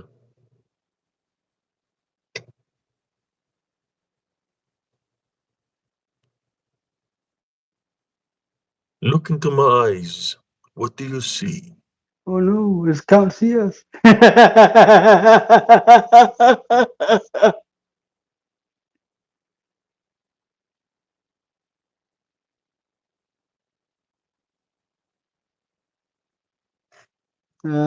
have no idea, Texas. It's just what I heard. If there's something in that nature, well, that's what demons do. They try to screw with your mind. So they try to mess with you, say things to you that only you know, to to see what you're going to do, if you're going to react a certain way. They can mimic you, how you're standing or whatever. Because they do know. I ain't saying it's a vampire, but I'll just say demonic in nature because they can drain your energy if you're believing in what they're saying or you're scared. They can drain your energy. So it's more of a they drain your energy. Not that they're going to bite you in the neck and drain your blood. You don't want to bite me on my neck. I got skin tags. Silver kills germs and bacteria. I've read, but do they exist? Uh, I've seen some weird stuff in Germany. The encounter I had over there. To this day, it freaks me out. It was this bar called Cheers, and I opened the door, and it's the same scenery every Saturday night. Nothing but drunk GIs and smoke coming out of the bar. And I said to myself, man, I don't want to go in there and smell like smoke. I said, I'm just gonna save my money, go back to the billets, and order me a pizza or something, and watch a movie in my room. 'Cause I didn't feel like waking up with a hangover because that's what normally happens when you drink German beer. So I closed the door. When I closed the door, I turned around. There's somebody standing behind me, which there was nobody there when I opened the door. So this guy is literally standing behind me. I don't know where he came from or anything like that. He's just right behind me. He's got a black jacket that's like a light because it's cold. It's light brown. He's got an umbrella and a hat, kind of like kind of like what Jesse got, but like one of those other kind of hats that are a little bit taller and kind of like a light grayish, yeah, or it was like a tannish color or something like that because it was matching the jacket. And he's talking to me in their language or in a different language because they got the big accent. And the first thing that he tells me is right off the bat, he says, "I know who you are." With that accent. I'm in a foreign country, 19 years old. It's Germany is big, and there's this guy telling me he knows who I am. And I said, okay. And I asked him who what my name is. He said my name. Uh, then he asked. Eh, he told me that he knew my grandfather and my grandmother. He said their full names. So I'm freaking out. Like who the hell is this guy? Say he knows me. Said my name. Said the name of my grandmother and my grandfather, and he's looking at me. Then he started naming all my brothers and sisters, Wow. and he says where I'm from, my location of where I live. I just look at him and I say, you know what? I just turned around and walked away from him. It's like to me, either he was demonic or he could have been a Nosferatu. because the Nosferatu, they know they can read your minds too. So that's the first thing that I thought because the accent that he had seemed like he was from a foreign country and it was in German accent. So I left it at that, and I was like, okay, let me chill and I go to the bar. That was freaky. So I went back like 2 weeks later. But this time I did go inside the bar and I was drinking. But I said, okay, I'm gonna leave it at 1, so I won't catch all the drunks coming out. So when I went outside and stood in the front, because I was thinking about calling a cab to get back faster to the billets through the park, and it's cold. I see a woman walking through the park. She's got lingerie on, and she just walk the way she's walking, like real freaked out, like real slow, and she's looking at me. And when she's coming closer, she looks pale. I was like, "Is that a ghost?" But then when she crosses the street, it's a woman, and she stands right in front of me, and she's got everything see through. She looks at me and she said, "I want you to come with me." And she had an accent, and she pointed like this, and there was a I guess a room with a lamp on, and she said, "That's where I'm staying at. I want you to come with me tonight and be with me tonight." And I said, "Ma'am, I don't even know who you are." And she's like, "Come with me." I was like, "There's a lot of GIs that probably go with you. I just don't know who you are." And she's like, "Come with me now." So I was like, "No, ma'am." And I just turned around and walked away from her. But the way she looked pale from the face, which I felt that she was part of affiliated with a guy. To me, they could have been possibly Nosferatu because she looked pale like she had no blood in her body. That's how pale she looked. I was only 19 years old. Even then, I wasn't thinking with the how people say it with the wrong head. To me, it was about going out, having fun, and being respectful to the people. And I'm glad that I wasn't thinking the wrong way because anybody else probably would have jumped at it, not me. Not after already experienced what I experienced 2 weeks before. It's like hell no. To me, it felt like she was trying to set me up for failure. She wanted some chon chon. Yeah, it could have been a succubus, a ghost, or like I said, Nosferatu, and I didn't feel like. I mean, to get drained. It's not that I was afraid of her. It's just I didn't know what. I mean, you don't know if she had AIDS or something. It's like screw that. I don't want to mess with her. But I wasn't even worried about that. I was just worried about the way she looked. She looked pale, like a freaking ghost. Like she had no blood. Like she had no blood in her body. It All was right, cousin. I'm gonna call it a night, man. all right, cousin. Thank you. Bye to all in the chat. I'll see you on the flip side. And God bless you all. Bye.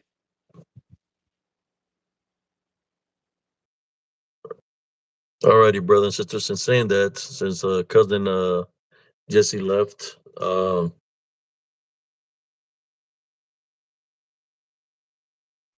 hope y'all enjoyed the story. All I know is she was wearing white lingerie.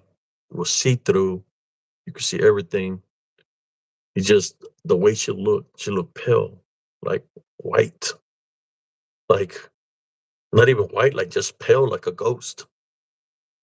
And she was barefooted, and it was cold, like real cold.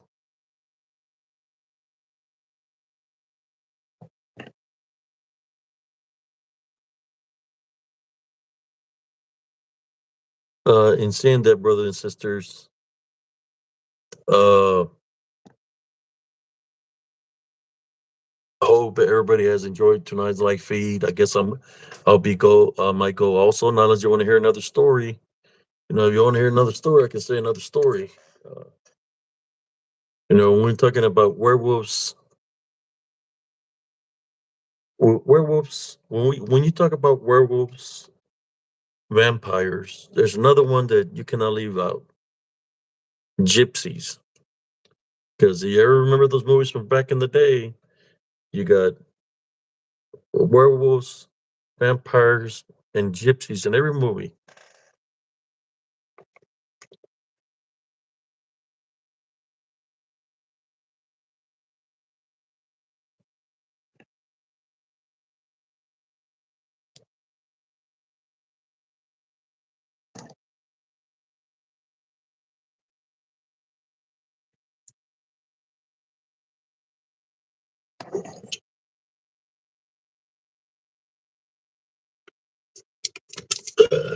So we got a troll here.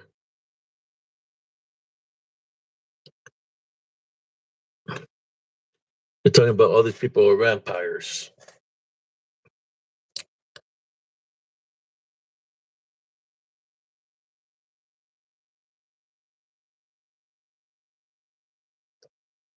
Yes, I'm a veteran.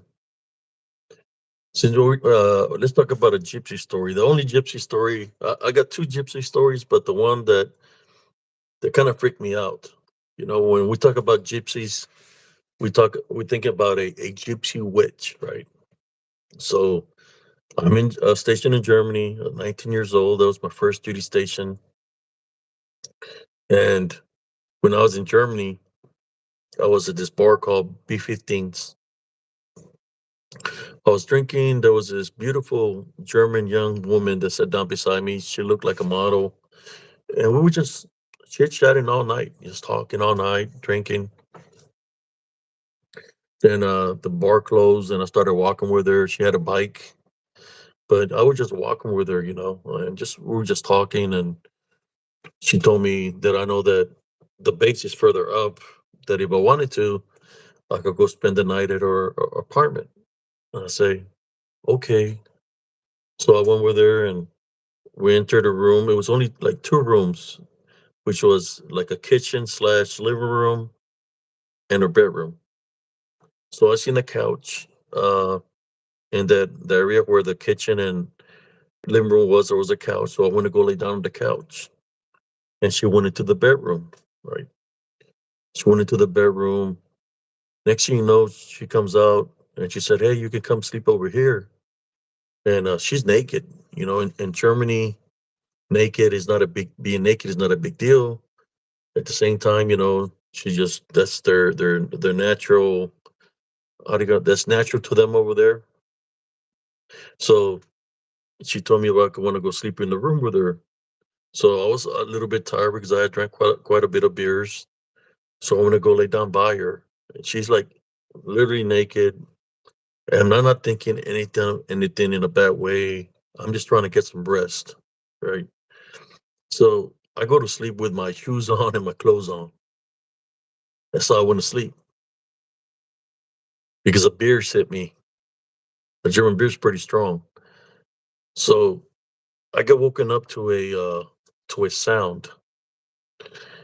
And the sound that I woke up to is a thumping sound, like something's hitting the floor. The floor was made out of wood. I'm just hearing like thump, thump, thump, and I like wake up. I go like this, but the girl wasn't beside me anymore. And I look and I see a silhouette standing by the doorway, well, native Indian style by the door. They're sitting down native Indian style by the door and they're slamming. They got a piece of a mirror. Boom. I just hear thump, thump, and I wake up. I get up real slowly, and I'm looking.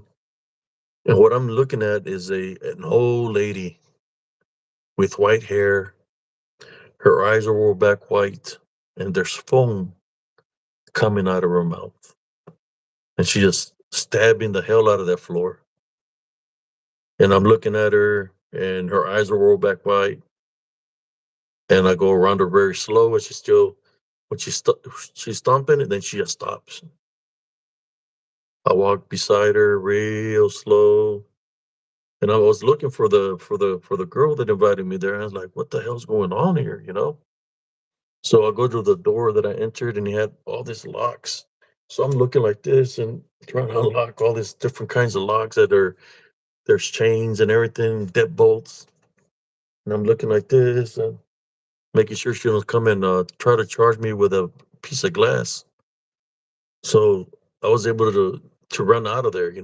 I'm freaked out because I don't see the young girl that was my age. I'm seeing this old lady with white hair, naked. So I took off running out of there. I took off running. I've never ran so fast in my life that if there would have been anybody in the Olympics, I would have beat them that night because I was flying. 19 years old. I was a long distance runner. I was flying.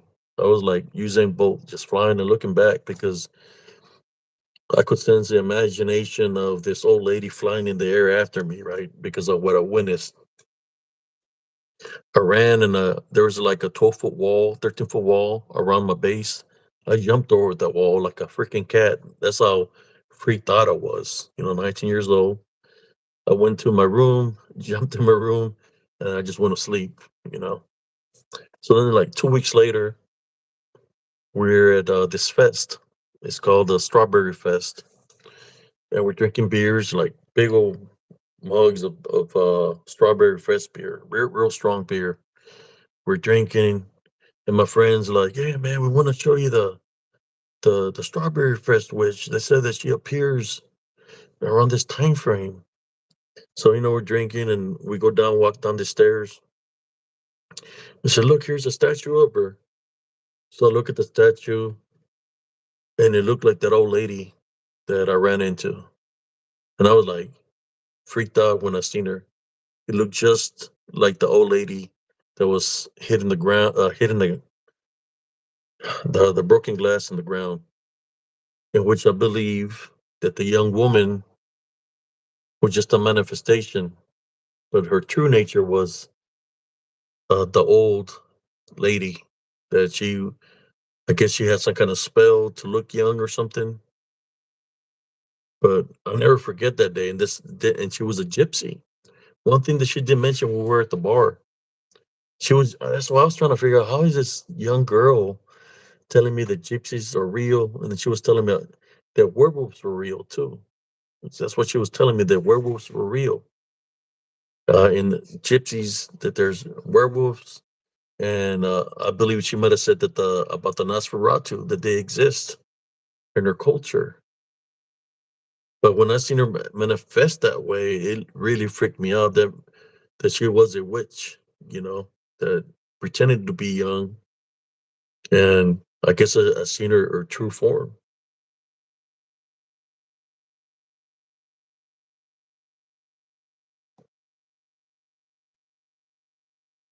Yeah.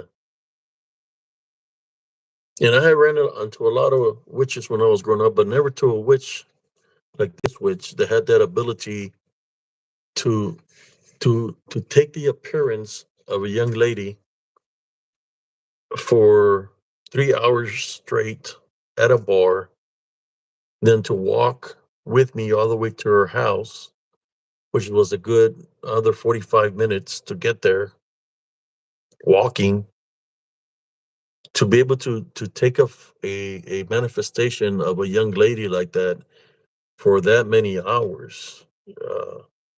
Because you could say she was strong in her craft for to be able to have that kind of ability.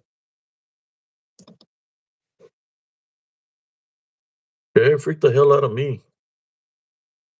I was telling my friends about it, what happened to me, and they're like laughing, making fun of me.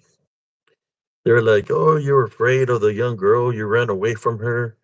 It's like they didn't believe me or what I was trying to tell them.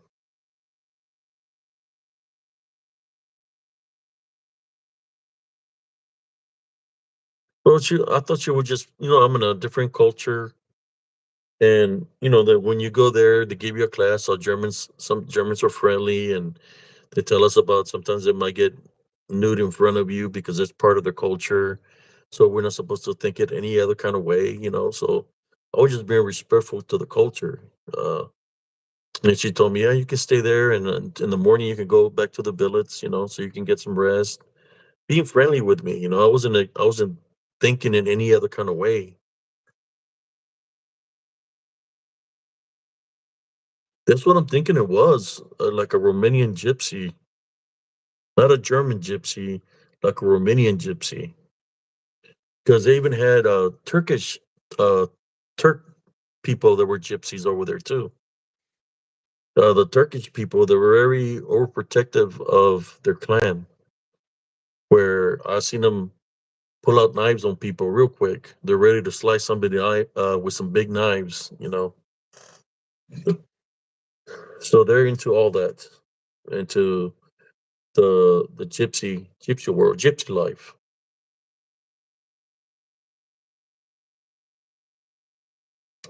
He said, Anonymous 35 says, don't believe in anything, but I definitely saw something. What'd you see, Anonymous?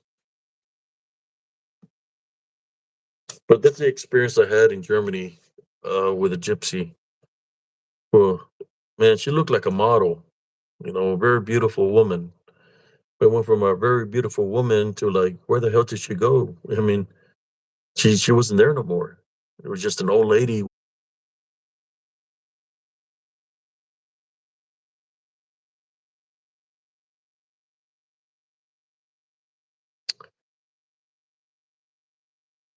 Right now, I'm 55 years old. When I was in Germany, it was my first duty station. I was 19.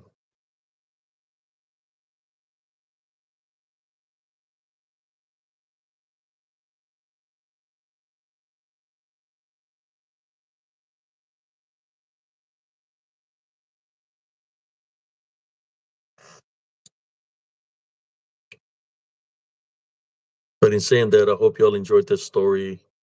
That might be my last story of the night. You know, we've been going on for about 4 hours. I just want to say thank y'all for those that have tuned in. And if any of y'all want to share a story or share an encounter, I can always do a open mic live where I can add somebody onto here.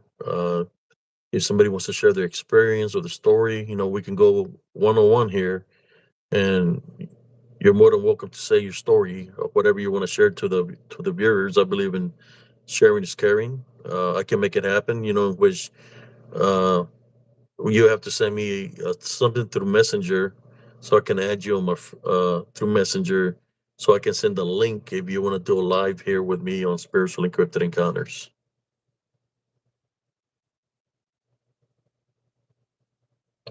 You're welcome, Sister Morgan. In saying that, brothers and sisters, I hope you all had a wonderful night. You're welcome, walking rock and worry. The only thing I say is this: uh, don't fear, because fear mongering is a spiritual opening. So don't fear, and don't always believe into what you're seeing. Put it to the spiritual test. If you seen something weird that's unexplainable, put it to the spiritual test. Say, I tie bind and rebuke in Jesus Christ's name, just to see what happens. So it just disappears, and which if it disappears is just a manifestation, you know, which it manifests for the belief factor. But most importantly, is always maintain the love foundation, regardless of the situation. Maintain your love foundation and believe in Jesus Christ, because He's the only one that can save us. We have to go through Him in order to be able to do everything else. Everything has to be done through Him.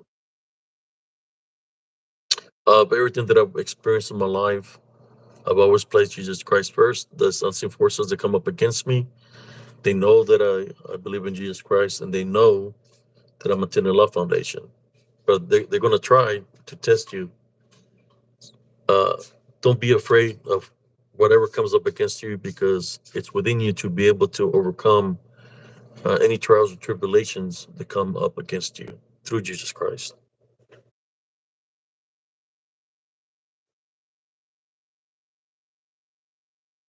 Thank you, Sister Rachel. I appreciate you. And saying that, love, light, and blessings to you and your families. God bless every single one of y'all. And y'all have a good, blessed day. Peace out, everybody.